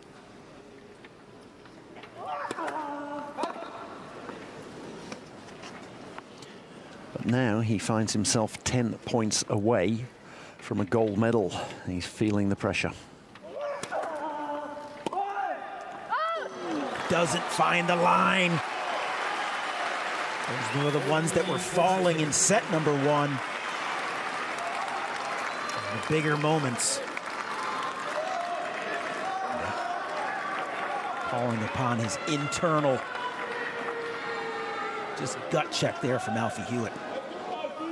Telling himself, I'm just stronger, I'm just going to be tougher. Could have been 30-40, it's 40-30.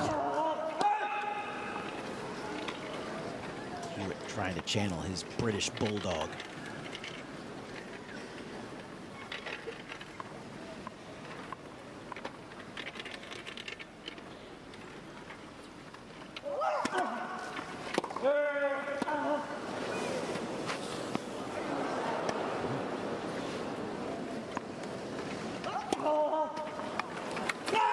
That was just bizarre right there. Oda, I think, expecting that ball to be called out and then doesn't ask for a challenge and just left sitting in the middle of the court. All he could do was loft back a moon ball, and then Alfie Hewett had all the time and space in the world to put that one away, get a hold and lead 4-2. Huge pressure now on Oda's service. It's a big-time mental lapse right there from the young 18-year-old. And that might be the one that costs him. He doesn't take that ball for granted, puts the work in. He's just got an easy ball that he can handle. And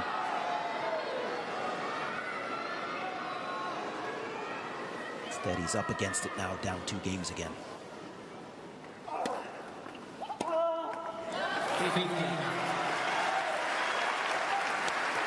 A little bit of a gimme there for him.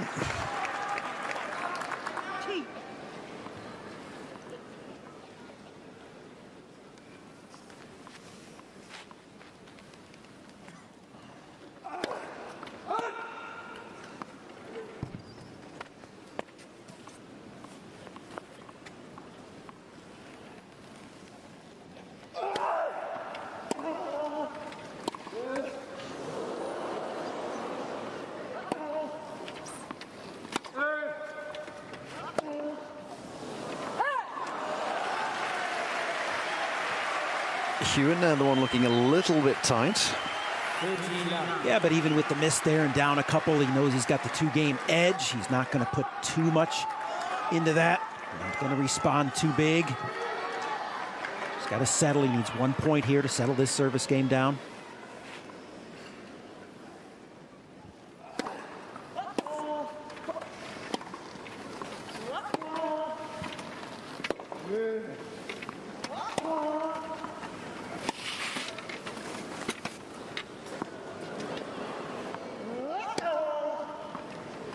Well played, Alfie Hewett. There's the patience. There's the experience of the world #1.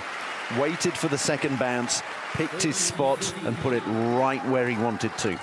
Yeah, I'm starting to really get a sense that the 8-year difference between these two is really starting to show through. And again, that's no knock on anybody. Young kid here at 18 that hasn't been in these moments as many times as the 26-year-old.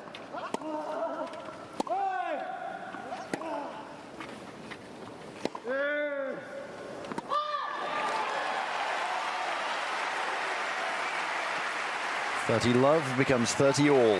Oda has been able to rely on raw talent to get him here, which he deserves to be here for that.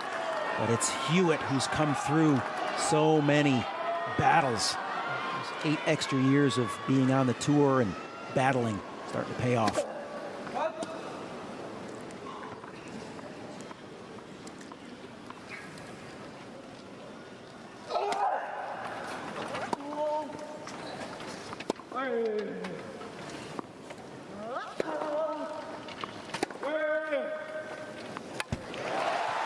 That was a huge shot there from Oda. And he says, just in case you didn't notice it. Good grief, gets the crowd up and behind him there at 30 all as well.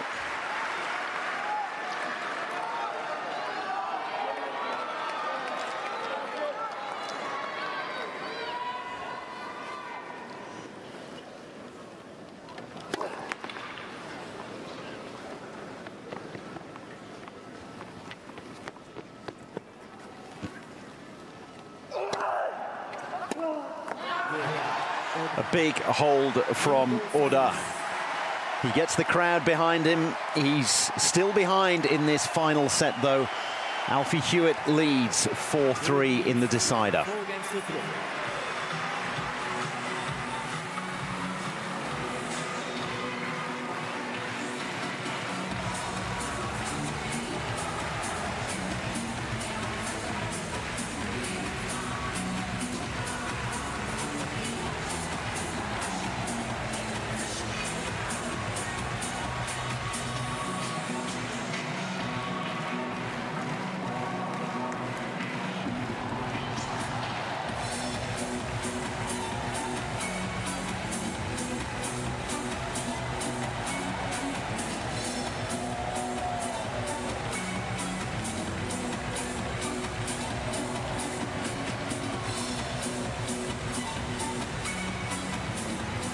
Time.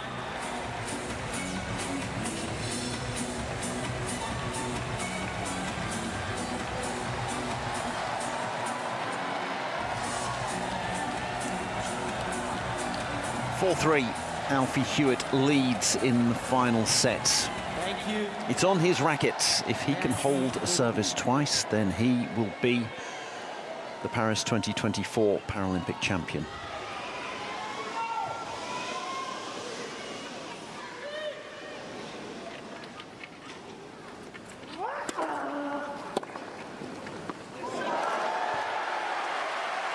The Oda confidence is back.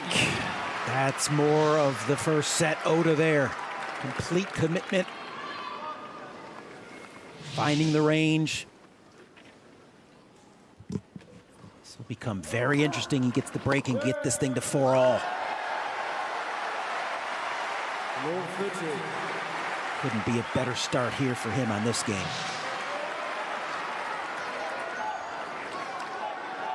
Starting to get into that territory just when you think you got it all figured out. Guess again.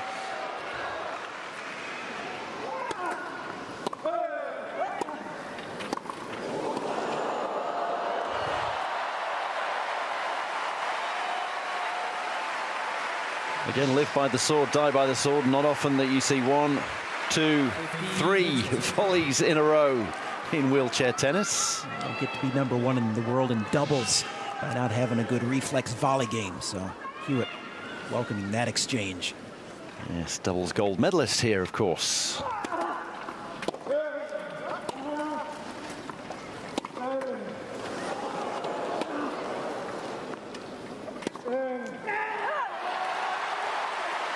It was as if they let cord threw Oda off mentally ever so slightly. Still had a great look at that forehand there and just took a bad approach to it. A little bit too squared up on that ball, shoulders facing the court, tries to work it out from there. Missed opportunity from Oda. We might as well just start every game at 30 all and go, come on, let's get the nerves going already.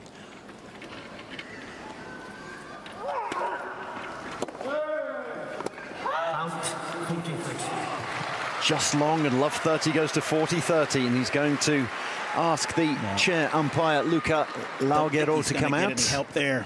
That one pretty convincingly called out.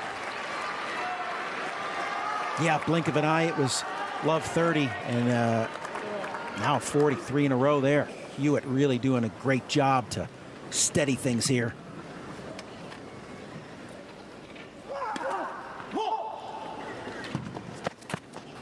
How big of a commitment can Oda make right here on this second serve? Needs to make one.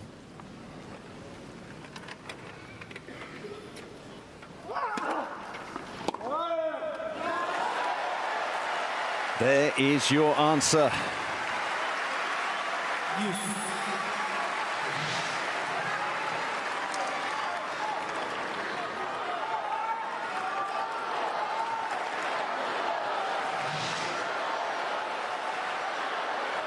Thank you.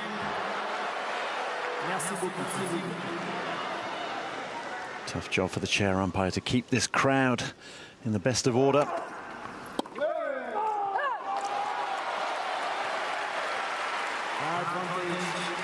Live by the sword, and he's dying by the sword at the moment, Oda. Hewett muttering to himself, trying to get himself through it. He's 1 point away from restoring the 2-game lead and getting another game closer to that gold medal.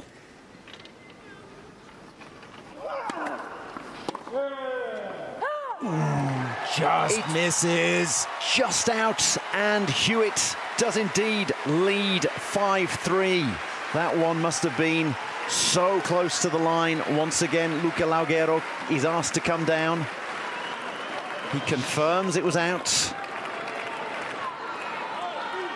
Once again, it's the forehand letting Oda down, and I think in the tension moments, you just don't get that hand involved when you're a little bit tense, and it's that hand that's going to finish, give you that little extra tumble and get that ball in.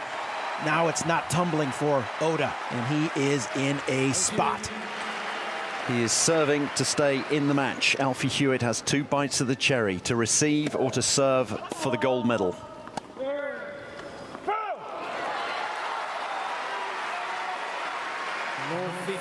Those shots are just missing the line at the moment.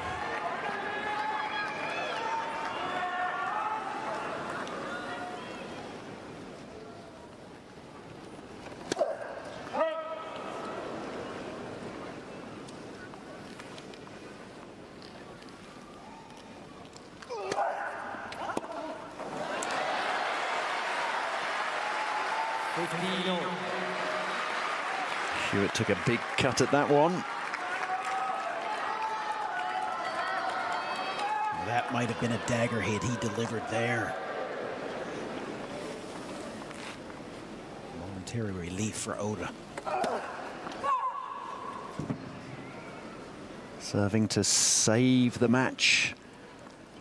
Those first services deserting him at the moment.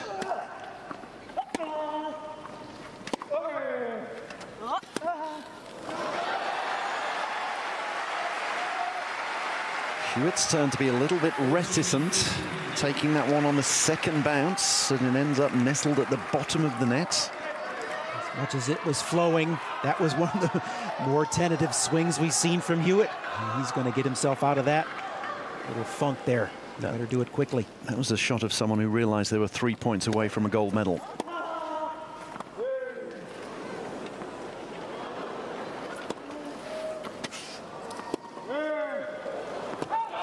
Well, long. Neither of them wanted to win that point there, did they? They were so nervous, the pair of them. The stakes could not be higher. 30 all. Hewett now just 2 points away. Tension on the court, tension in the stands, tension in the coaching boxes, the families. There's just, look at that scoreboard.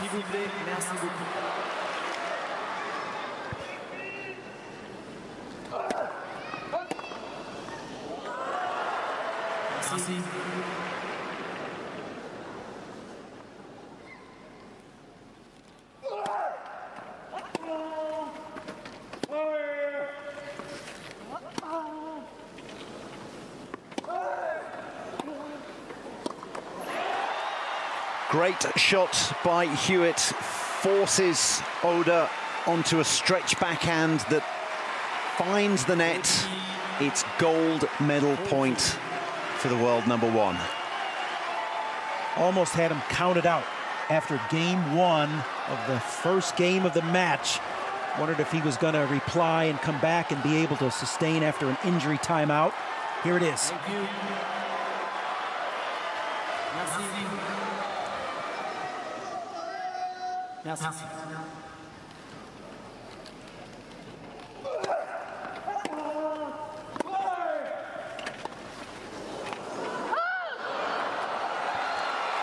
Tried to win it with a slice drop shot.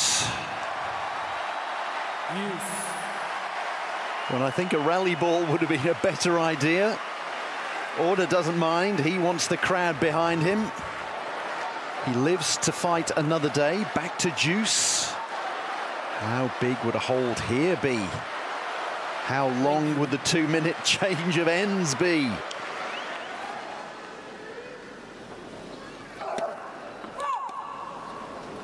Hasn't been able to connect on that serve on the deuce side in a while. It was there for him early. Hasn't been there of late.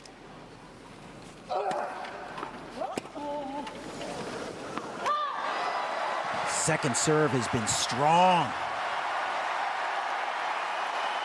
Advantage. Oda.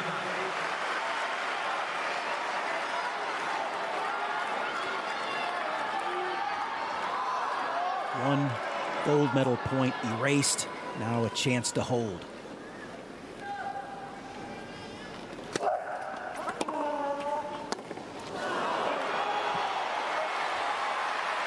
Off the frame of the racket. That one lands almost in the second deck. Back to juice. A wry smile from Hewett. Who's going to keep their nerve?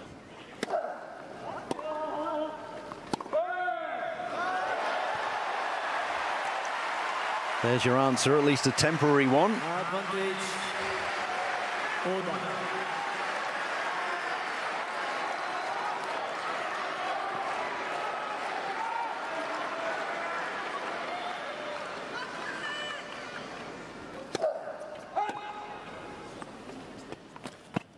The 18-year-old can't seem to buy a first service at the moment.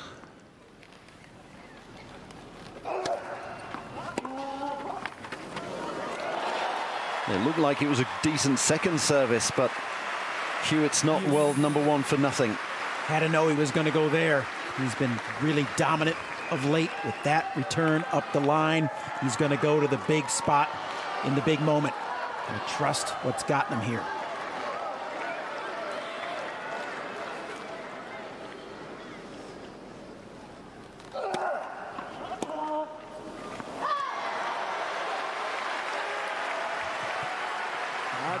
Yes, Alfie Hewett, another couple of centimeters. The drop shot at gold medal point, and that return there. Work yet to be done. Gold medals don't come cheap.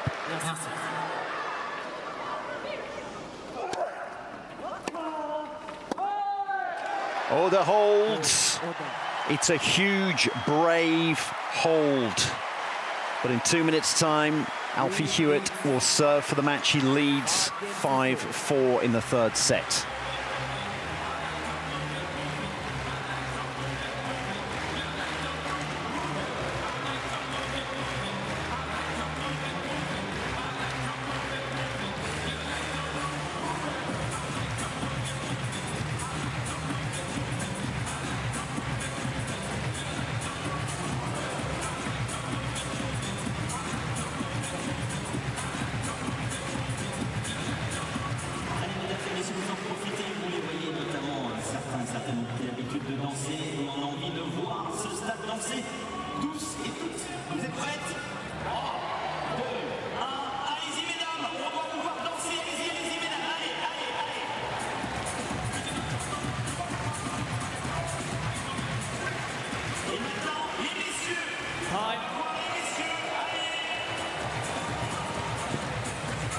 We are deep into the third and final set.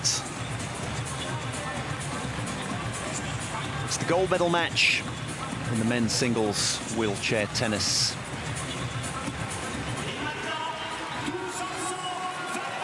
Alfie Hewett was not broken at all in the second set. He's only been broken once in the third. He is serving for the gold medal.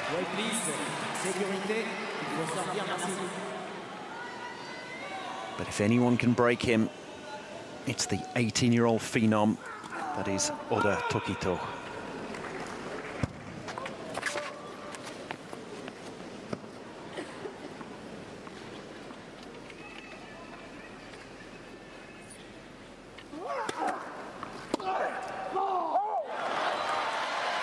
Said it before, he's not going to die wondering. He continues to struggle with that return going in that direction. Just not able to finish it. Better off ripping that thing through the middle. Getting on board with the start of a point.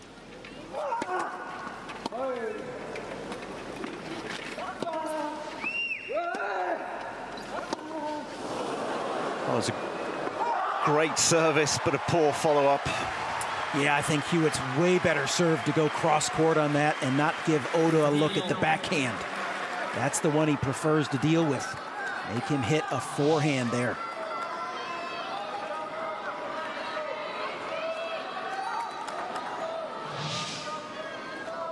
Easier for a guy like me to pick that out in a moment like this. Man, so much turmoil going through the heads of these two guys right now.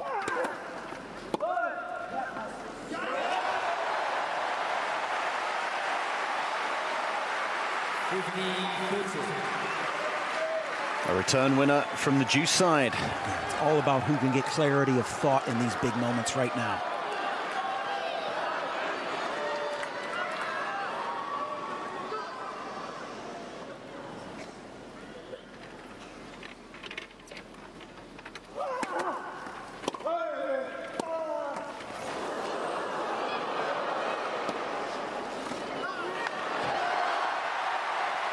Took his time, put it away. 2 break-back points. 14.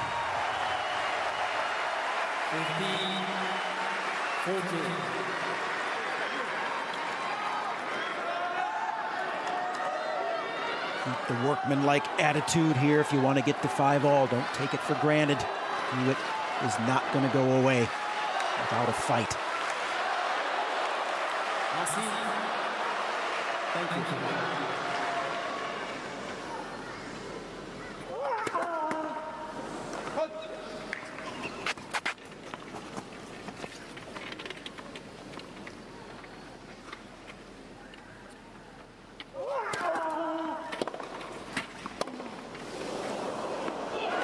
Oh, it lands on the line. Number 1, it was a phenomenal second serve that caught Oda off guard. 2, the mishit does, in fact, catch the line, and he is alive for a moment. A couple of pat rafters, a couple of sorry mates. Sorry, not sorry. Still another break point for Oda.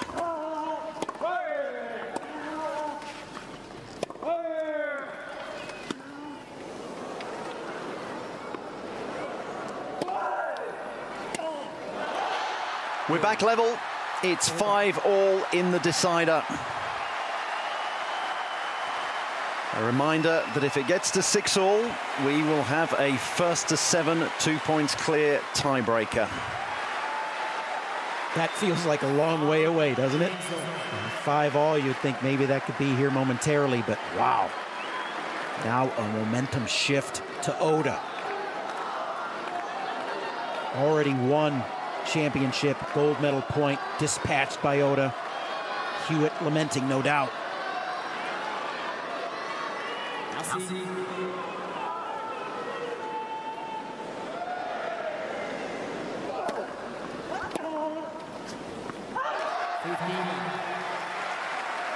that live arm back in play by Oda. Looks to have returned at the right time.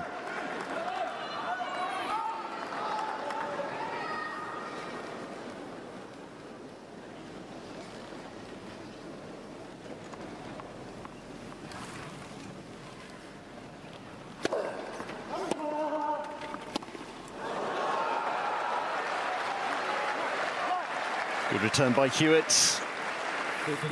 He's trying to fire himself up. Yep, and I like the response by Oda. He quickly got on the wheels, created some good energy there. Didn't linger around. Both players peaking right now. I think I love to see this down the stretch. Top of their games.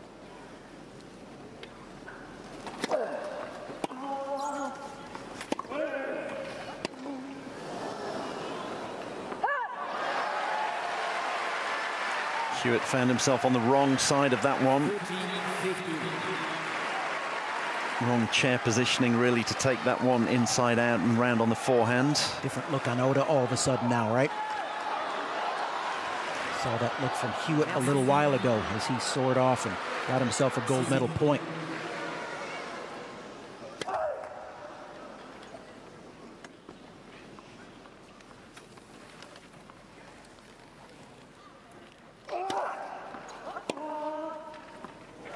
How about that?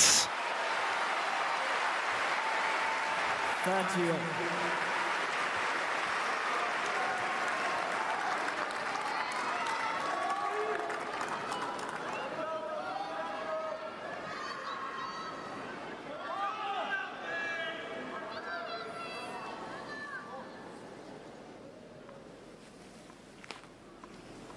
One all, 5-all, 30-all.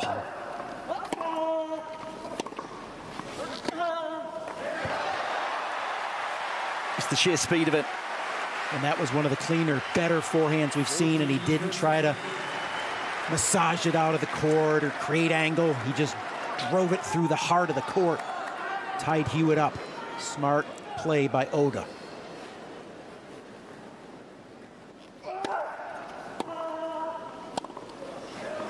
(6-5), and you have to say advantage Oda. Been a while since we've seen the serve +1 intact, and there it was on display from Oda. Monster serve, followed up by the backhand winner. Oda leads it 6-5. Hewett will have to come out and serve to stay in the match in 2 minutes' time.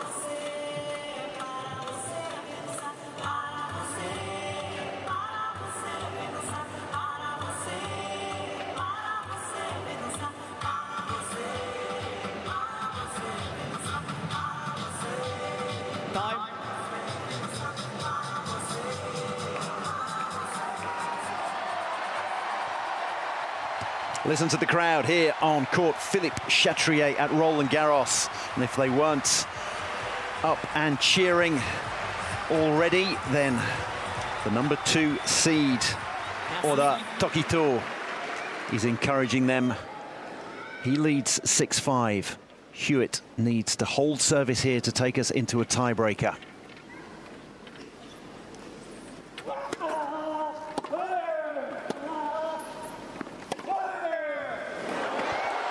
You know that every shot coming off his racket is going to be an attempted winner. But he's now cleaner all of a sudden. Again, where it looked like he had lost the forehand, now he's getting clean looks, striking it cleanly once again.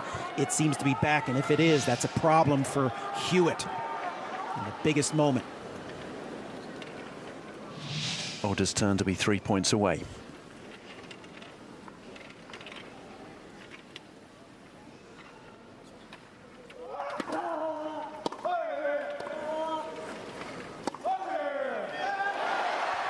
Even if the first one doesn't work, he says, well, I'll try again, and it works on the second one. Yeah, better commitment, one, to the shot, but two, to the pattern of mobility afterwards that set up the second shot.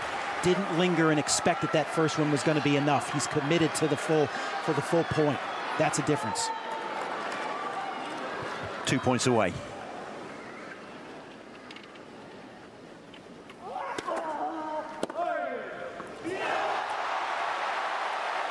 The most flamboyant, smooth and flowing of backhands sets up 3 gold medal points. Hewett was wise to have been testing the forehand. Oda answered, decided to change it up, went to the strength of Oda. He delivered. S'il vous plaît. Thank you.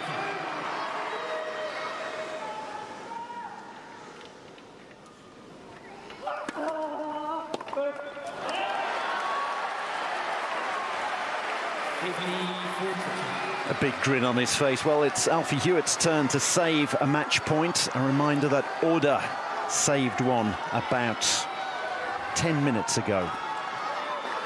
That was a missed drop shot attempt by Alfie Hewett by about 2 centimeters.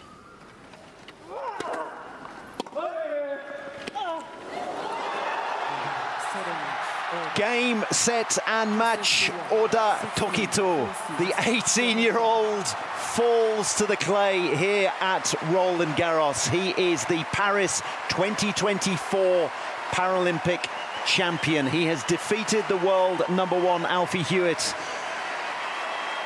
6-2, 4-6, 7-5 in an absolutely epic final that has lasted 2 hours and 38 minutes. The 18-year-old is on top of the world.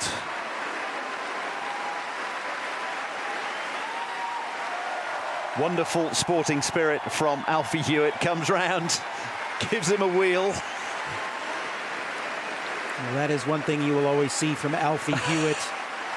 He is class personified. Even in Oda's moment, he's able to have a perspective. These guys gave this crowd, this Paralympic moment, everything we would ever want in a gold medal match.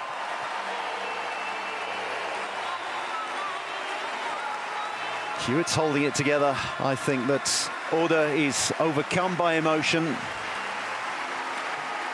Enormous credit to Hewett. Once again, he comes up just short in a gold medal match, but all the headlines have been written by this young man, 18 years old.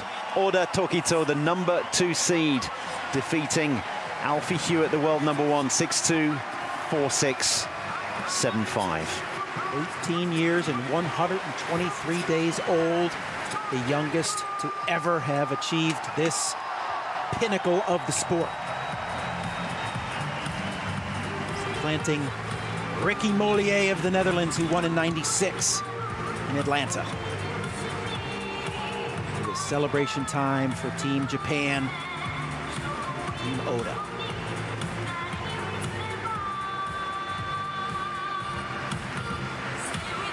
This final had absolutely everything. We were worried after 10 or 15 minutes that it was not going to happen. That man there had a long medical timeout. We didn't know whether he was going to be able to come back on. He did come back on, composed himself, came back so strong in the second set. Almost took it in the third, was 5-3 up, had a match point. And that's something that's going to linger with him for a good long while to come. He absolutely showed why he is the world #1, why he is a champion, why he will be a force in this game going forward.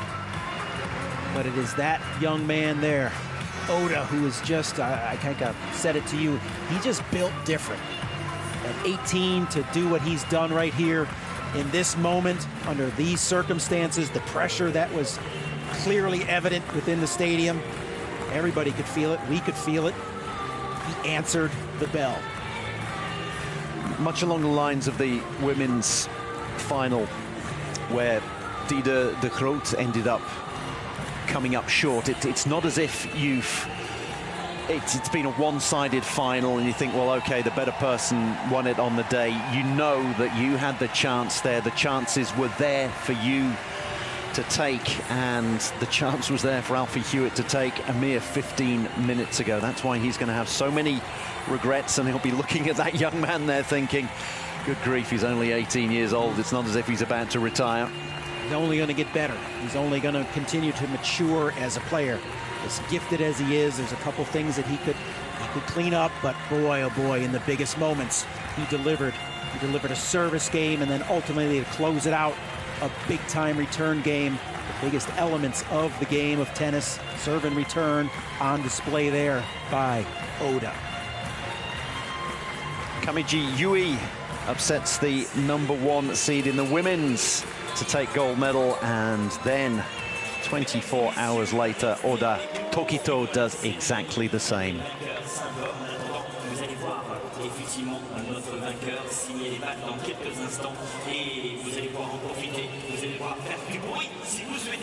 King of the clay right now. Roland-Garros has been good to that young man, and he's been good to the world of wheelchair tennis. He is bringing new life, new energy, new talent, the whole package on display here. Respecting tennis history as well by falling to his back on the clay. You want to take some of that clay home with you. You don't ever wash that shirt. That one goes in a case somewhere. You take Roland-Garros home with you. Plus 32 if you take the winners and minus take off the unforced errors. So it was a plus 32 there for this young man who, that's his style of play. He is going to come out, hit winners.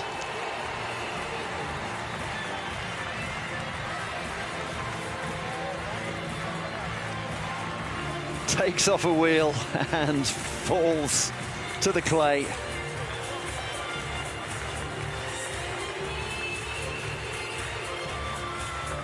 Tremendous sign of grace there by Alfie Hewett to come across the net and embrace the gold medalist as he once again falls short of his quest.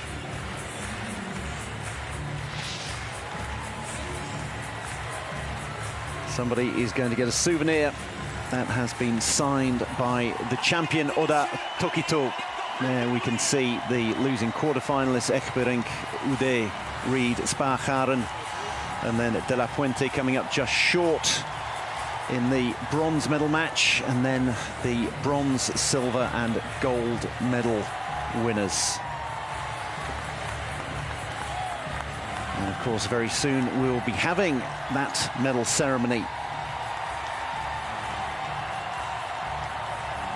Souvenirs for members of the crowd who've been here in such numbers throughout Paris 2024, the Olympics and the Paralympics. They're going to get a signature, a little bit of the clay on those balls, and a few tears as well from the new champion, Oda Tokito. For the 9 days of the wheelchair tennis competition, just speaking specifically to this event, the fans turned out in droves, sellout crowds, energetic stadium courts. It was everything that these Paralympians would want in an experience, not just as participants, but out here competing for this ultimate prize. Still the greatest prize in wheelchair tennis. Forget the Grand Slams, as big as they are. It's still the Paralympic gold that these players want. And that man right there returns the gold to Japan. Long history of success that they've had with the likes of Miji and Unieda.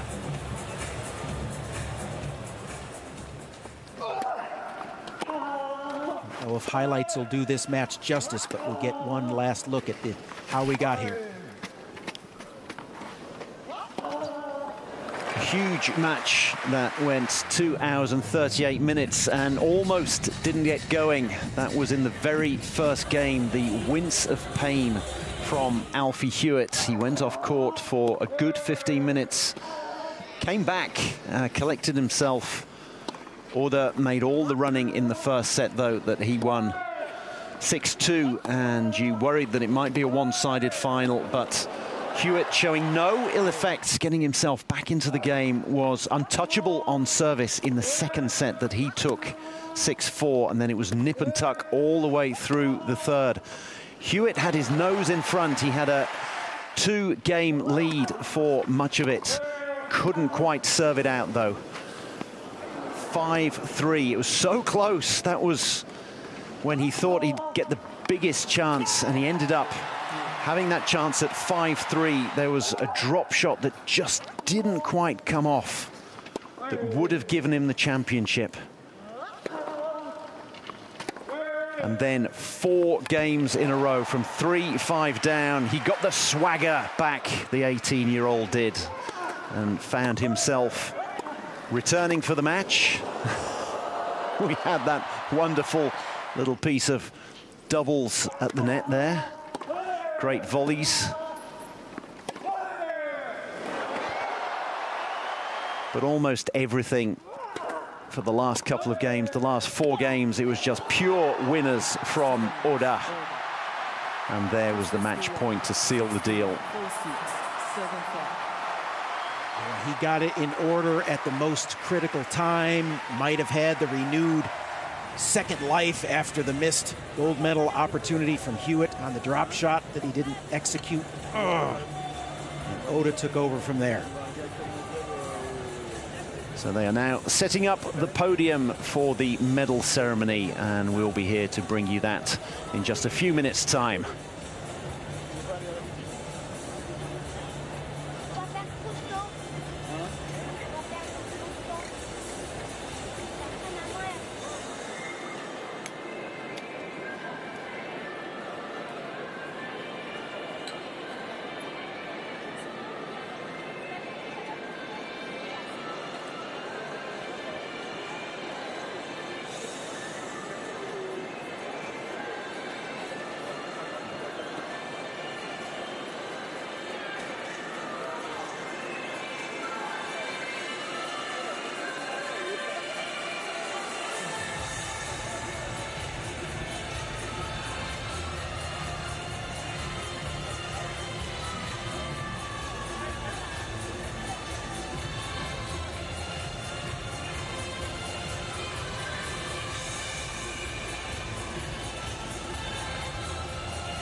Mesdames et messieurs, restez avec nous pour suivre dans quelques instants la cérémonie des vainqueurs simple homme. Ladies and gentlemen, thank you for your patience. The victory ceremony will be coming up in just a couple of minutes' time.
Mesdames et messieurs, la cérémonie des vainqueurs simple homme.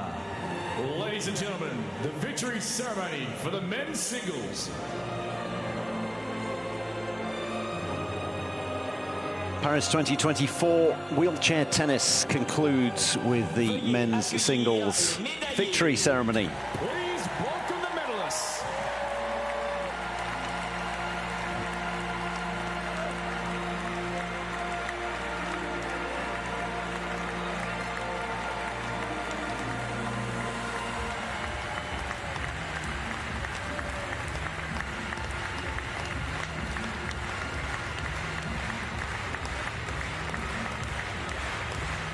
Les médailles seront remises par The medals will be presented by Madame Mickey Matheson, membre du conseil d'administration du Comité international paralympique.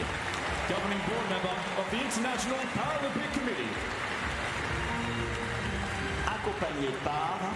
Accompanied by Monsieur Josh Douek, vice-président du Conseil des athlètes du Comité international paralympique.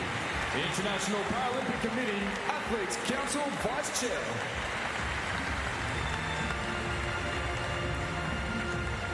Médaillé de bronze représentant l'Argentine. Bronze medalist representing Argentina, Gustavo Fernandez.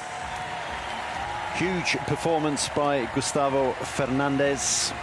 pushed Oda close in the semis and then cruised through his bronze medal match, 6-1, 6-2 over Martin de la Puente, ranked one place above him in the world, but he certainly rose to the occasion on the day. First wheelchair medal ever in tennis for an Argentinian. And much deserved that it goes to that man right there who's worked hard, former world #1. Great competitors on this tour. One of the great gentlemen of the tour. His blue eyes really shining against the backdrop of that blue sweatsuit. The Argentina on the back. Good job, Gustavo Fernandez. It's the Argentina tracksuit. It still can't hide the enormous muscles that he's got, the strength in the arms. Now, always the most disappointed person on the podium is the silver medalist. The bronze medalist has won a bronze medal match. The silver medalist has just this second been defeated. And for Alfie Hewett, well, half an hour ago, he was 5-3 up. He had a match point, and you can see the disappointment etched on his face. Hopefully one day his time will come. That's twice that he's just missed out in a Paralympic final. Second time silver for him. Tasted it in Rio 2016. Out on the podium in Tokyo, and here, no doubt, it's odd to say, but disappointed in silver here in Paris. His eyes towards LA, no doubt, already. Doubles gold medalists, though, so he will be able to look back on that and look back on this fondly, we hope. Gold medalist and Paralympic champion, representing Japan,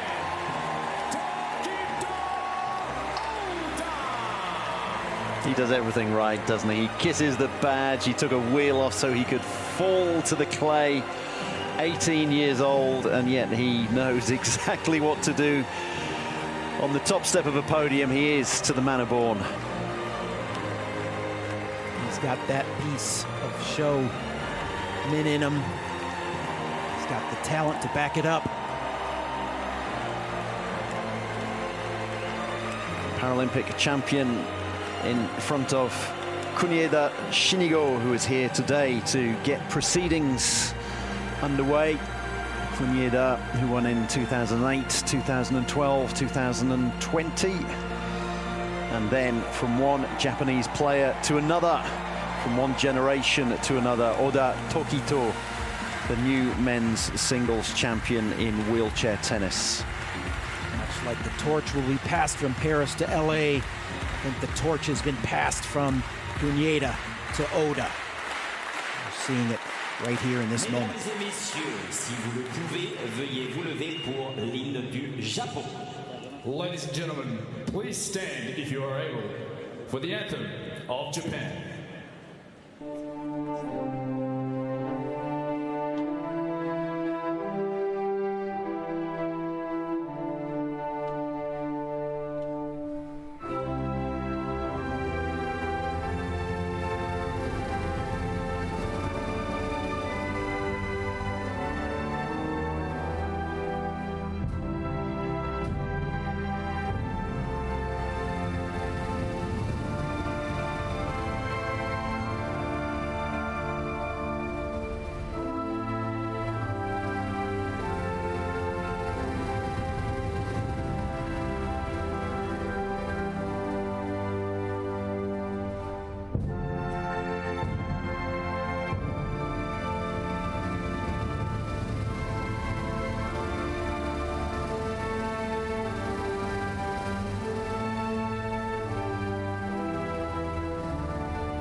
Once again, the Japanese flag is highest.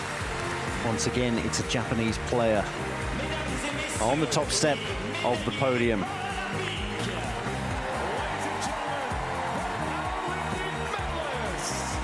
Real success for Japan in wheelchair tennis at Paris 2024. don't think there's any doubt that those are the three best wheelchair tennis players in the world right now. So it is fitting that they are on that podium together. Youngest of the three with gold. Yes, it's not as if the other two can think, well, he'll retire at some point soon. No, far from it. He has the wheelchair tennis world in front of him. A glittering future in front of him and a glittering medal around his neck. The men's singles wheelchair tennis medal ceremony concludes. Bronze for Argentina, Gustavo Fernandez. Silver for Great Britain, Alfie Hewett. And bronze for Japan, Oda Tokito.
Mesdames et messieurs, merci encore de votre présence pour cette dernière journée ici sur le cours Philippe Chatrier pour vivre, écoutez, un moment magnifique, extraordinaire. Vous étiez présents pour vivre ce magnifique tournoi paralympique.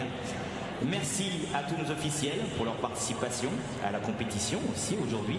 Merci également à nos merveilleux bénévoles sans qui cet événement n'aurait pu avoir lieu. Et mesdames et messieurs, vous pouvez vous applaudir. Merci de votre présence ici à Roland-Garros pour ce magnifique...